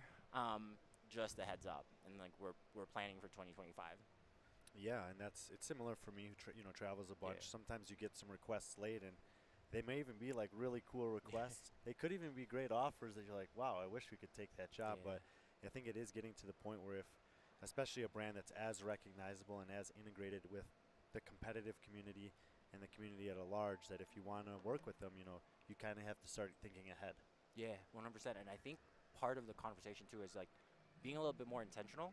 As much as I would want to be like everywhere all the time, it's also a matter of like, how can I add value to like another competition, right? It's not just like, okay, I'll show up and set up a booth, and it's cool that we get to support the community in that sense. Like people just appreciate like just me being there, right? But I always do. yeah, oh, thank you, brother. I love seeing you too in these things. But yeah, it's also a matter of like, well, does my presence actually like add value to your competition, to your event, to your community? And that's sort of like the filter that I'm like looking at 2025. Yeah, it is 2024, so it's 2025 next year. So yeah, it's just, Dude, I yeah. moved this last week, and so I'm filling all these paperwork. Yeah. And I was getting dates scrambled in my mind. It can happen so easily. That you did. When you're at these things, how conscious are you about like being intentional of talking to not just maybe the competition organizers, but other vendors, athletes, fans? Do you try to make that kind of a goal within a competition weekend to have a variety of different conversations? For me, it's not really a goal. It's just something a little bit, I want to say, inherent, right? Like, It just happens. yeah, it just happens. Like, I want to say the number one thing when I first started, because Tier is a pretty new brand in the fitness space, and we've been like pivoting, trying different things. Like, I always tell people like the stories, like almost every month we're trying something different, and like we're trying to pivot. But the first time, and it was Iron Games, which is last year's Summit Games, that I did my first like big comp setup, because it used to be just like gym booths. That was like my first experience, and the natural thing that happened there is just interacting with vendors, right? Just like, because you're in it together, you're just like talking to one another, and you get to know about. You're there early. Yeah. Stay late. Tear Exactly. down. And like, what are you selling? What are you up to? Like, how's your traffic going? Like, how are your sales going? Just like having that connection amongst one another, and then from there it just organically grows, right? Like meeting other vendors, meeting other people who's like involved in the space, and then talking to another organizer, like, oh, I know that person. Oh, that person's gonna be here as well. So it's just it's like the beauty of our industry, really. It's just genuine connection doesn't have to be a goal. It's just inherent in what we do. How often is it that someone walks into the Tier booth at one of these and has never heard of Tier? I would say when I first started, that was more common, right? I was like, what is this? Like, what shoe is this? Nowadays, it's more so like few and far in between, but still getting some of those people. Like, oh, what is this thing that's like popping up? You have shoes at like a competition, like, what is that? And then they were like, oh yeah, I have your swimsuits. I'm like, yep, that's what it is. Well, if someone was to interact or encounter Tier for the first time, and you know that the average attention span is about 10 seconds, what is your like, this is what you need to know about us? It's not 100% on brand, but the first thing that I've like recently that I've been asking if they know nothing, I was like, did you watch the Olympics this year? And like, did you see that woman named Katie Ledecky? Like, dominant. And then kind of like steering the conversation from there. So to your point, like 10 seconds, like attention span, but Well, that's actually perfect, because what you do with something like that is you get a hook in. Oh, yeah, I did watch the Olympics. I wonder why he's asking me that. Now that 10 seconds extends to a minute. I'll give this guy a minute of my time. I'm kind of curious why that's what he's asking me. So you can like expand that window by asking the right question. It's not even like intentional. I'm like just trying to make conversation almost. And to me, it's like, yeah, the 10-second part is cool, but what's cooler is like the next minute that comes to it, the next 2-3 minutes that comes after it. And I think that at this point, as you said, a lot of people especially in the fitness CrossFit community, they're aware of Tier, but I still think there's probably some people that come in that as aware of it as they are, they maybe haven't worn the shoes yet. Yeah. Is that happening more often?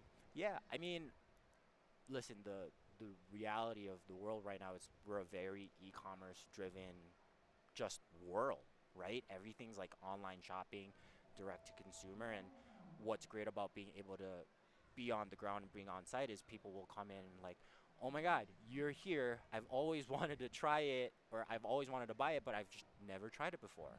And especially with footwear, like it's not as easy as a That is one of t-shirt. those things that you're buying that it is nice to be able to try it on before you buy it. We did have an athlete or two drop out there. I think it was Mark Simonini dropped out on the right side of the floor, and Brandon Santasteven might have dropped out. It looks like Evans, Del Monte, Lakowski are still on. I think Greg dropped out as well. So we're pushing into that interval where we're going to see that start to happen. This is the first of two elite heats. Bryson Del Monte is lagging behind the other three guys here in the white shoes, middle of those three guys with no shirts on, and he is going to be the next guy out. On the right side is Derek Lakowski. He started out to be the kind of the slowest and most laborsome of the athletes in the heat in the middle rounds, but he's picking up the pace here. Landon Cooper on the far left side was the guy who started super fast, and I think he's got a huge running capacity. He's still going strong over there. You ever done the beep test, Kevin? I did once as she said, in high school. I couldn't tell you what happened, but I definitely have not found fitness back then. So, but those beeps are very, very familiar. Kind of want to do it for funsies later. I got to do it, actually. Yeah, Brigham was testing it, so I went up there and did it. I know, I did okay. I mean, I woke up at 3:15 this morning, took a flight, took an Uber, been sitting here, Sure. but I got a workout in. Yeah. We had Mike Evans drop out third in the heat there. He was a third overall in the division to start, and Lukowski's going to get the better of Cooper here. So I really got to say, I think Derek Lukowski paced this extremely well, and we talked about it in some of the earlier divisions that this is not about how you start, it's about how you finish. And if pacing is a good principle in CrossFit in general, this test will expose that. He's just entering into level 12. In the RX divisions, we did have someone get to level 14. I saw that. And that's the tricky part about these things is that just because you won your heat and you're the only one left doesn't mean you can just stop and say, okay, I did a good job. You got to watch out for the other guys too. And Derek Lukowski here is going to try to make that as difficult as possible for whoever the last man standing ends up being in the second heat. Looks like he's going to get to about the midpoint of level 12. And that probably would have been about 5th amongst the RX division. There are a lot of guys in the RX division, and of course this is a test that favors some of the runners. Kev, if there's guys that are listening in that haven't been familiar with the tier shoe, the last thing I want to kind of ask you about, you guys release shoes pretty frequently, Yeah. and I talk to Corey every once in a while, but I think in particular the CX2 that was released over the summer. All the athletes I've spoken to have had nothing but phenomenal things to say about that shoe. Is there something, one or two things that you would say about it that kind of distinguishes it either from previous shoes within the tier lineup or other stuff that's on the market? So listen, we can talk about like the technical aspects all day, right? I want to say though the biggest takeaway for me is like the care and attention to feedback that goes into the shoe. I usually like look at what I call the iPhone model, like tweak something different like each year, sell it, it's the next new thing. For us, it's really truly listening to the feedback, working with our athletes, like what are the pain points with this shoe, that shoe, and just iterating and growing. And that's pretty much what you get when you try on a pair of shoes. It's know that it's been backed by feedback, listen to not just our elite athletes but also the community.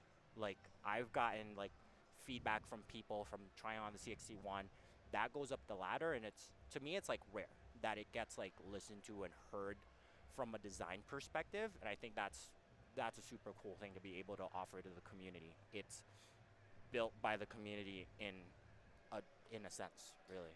Yeah, and that's not something that I would necessarily have a touch point with, is how community feedback is passed up the chain. But I have spoken with the tier athletes at like the biggest scale, and especially in CrossFit that you guys work with, and I know that they are often invited to be involved in testing, send stuff to get feedback, and that's one of the reasons why they like working with you guys, is because they feel like they have an opportunity to contribute. And that the thought process to me is, if the best in the world are telling us this, and they're putting their bodies and their shoes through that level of stress, that it should trickle down the train. Yeah, 100%.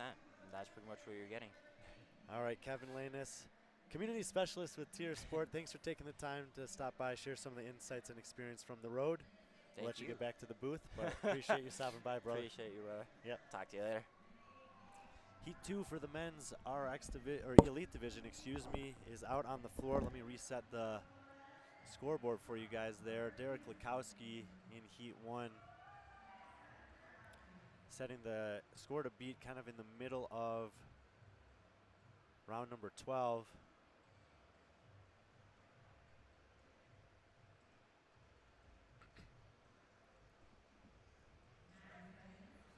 And actually, we're going to bring him over here and get a little insight from the man himself. If you need a water, we'll give him a second to calm his breath down while the guys are getting set on the floor. That's okay if I'm going to be sweaty. That's all right. All right. Here we go. Derek. Let's got to come down there, huh? Yeah, okay. You just came off the floor doing the salt flat repeats there. I'm going to give you my first impression. In the early rounds, maybe the first half of the time you were out there, you looked slow and laborious. And all of a sudden, I think it was round 10, you looked like you really started to get in control of what you were doing, and then next thing you know, you're last man on the floor. Yeah, I mean, admittedly, I did the pacer test 4 times before I came here. Kind of got hooked on it at the gym, so I don't know. I feel like you can lose it in the beginning, but you can't really win it in the beginning. So I was trying to look like a silverback gorilla out there. You did in rounds 1 through 5 for sure. It's interesting you say that because farthest side of the floor from you, Landon, was the second last guy in. And the first, like, 5 intervals, he was, like, sprinting across the floor. Really? Okay. And I said, that's not really the strategy you want to have. However, if you're a really good runner and you do something like that, you can kind of bait the other guys a little bit. Yeah, It didn't look like you took the bait. No, I honestly like probably looked at my shoes the entire time, which I don't know. At the end, I was like, dang, I really hope these guys stop soon. So. Now this is a little nuance of this test, and we see a couple guys slip there. That this tie break. Yep. Were you concerned about this tie break at all? Yeah, honestly, not super concerned. I mean, I didn't know like where people were gonna be at, but like, I don't know. If you tie with someone and you lose the tiebreaker, you kind of tip your cap. I feel like at that. Like, I don't want to pull a hammy in the first 65 foot of the workout, you know. So. Yeah, and it's, I mean, I do like when competitions integrate opportunities for a tie break if they think there's a high potential for ties. Yeah. And there were a couple ties actually in the RX division, which had three heats and Okay. pretty full. Yeah. And I think there was one heat where 3 of the last 4 guys went out at the same time. Oh, so really? in a case like that, it's you nice, need it. to have something. For sure. But I also think that, if you know that this is a test you're going to do well on, like you said, you don't need to put too much stress on that. Right. Just take care of business in the actual thing. That was kind of the thought. But have you ever done the pace test or the beep test? What do you mean? Have you ever done this? Oh yeah, I've done this a lot. We did this in middle school, high school, college, soccer. I beat the test one time. Did you really? That was like, I don't think this is exactly the same test. Yeah, I think it's a little different. Oh, I stole the headset. I think that's my cue. No. Oh, is he coming back? No. Okay. We're gonna hang on. I just want to try to get the start right here. Yeah. Okay. 30 seconds to the start.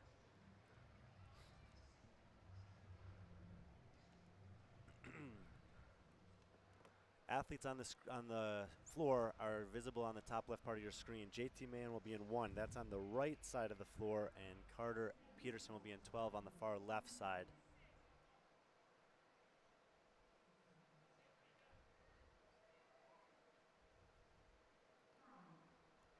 Wow, that was good. Wow, we got a little lucky there, honestly. That was impressive. And so they're going to start in on the salt flat repeats, and as Derek was saying, it's not about how you start, how you finish. When I do this test, I pretty much try to go as slow as possible for as long as possible. For sure. I feel like that's the move. And I really like what you said about looking down at your feet. That's where you can just get into your own lane, do your own thing. There might be a little element of at the end of it where you're racing someone, but in your case you beat the whole field, knowing there's another heat to go. What's it like being the last man out there? Honestly, walking over here, I was going to ask you how far you think they're going to go, because I mean, there's some boys in here. I feel like they might go deep, but it's hard. I mean, it's just you and the beeps. There's no music, no nothing. So it was like, and I kind of messed up at the second to last rep. Like I don't know if I slipped or something happened, so I didn't have the same cadence, and so I felt like I had to sprint to get one more. And I don't know. I think kind of cost me maybe 3 or 4. I feel like maybe I could have gotten a couple more, and that who knows, that could be the difference here. Yeah, there's a few nuances of doing it. We're on turf, and you're not allowed to wear cleats or turf shoes because they didn't tell people ahead of time. Didn't want to have an advantage for the people here who could just go get them in the middle of the day today, which is fine, but you have to be pretty intentional about where you place your feet and how you turn.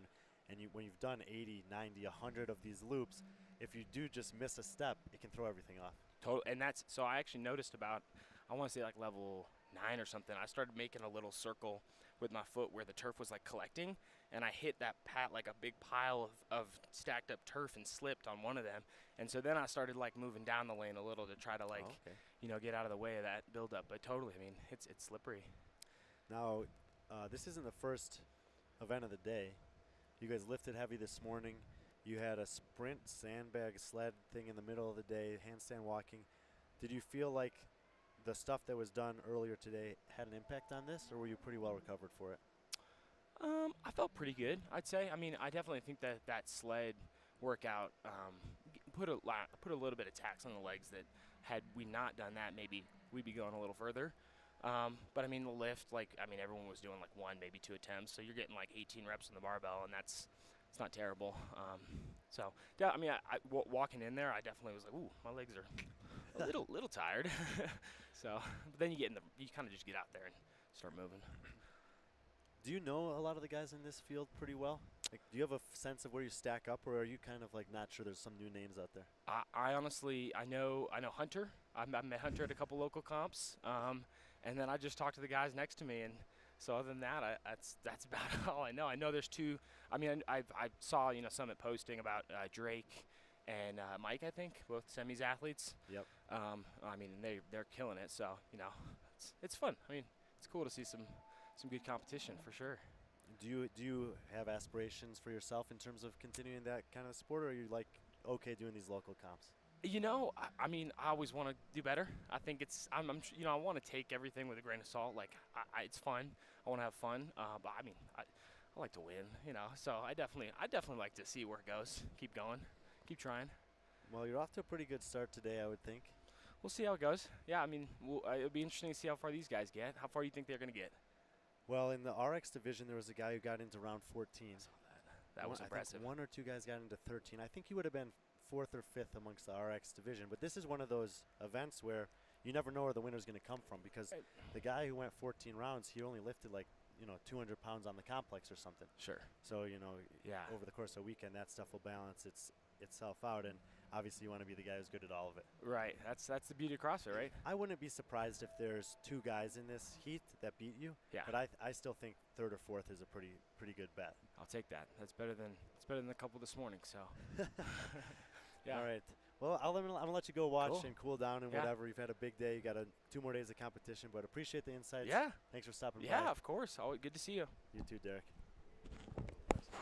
Derek Lukowski, winner of Heat 1 for the men's elite division. Just giving a little feedback right after finishing the workout. Looks like a little bit of a lag there on the stream, but all the guys still moving steady through. And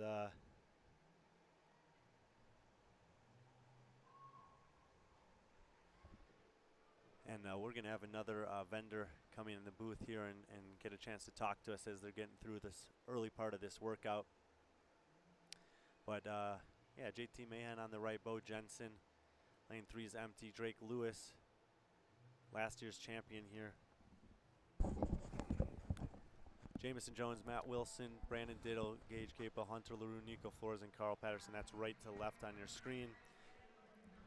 And I have Brett from Grit. Is it what's the formal name of the company? Grit Fitness. Grit Fitness. That's what I thought it was Grit Fitness, but it didn't say fitness on your shirt, so I was questioning myself. I've seen you guys on the road though. What do you guys do? What's Grit Fitness all about? Yeah, so Grit Fitness is all about premium fitness apparel. But I think the thing that is key for our brand and kind of how we got into this whole thing was kind of the mantra that we started with was, do we just want to start a clothing brand that has cool, attractive apparel that's high quality? But I really want to take it from a standpoint of what do people battle every day, right? In the fitness space, outside the fitness space, what is all of our adversity all about? How do we go through that? And to me, it's like the one thing that I think everybody has in common is their potential to tap into that grit that is within inside of them and find another way to overcome any obstacle, any adversity that you're facing. And so the apparel that we make, everything that we wear comes from that mantra. And not to get too personal into a story, but it was inspired by my best friend that battled cancer. And that's not really out there in the public space a lot. Maybe I should share that story more. But that's really what inspired me to really promote what's our potential to fight harder, do more, and become better through really tapping into a stronger version of ourselves. And that's kind of what it's all about. I think it's great to share stories like that a little bit. I mean, there's a time and a place for it, and if level of comfortability, and it can be things that are really difficult to talk about, but especially in the CrossFit and fitness space with what's happened in the last couple months. I mean, these types of things happen. It's life, and like you said, whether it's in competition, in the gym, at home, at work, like there's always going to be challenges. There's always, and it's hard to predict them. And that mentality and being able to tap into that mentality is going to make you a more resilient human being. Like that's kind of why we train. So it's cool for me to hear that one, there's an experience in your life that's very personal to you, that's motivating to you, and 2, that you have found a way to kind of take that value set and integrate it into something that maybe people wouldn't normally think about, which is an apparel company. Right. And that's kind of like the ironic piece of it, right? Is we want to make you look good while understanding what you're all about in your real life, right? Outside, like when you're not looking good, you're battling things, right? And then let's put something on to look good and then go work hard in it. So what is there something that you found through the process of, developing, refining, testing, whatever, that goes into your stuff that does kind of distinguish it from other things that might be out there? So I think from a product standpoint, I think it's all about the testing. So all of our products that we take before we take them to market, the fabrics, the different cuts and fits, we'll provide those for free to different athletes in various spaces in fitness, whether it's CrossFit, weightlifting, running, bodybuilding. We'll provide them with those and say, hey, go test this. Give us your feedback. Let us know what's going on with this. How can we refine it, make it better? So we take it from a real world experience that somebody had in it, and then we'll take that feedback and we'll implement those and make those changes. So it's not just us saying, hey, we think this is the best, but hey, you tell us because you're the experienced athlete. Let us know how this is working for you and how we can get better. Makes sense to me. Bo Jensen drops out there pretty early on there. Hope that he's all right. I think everybody else who started the heat is still going. Should be in the middle, kind of the middle rounds. I said level 9 there. Starts to get real about this. Have you ever done the pacer test or the beef test? I've never done it, but I don't envy these guys at all. This is ridiculous. Yeah, it's a mental test as much as a physical one, and it speaks to what you're talking about. And I love that you send it out to people. I didn't realize that you guys were involved in those spaces. Was there a particular space that you started in and then you've expanded to some of the others, or have you had some touch points in all of those from the beginning? So we've had touch points in most of those. Our biggest market is CrossFit and functional fitness, but on a bodybuilding fitness level, we've been in that space as well across the board. So general weight training, cross training, other industries call it. So just different names for what they refer to their kind of training as. We kind of look at ourselves as a pretty unilateral brand. So whatever you're doing that's active. Right. If you want something that's active, high functioning, high performance, high quality, and that will, give you that little next level swag to yourself, then, that's the apparel for you. Getting pretty serious here. JT Mahan on the right has been a big surprise of day one. He still looks good. Drake Lewis is in the black shorts to his left, 3 lanes over. Next to Drake, Jamison Jones. We just had Matt Wilson drop out on the far left side. Nico Flores is flirting with missing the cut, and Carter Peterson on the far left still going strong. Mahan does drop out there. He was second place coming into this one. Like I said, had a pretty impressive day. 3rd, 1st, and 9th up to this point. Maybe about a 9th place finish again here. Of course, we have to check all the results on Competition Corner. 4 guys to go. Defending champ from last year, Drake Lewis, is still in there. He's the farthest right of the remaining athletes. And they're getting into the thick of it here. A lot of respect to these guys. They are pushing themselves, and all they can hear, the music has been almost quiet. Yep. They can hear a beep and their heartbeat and their breath, and that's about it. They're pushing themselves. Yeah, they tested it with the music beforehand. Brigham and I actually did this today as a test. Drake Lewis does drop out there 4th in the heat. I'm guessing he's going to be 6th or 7th overall. And Nico Flores drops out. So we got 2 guys left. Carter Peterson on the left.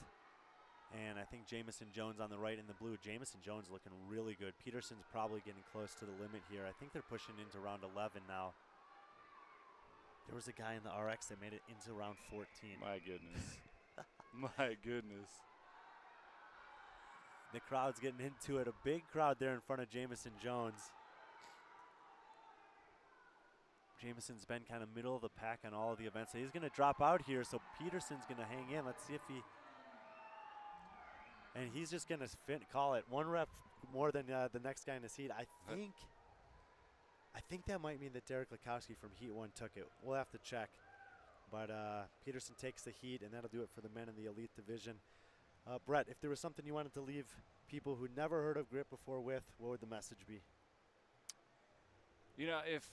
If you have tried us, if you are a returning customer, thank you so much. We are a small family-owned business, and a lot of people don't know that. Awesome. And then secondly, if you haven't tried us before, you know, try something new or outside of your comfort zone that you really is maybe not in your regular rotation of apparel. Come and see what we're all about. We promise that our family is always putting everything we have into your needs and what you will need when you're out there on the competition floor, whether you're pushing yourself, whatever you are doing, we are thinking of what your needs are out there. So just remember that when you come and shop us, that it's not just another piece of clothing on a rack, that it's something that we've put time and thought and energy into for all the athletes out there. I feel like I could be carrying sod around my lawn, pushing wheelbarrows, chopping wood, hop in the gym, hit a bench press set, make a protein shake, and I could wear the grit apparel through all of it. Oh, yeah. Whether you're in the gym or you're a lumberjack, it's for you. All right. There we go. Brett, man, appreciate you taking the time to come Appreciate over. it, Brian. Thank you. Let you get back to the booth, and thanks for your insights on the workouts. Yeah, thank you. Appreciate it. Cool to have some insight from the guys who are supporting the fitness community here. You heard it from Brett. He's a family-owned business. They pour themselves into this for you guys. So if you haven't checked them out, maybe consider it. Grit Fitness, not just for fitness, CrossFit, but for all these different fitness regimes and their everyday stresses in life. So check those guys out. All right. We'll let the competition corner tell us the official score, but it looks like it's going to be Lowski and then probably Peterson.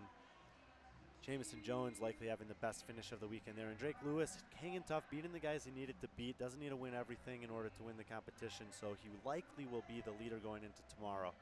But of course, Competition Corner will have all of the official results. Let's see here. When's the next heat up?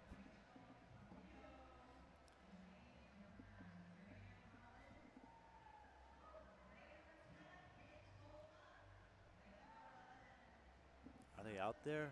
Okay, we're ahead of schedule, which is totally fine. So this is going to be our Masters men 35 to 39. They're going to be on the right side of the floor, and then all of our Masters women's division will be on the left side of the floor.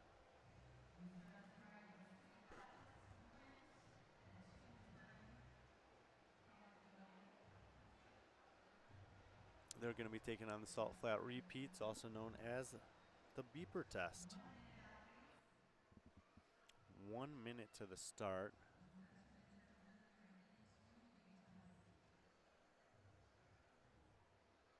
And we're ahead of schedule, so I'll try to sync up the start as well as I can here. And then we'll give you a rundown of these athletes and their divisions.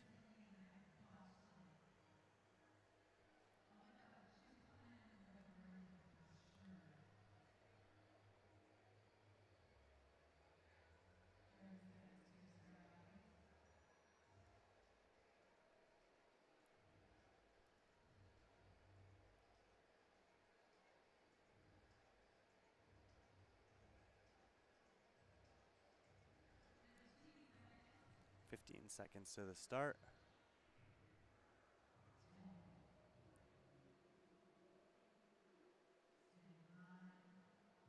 Well, I might be a couple seconds off there. I'm 5 seconds off. Ooh. 5 seconds off, but the tie break is done, and it looks like lane number 4, Ron Butler for the men, was the first one across.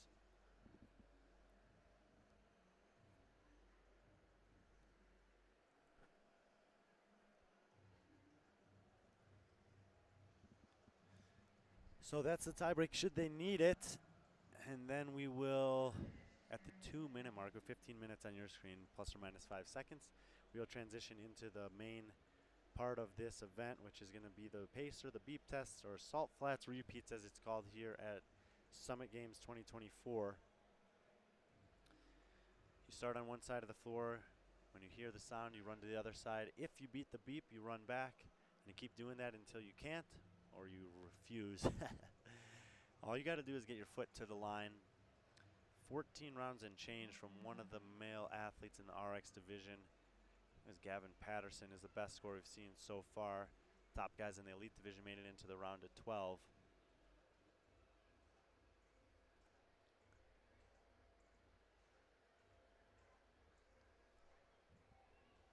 This will be our last heat that has any men in it. It's a split heat with the Masters men 35-39 in the women's masters, as I said. Then we'll have 2 RX women's heats, 1 elite women heat, and that'll call it for the first day here at the Summit Games. We got 2 more full days of competition. Be on the stream for a majority of the days. I take a few breaks here and there, just depending on what's going on, but try to give you guys as much of an insight into Summit Games 2024 as we can. Appreciate you guys being with us. Brigham Nielsen and the team putting a lot of effort in all year round to make this possible for their community out here. And they're off. Far right side of your screen, Anthony Matucci, black shorts. Garrett Barber in the white shorts and the all black. Jason Hrubon. And then Ron Butler to his left. Didn't hear the beep there. There it is. Very faint. Starting with the women's side of things. Wow, I see now that you guys may not be able to read that. Tessa Jennings is going to be in lane 6. She's the first female athlete on the right. Nicole Lovelace will be in 7 next to her in the white shorts. In the all green should be Rachel Carrillo. Carrie Ann Harlan will be in lane 9. Oh, it looks like lane 9 is actually empty. Lane 10, Kate Tolsma, and then Helene Taylor rounding things out on the far left side.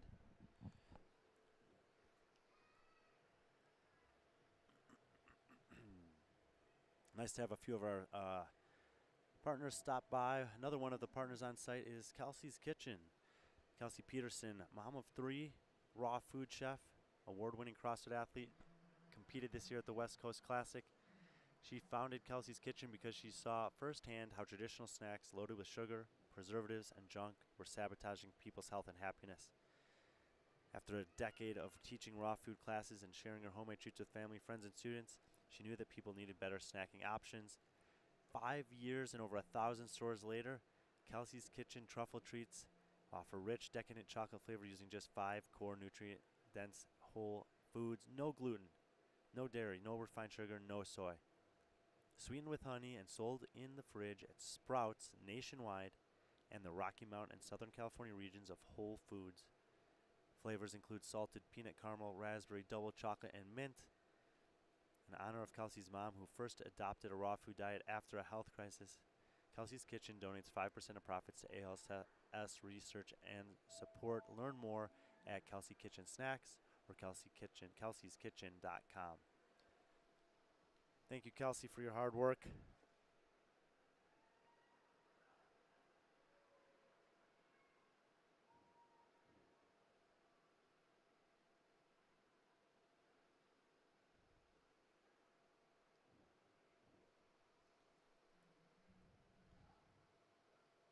Looks like we lost our athlete there on the far left, Helene Taylor.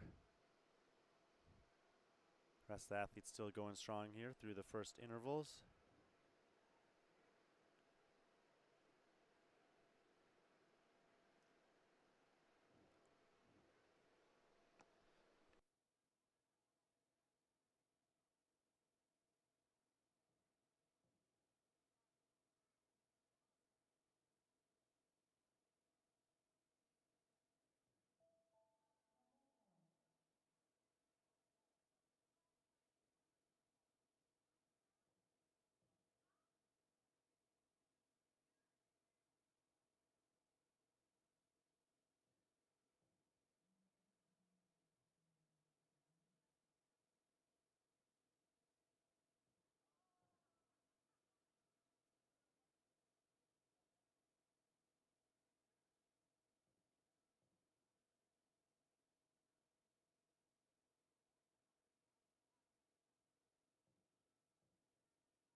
Wow, I think I was just on mute that entire time I was talking. Okay, my fault. Tessa Jennings took it for the women if I was inaudible. Butler dropped for the men, then Hruban, and we have Barber and Matucci going rep for rep. Barber has been first in all the events today. Matucci's been second.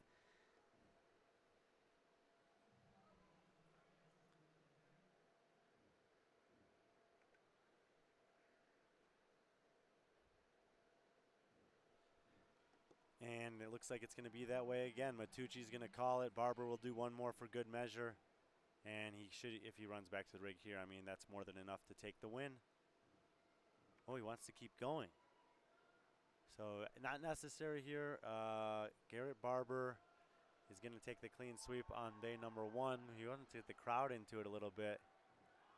From a competition perspective, there's no need for this, but hey, get a workout in while you're at it. Like we mentioned, there's other divisions going on.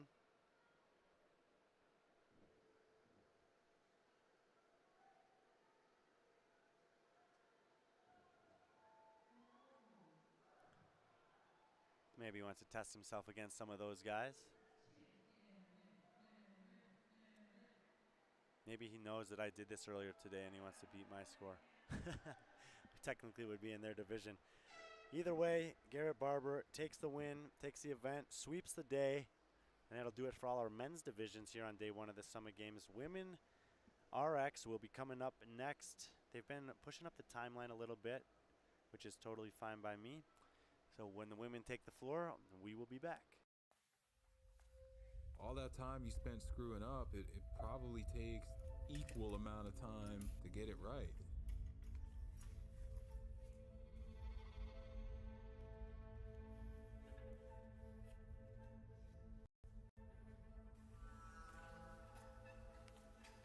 If you get up and get after it 2, 3 hours, 4 hours, you know, you're going to be a lot less likely to make poor choices the rest of the day. The rest of the day is going to seem a whole heck of a lot easier. By choosing my hard to be these hard workouts, it makes these other life problems not so insurmountable. I've never been one of those people to count days. All of us that are in this fight are in the same place. It's all just about today. Even if you lose, you still win because you're still 90% ahead of everybody else in life. You know, just the fact that you went out there and you put yourself through that. You gotta keep pushing forward.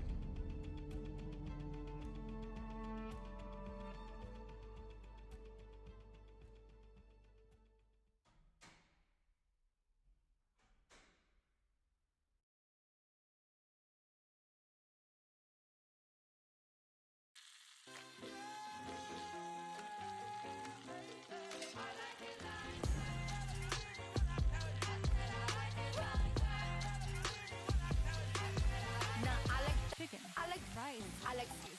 I like spicy. I like Asian flavor punch. Where's my pen? Hey. Sudden. I like that. Diamond district in the chain. But if you want to see if you're a brave person,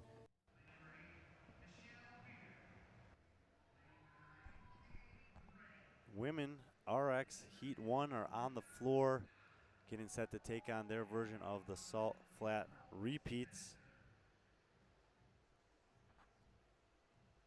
In lane 1, which will be on the right side of your floor, is Megan Walker. Lane 2, Brianna Ferroni. Lane 3, Terry Deo. Lane 4, Kylie Turco. Lane 5, Natalia Villarreal. Lane 6, Lexi Jensen. Lane 7, Melissa Mayberry. Lane 8, Michelle Weir. Lane 10, Olivia Allen. Lane 11, Nicole Spencer. Olivia Allen is the leader right now. She's been first, third, and first. Michelle Weir is 10 points back, first, fourth, and second. Chantel Bucci will be in the next heat. Currently third, eighth, second, and third for her. Brittany Crump, Lexi Jensen round out the top 5. So Crump and Bucci will be in the next heat. They're 3 and 4. Jensen, 5. She's in this one. Weir and Allen, who are the overall leaders, and they got a 24 and 34 point lead on the field early here. Tied for the lifting event early this morning, and then had pretty good performances in the middle workout of the day. 15 seconds to the start.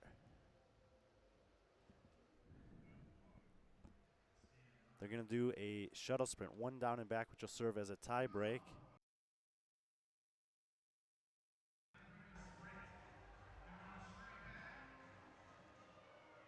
Extremely tight.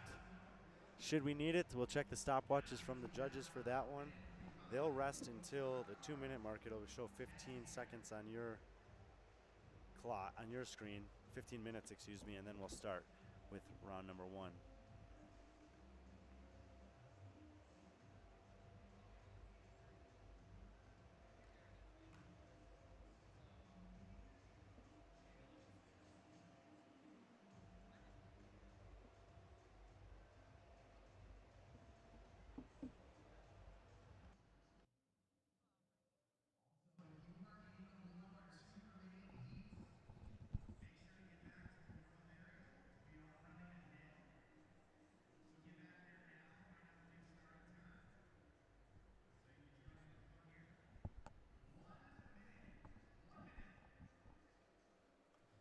Looks like the elite men's division's been updated. At the end of day 1, Drake Lewis will have the lead as he looks to defend his title from last year.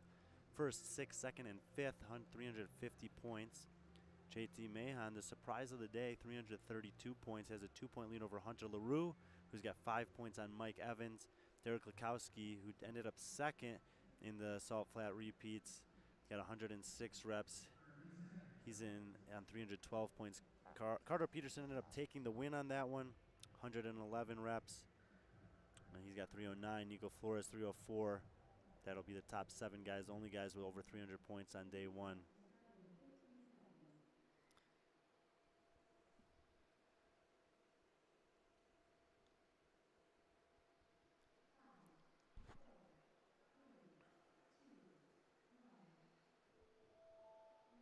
So we're pretty close with the timer there. And the women will start off slow and build into this one.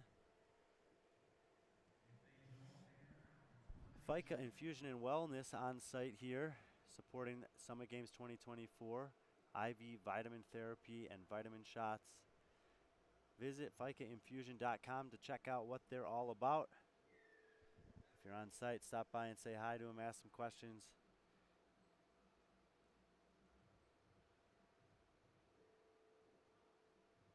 Hey, if you're competing or volunteering, you may even be able to stop by and get some free stuff for them, so ask them about it. FICA Infusions Wellness, supporter of Summit Games 2024. If you got kids and you're in the area and you're nervous about what they're going to do here, don't worry. Adventure Zone Inc. has the bounce houses on site. If you're looking to throw some events in the area, hit them up. www.the-adventure.zone.com. Looks pretty fun to me. Even saw some adults chasing their kids out over there. Summit Games providing opportunities for the entire family with the support of Adventure Zone Inc.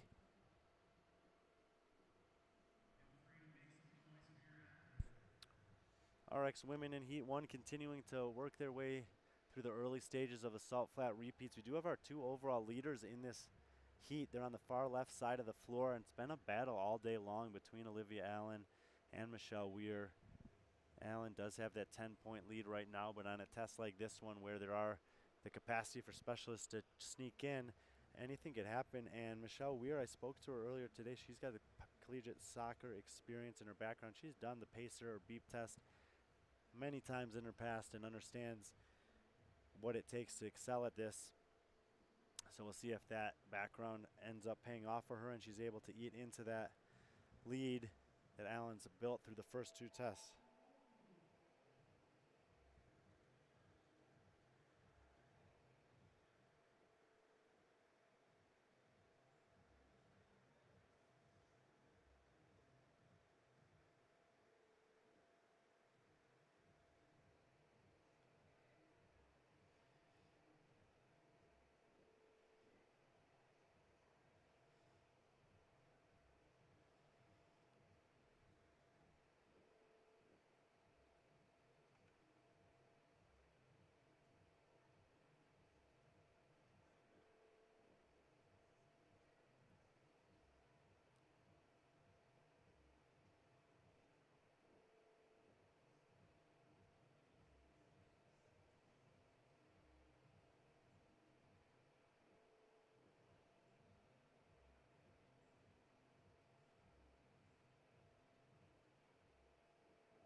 Moving into level 4, I believe.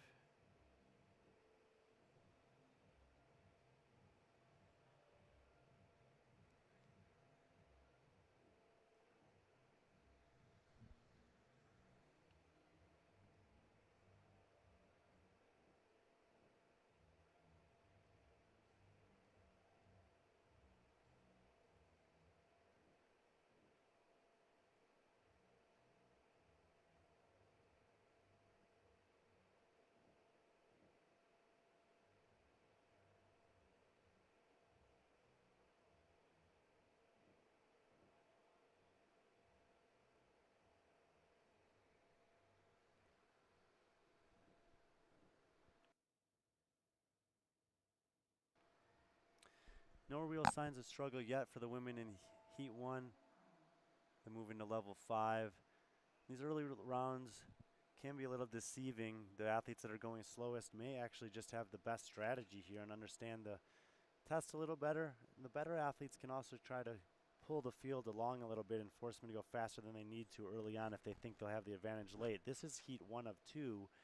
So a little different for these athletes than the athletes in the second heat who will potentially know what they need to do if they want to get the win. But in this case, the last athlete standing, whoever she is, will have to push it to the end and not be able to just stop with the win, as potentially someone could do in the second or final heat.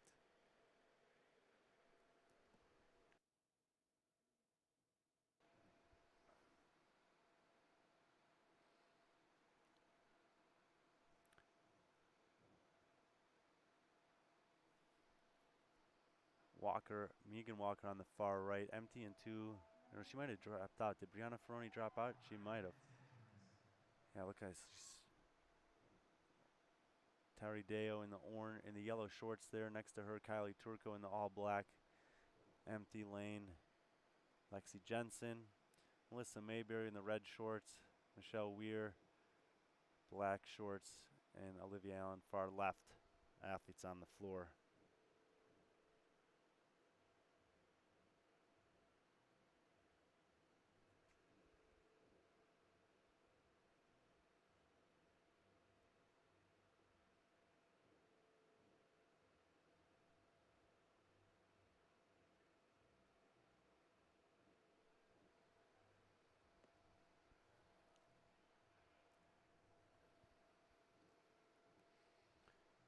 Pretty good timing across the lanes here. Just watching Terry Deo in the yellow. She's drifting about a step or two behind, maybe half a step behind the field. Level 7 now. She also doesn't have the most efficient turn. Really what you want to do as these intervals get faster is step on the line with one foot, use that foot to pivot or spin, plant the back foot, push off and go. Waste as little energy as possible, and when you get into those faster intervals, give yourself the best chance to kind of ride some momentum back into the next one.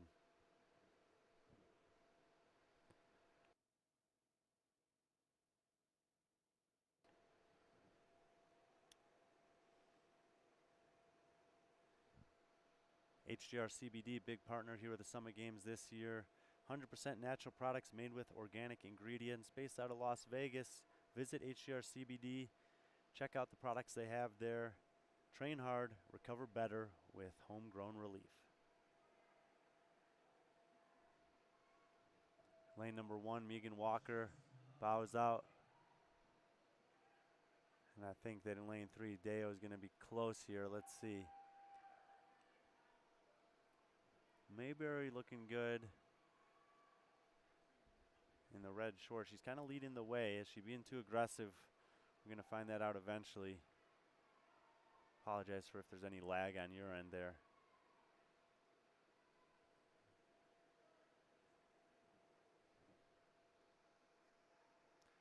And Deo does drop out there. Turku out as well, so we're down to 4. Jensen on the right, Mayberry, Weir, and Allen.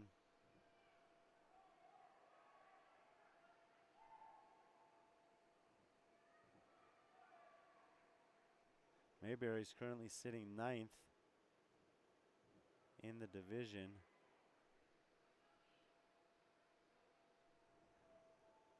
Jensen's in 5th. 20 spots off a podium. Olivia Allen's out, so this is exactly what Michelle Weir needed.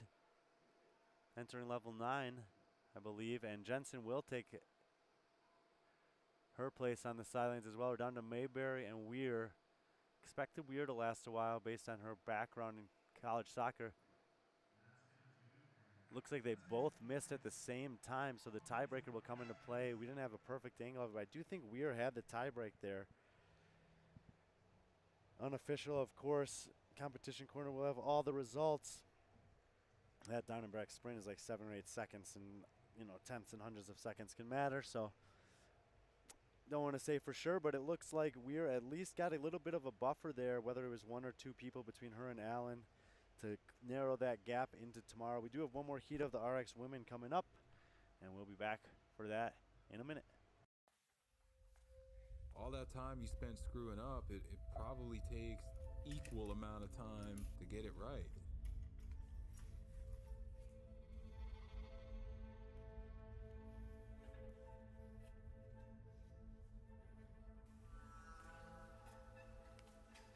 If you get up and get after it 2, 3 hours, 4 hours, you know, you're going to be a lot less likely to make poor choices the rest of the day. The rest of the day is going to seem a whole heck of a lot easier.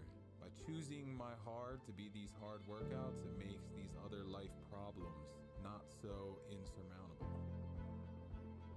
I've never been one of those people to count days. All of us that are in this fight are in the same place. It's all just about today. Even if you lose, you still win because you're still 90% ahead of everybody else in life. You know, just the fact that you went out there and you put yourself through that. You gotta keep pushing forward.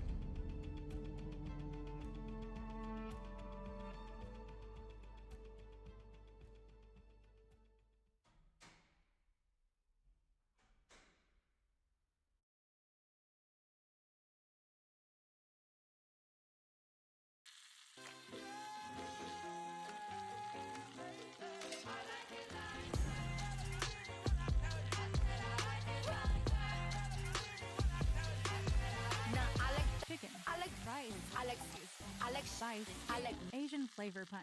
Where's my pen? Hey, Sudden. I like that. Diamond district in the chain. Served by you, Lord. But if you want to see if you're a brave person, Second heat of our RX women are on the competition floor, right side of the floor. Berkeley Larson, lane 2, Brittany Crump, lane 3, Michaela Mitchell, lane 4, Ava Anderson, lane 5, Chantel Bucci, lane 6, Kennedy Mott, lane 7, Megan Carroll, lane 8, Maddie Williams, lane 9, Hannah Maxfield, lane 10, Grace Fleming, and lane 11, Gabby Jordan.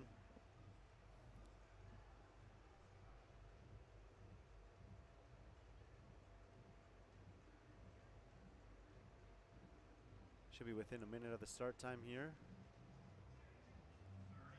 30 seconds actually, and they're going to have that tie break coming up first. It's just a down and back shuttle. Should take about 8 seconds for the women to finish this. And in the case of an exact tie on reps during the beep test, they'll defer to this.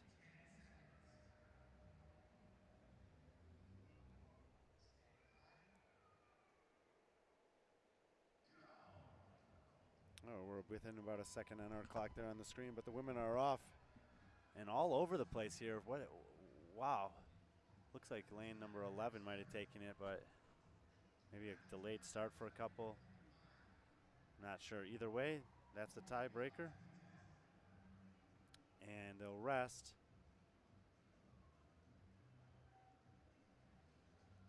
Until the 2-minute mark, 15 minutes on the countdown for us, and then they'll start in with the first level of the beep test. The Pacer Salt Flats Repeats is the name of the event here at Summit Games 2024.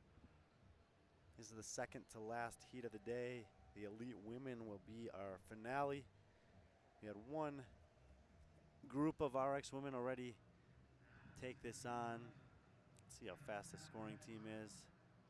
They're entering the scores right now. On the Elite Women's side of things, at the end of the day, oh no, they're not done. We'll get to elite women's standings after this. Let's see if RX men's is updated. It is, and we've had some changes at the top. It's now Kaysen Perry leading, 27 points ahead of Gavin Patterson. They were second and first respectively on the shuttle runs. 126 reps from Patterson, 114 from Perry, both better than what we saw in the elite division. 111 was the top reps there. 30 seconds to the start of salt flat repeats for RX women heat 2. Dallin Carlson bumps up to 3. Charlie Jones slides down to 4 on the back of an 18th place finish again. Hoping he's already bowed out kind of early and unexpectedly there. Austin Esplin holds in the 5 spot. Those will be the top 5 heading into day 2 on the RX men's side of things. 10 seconds to the start.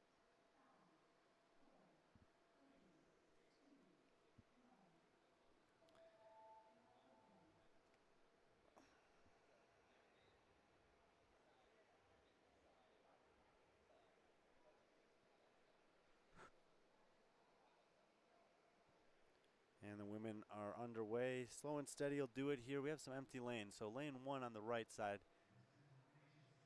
Berkeley Larson. Lane 2, Brittany Crump. She's currently 4th overall. Allen and Weir had a big lead here coming in. And they both did pretty well. I think they were 4th and then maybe 1st for Weir in that heat prior to him. Lane 3 is going to be empty. Lane 4, Ava Anderson. Lane 5, Chantel Bucci. She comes in 3 overall, holding on to that final podium spot. Kennedy Mott is next to her. Mott's currently sitting in 6th. And Megan Carroll is next to Mott. She's in 8th.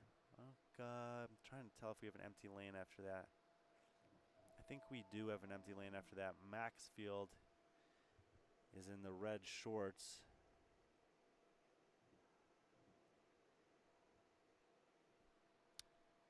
And did we just have an athlete drop out? Maybe Grace Fleming might have dropped out, and then Gabby Jordan should be on the far left side, I think. Huh. Keep an eyes on that. Grace Fleming. Maybe she's not. Maybe she was never out there. I don't even see her name on the leaderboard.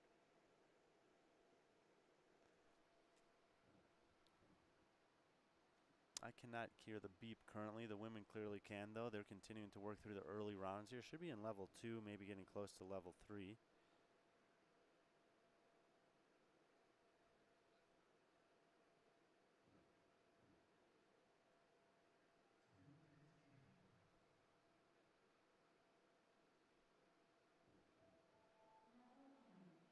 There it is, level 3.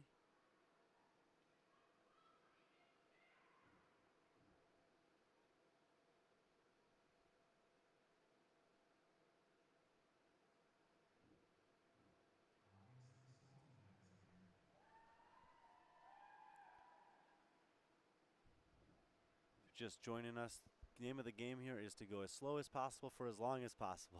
It sounds counterintuitive, but it's called the pacer test for a reason. You want to pace it out and give yourself the best chance for the best performance late when the intervals start to get faster and faster and more difficult to meet.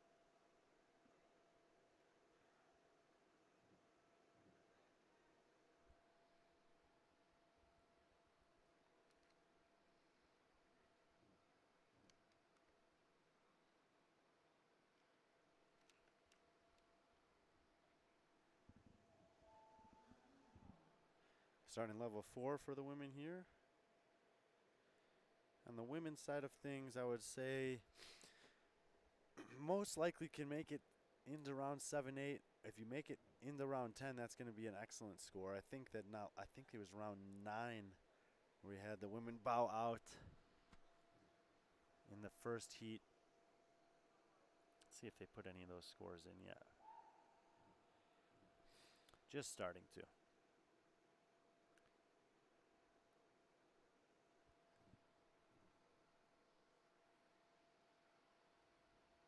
Been a while since we lost anyone here. All the women still moving well.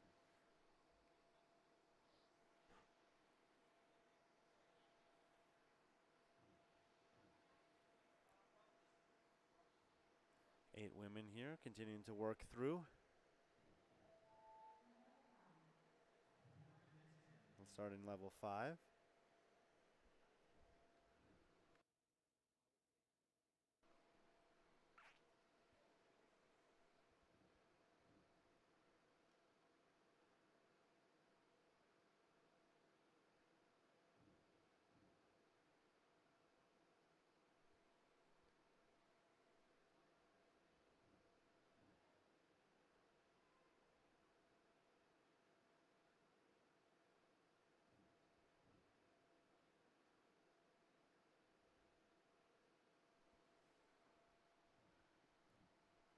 See if we can see any body language starting to change here as we get into level 6, 7, and 8.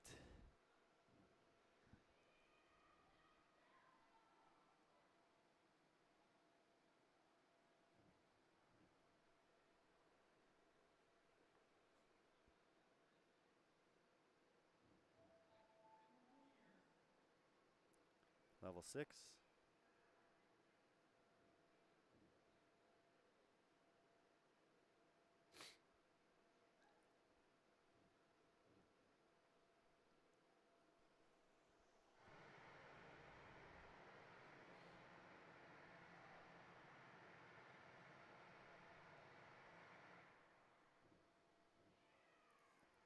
Oh, women starting to pace it out really well here. You'll see they'll hit the line, plant, and turn right on the beep.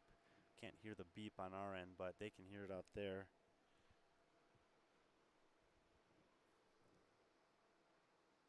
If you haven't been with us all day today, we are at elevation here, about 2,000 feet elevation, and definitely can play a factor. It's also the third event that the women have taken on today.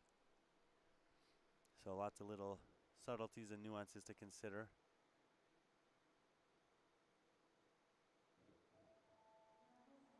Starting level 7.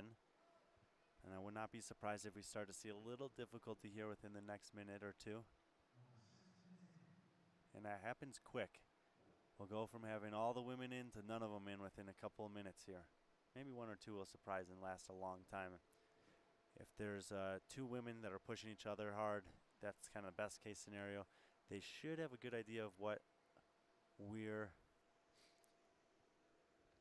and Mayberry did in heat number 1. I think it was somewhere around 9. They dropped out. Don't have the exact count yet. Now they're coming in. It was. Oh, no, that was RX women.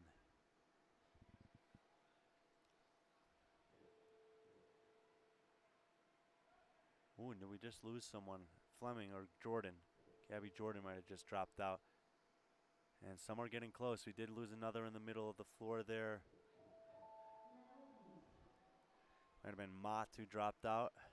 Or was that? No, maybe it was Megan Carroll who dropped out. No, Anderson, Bucci, Mott should have dropped out. Carroll should still be in. Maxfield, that's on the far 2 on the left. Ava Anderson in the white top, green shorts, orange shoes. Chantal Bucci next to her in the black. And in lane number 1, Berkeley Larson is going to drop out. So they're starting to drop. 5 women still going strong here in heat 2. Let's keep our eyes on Brittany Crump over there. She might have 1 or 2 more in her on the right side of the floor. Wow, she's just barely making it. Pushing so hard there. She's at the last leg. Yeah, that's going to be it for Crump. 4 women continue on. 8 minutes they've been going now. Level 9. This is getting real. This is where they have an opportunity to potentially take an event win to end the day. And with 4 women going like this, Ava Anderson to drop out. And in particular, we're looking at Chantal Bucci, who's the last one on the right here, as having a chance to make some moves up the leaderboard.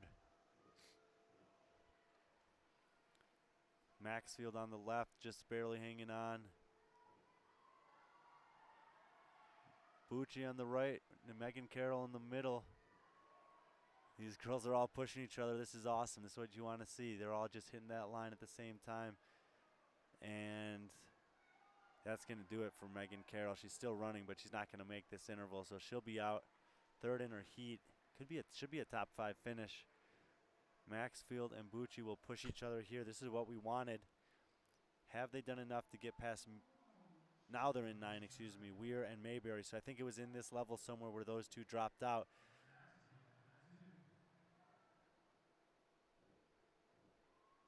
Mayberry out.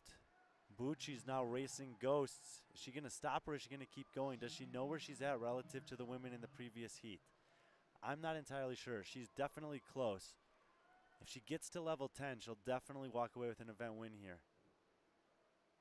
She's just barely getting that foot to the line. This might be her last one. I don't think she's making this one. Does not make it. So somewhere Somewhere in level 9. It's going to be close. Bucci, Mayberry, Weir should be the top 3. Maxfield with a good performance there. Check competition corner for the official results. We'll have our final heat of the day taking on Salt Flats repeats. It'll be the elite women closing out day 1 of competition from the 2024 Summit Games here in Salt Lake City, Utah. We'll be back with you for that heat shortly. All that time you spent screwing up, it probably takes equal amount of time to get it right.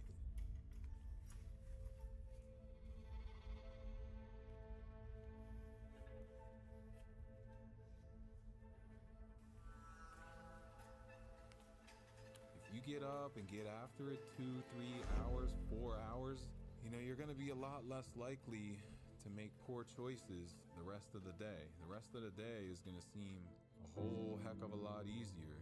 By choosing my hard to be these hard workouts, it makes these other life problems not so insurmountable. I've never been one of those people to count days. All of us that are in this fight are in the same place. It's all just about today. Even if you lose, you still win because you're still 90% ahead of everybody else in life. You know, just the fact that you went out there and you put yourself through that. You gotta keep pushing forward.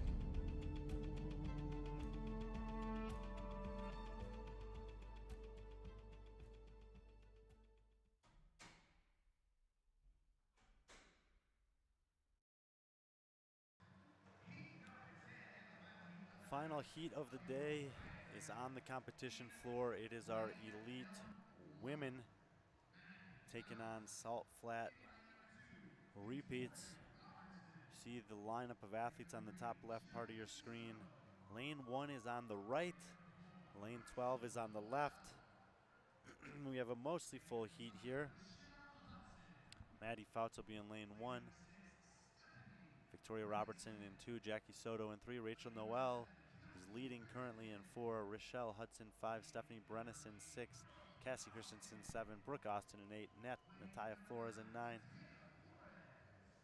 Caitlin Gibbon in 11, Alexis Kendricks in 12.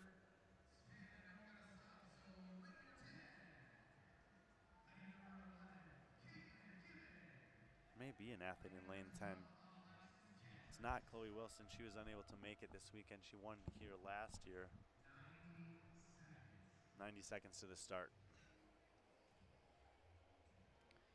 They're going to do a shuttle sprint as a tie break. First thing out the gate, it'll be 1 down and back.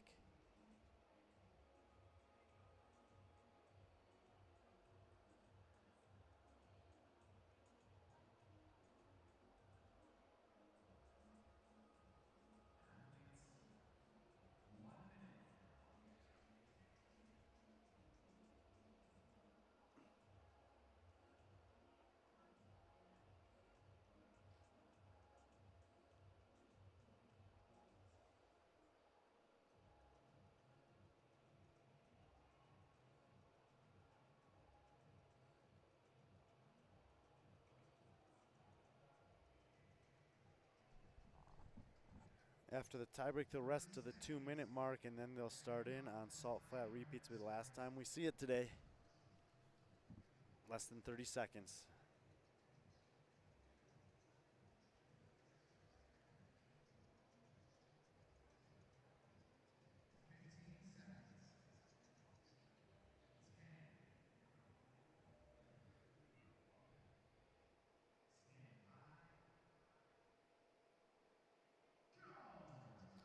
Here we go, tie break.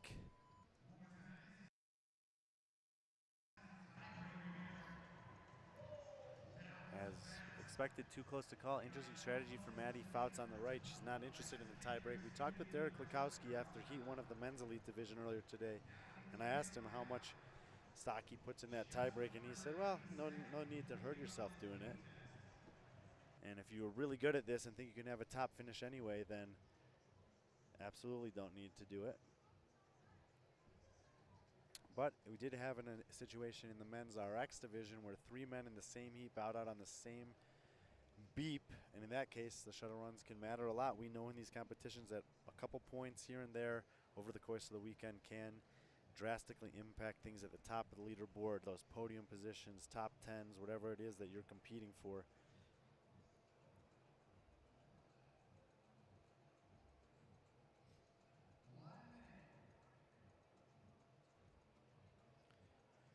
One more minute here until the start of round number 1. It will start slow, it will finish fast. And if we learn anything from the heats of the RX division, in the men's side, it's that the winner could potentially come out of that. We had 2 men from the RX beat all the men in the elite division. The top 3 scores for the women in the RX got into the round of 9. We're still looking to see if we can have any woman push into the round of 10.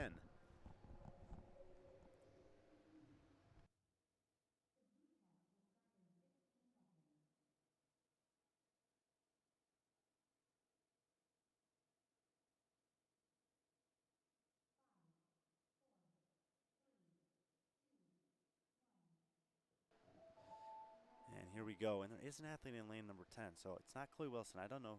Oh, I saw Hannah Black walking around earlier today. I wonder if that's her out there. Not sure.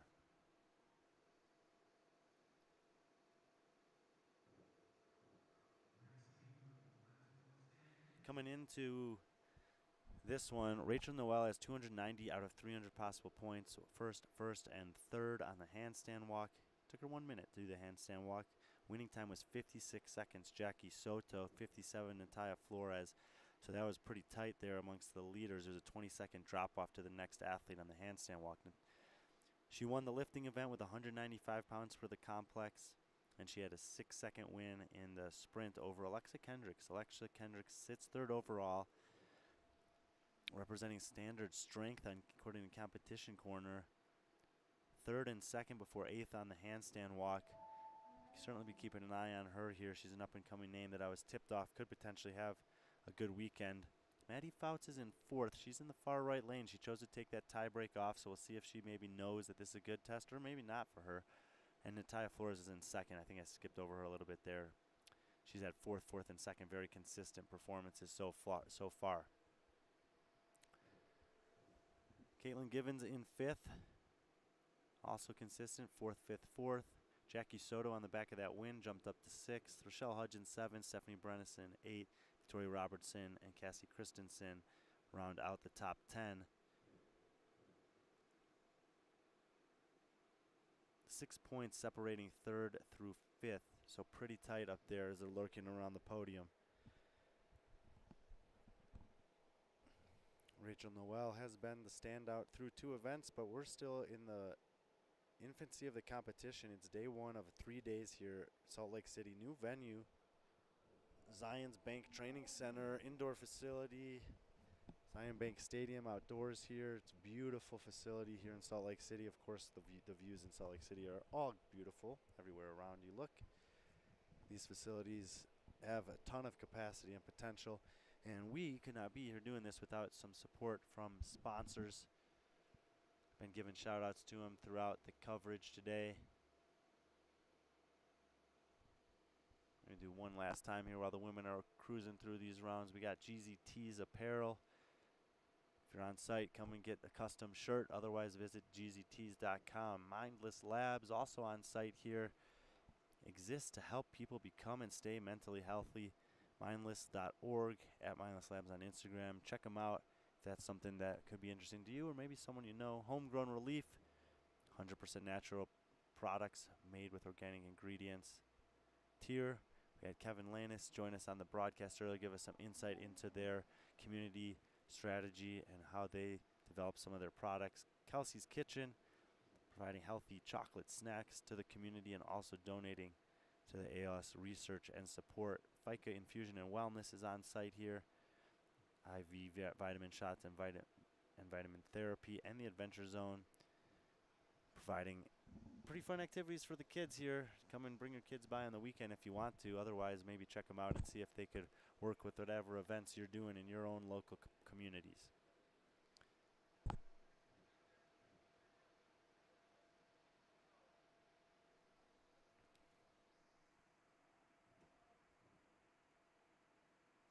Lost the beep, so we haven't lost any athletes yet. Full field, 12 women still working their way through the early rounds here.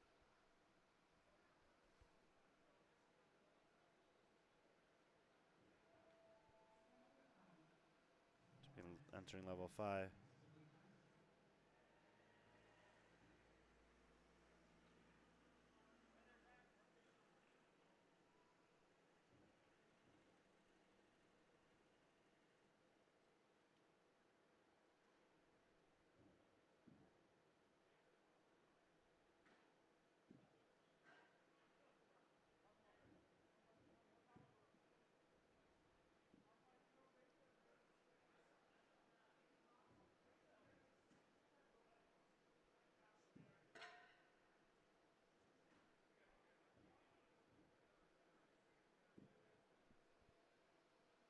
All the women still cruising along here. Final heat of the day.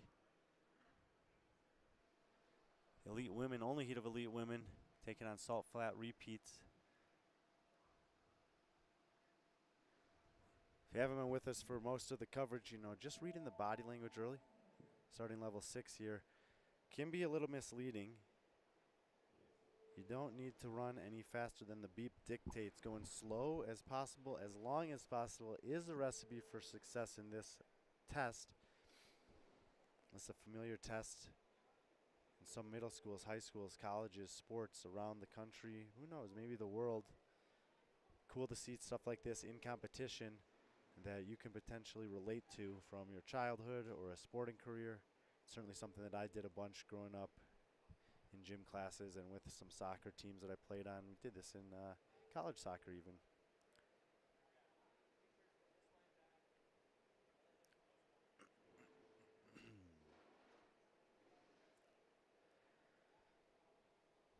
All the women here in the elite division still pretty much in lockstep.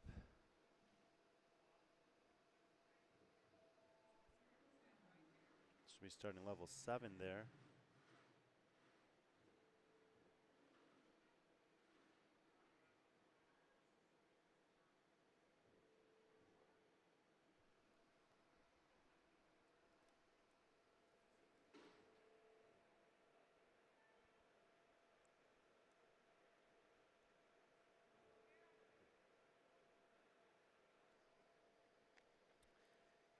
Still no real signs of anyone who's getting close to failure. Thought for a second that Given in 11 might be falling off the pace, but she's still looking pretty good.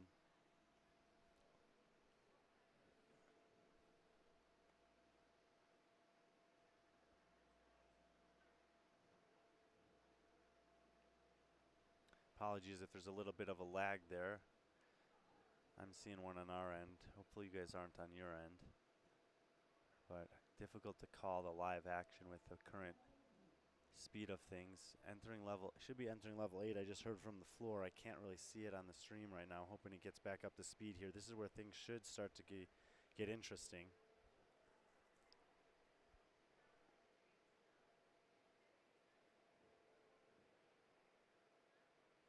Wow. Come on.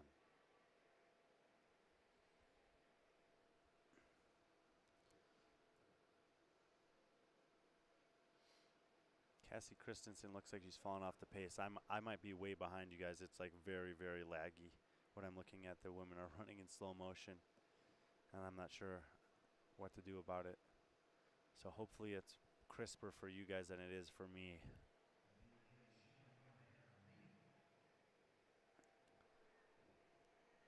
But there's the reason I'm not speaking much is because I can't really tell what's going on.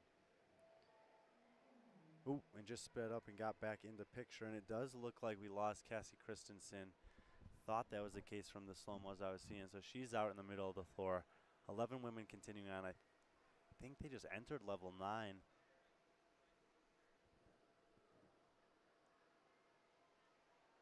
If that's the case, we'll probably start to see some women drop quickly here. And we did lose another one. I think Brooke Austin in the white and blue there, left side of the screen, drops down to 10. Can't hear any of the beeps, so I'll just watch and see. I think we may lose another one or two in the middle of the floor here in a moment. Looks like Brennison is going to be dropping. She's out, middle of the floor. Lane 11, Given, did drop. We thought she could be one of the early ones to drop earlier. 8 remain. Are we at level 10 now? Level 10 is impressive if the women are into it. Right side forward, Maddie Fouts looks awesome. I'm thinking more and more that she took off that sprint at the beginning because she knew she was going to last a long time on this. She's definitely leading the way.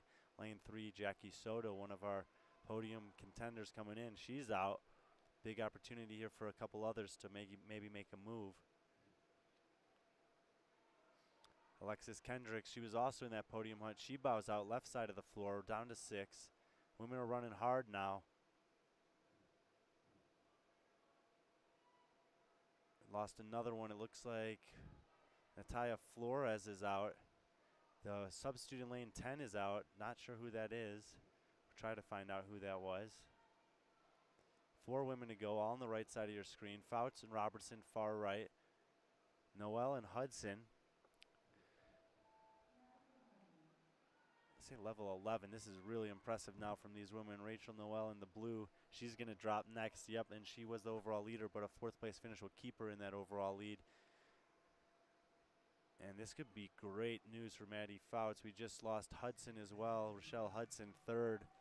So it's Fouts and Robertson battling it out for an event win here. Fouts was 4th overall. She was only 6 points off the podium. Robertson's going to slip, and that's going to do it for her. She'll take 2nd. She was 9th. That'll be her best finish of the day. And Maddie Fouts sandbagged the sprint because she knew she could win. The Salt Flat repeats. Maddie Fouts will end day 1 of the Summit Games 2024 with a win. Fist bumps for her crowd, and she looked like she could have kept going. She was 2nd on the lift, 1st on the long run, 5th on the handstand walk, 6th on the sandbag sled sprint. So a great day for Maddie Fouts. Name to watch. 2 more days of competition to come from Salt Lake City. Summit Games 2024. I'm Brian Friend. Thank you guys for being with us. We'll be back with all the action bright and early tomorrow, Saturday and Sunday. Full days. Come and check us out. Great vendors on site. Great environment here. Stuff for the kids to do. If you're in the area, swing on by. Great action. Great environment. If you're watching from home, we appreciate you and all the sponsors for making this possible. Until tomorrow, take care of each other, and we'll see you in the morning. All that time you spent screwing up, it probably takes equal amount of time to get it right.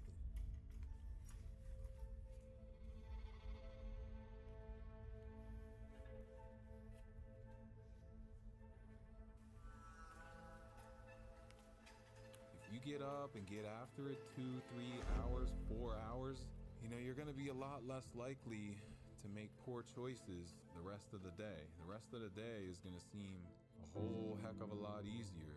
By choosing my hard to be these hard workouts, it makes these other life problems not so insurmountable. I've never been one of those people to count days.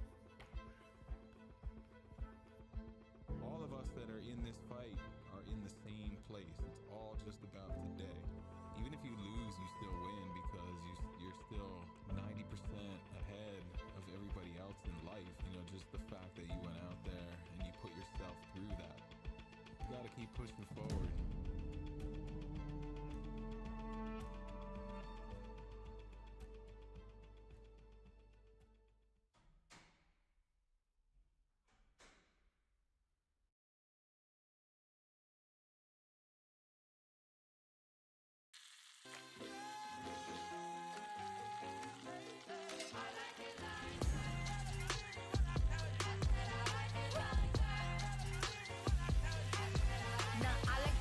I like fries. I like juice. I like spicy. I like Asian flavor punch. Where's my pen? Hey, sudden. I like Diamond District in the chain. But if you want to see if you're a brave person, what they call the 4 o'clock in the morning courage, wait when things go completely to pieces, when things are the worst, when your very best deal falls apart and your rent is late and you're tired and you're sick and everybody's mad at you and your car doesn't work. Then it's the person that picks themselves up and says, nothing is going to stop me. You know, the best quality in the world that you can develop is to develop the quality of being unstoppable. Develop the quality of being unstoppable. Say in yourself that no matter what life throws at me, it'll never stop me. No matter how rough it gets, I will never quit, and nothing will ever stop me.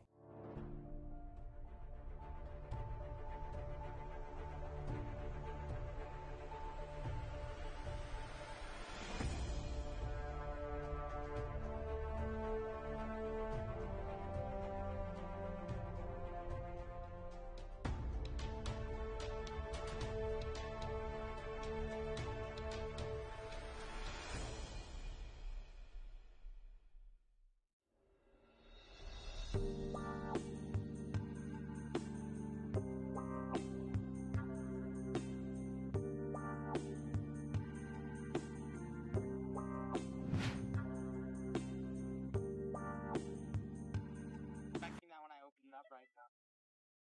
I do this definitely after every squatting day. So like yesterday. But I do it midday too. This is, to be honest, Carl, this is the only thing I use it for, and it's amazing.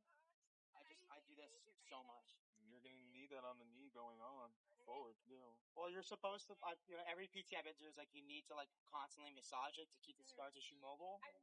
And this helps every time. You know that there's CBD receptors in your knee. Like your body has them in your knee. Like in your joints is where the most of the CBD receptors are.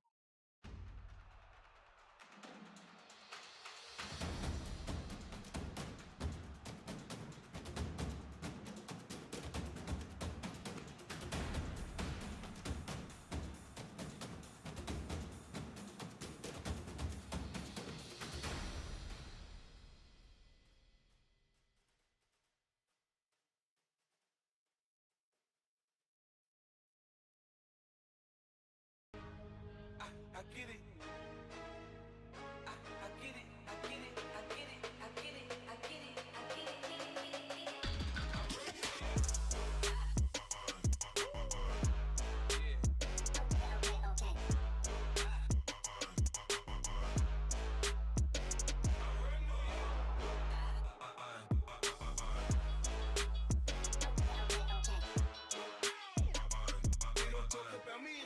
Because I'm strapped. When I pull up out front, you see the Benz on dub. When I roll 20 deep, it's always drama in the club. Now that I roll with Trey, everybody show me love. When you sell like Eminem, you get plenty of groupie love. Look, homie, ain't nothing changed. Pros down, cheese up. I see exhibit in the cutting, man. Roll them trees up, roll them trees up, roll them trees up. I see exhibit in the cutting, man. Roll them trees up.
But if you want to see if you're a brave person, what they call the 4 o'clock in the morning courage, wait when things go completely to pieces, when things are the worst, when your very best deal falls apart and your rent is late and you're tired and you're sick and everybody is mad at you and your car doesn't work, then it's the person that picks themselves up and says, nothing is going to stop me. You know, the best quality in the world that you can develop is to develop the quality of being unstoppable.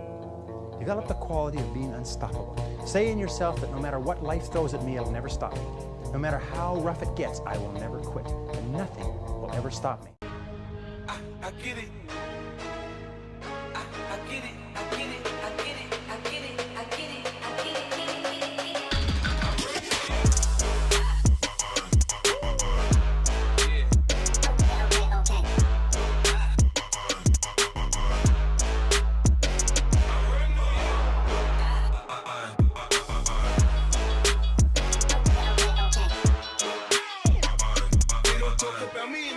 Cause I'm scrapped. When I pull up out front, you see the Benz on dubs. When I roll 20 deep, so it's drama in the club. Now that I roll with Trey, everybody show me love. When you sell like Eminem, you get plenty of groupie love. Look, homie, ain't nothing changed. Rolls down, G's up. I see exhibit in the cutting, man. Roll them trees up, up. Roll them trees up, roll them trees up. I see exhibit in the cutting, man. Roll them trees up.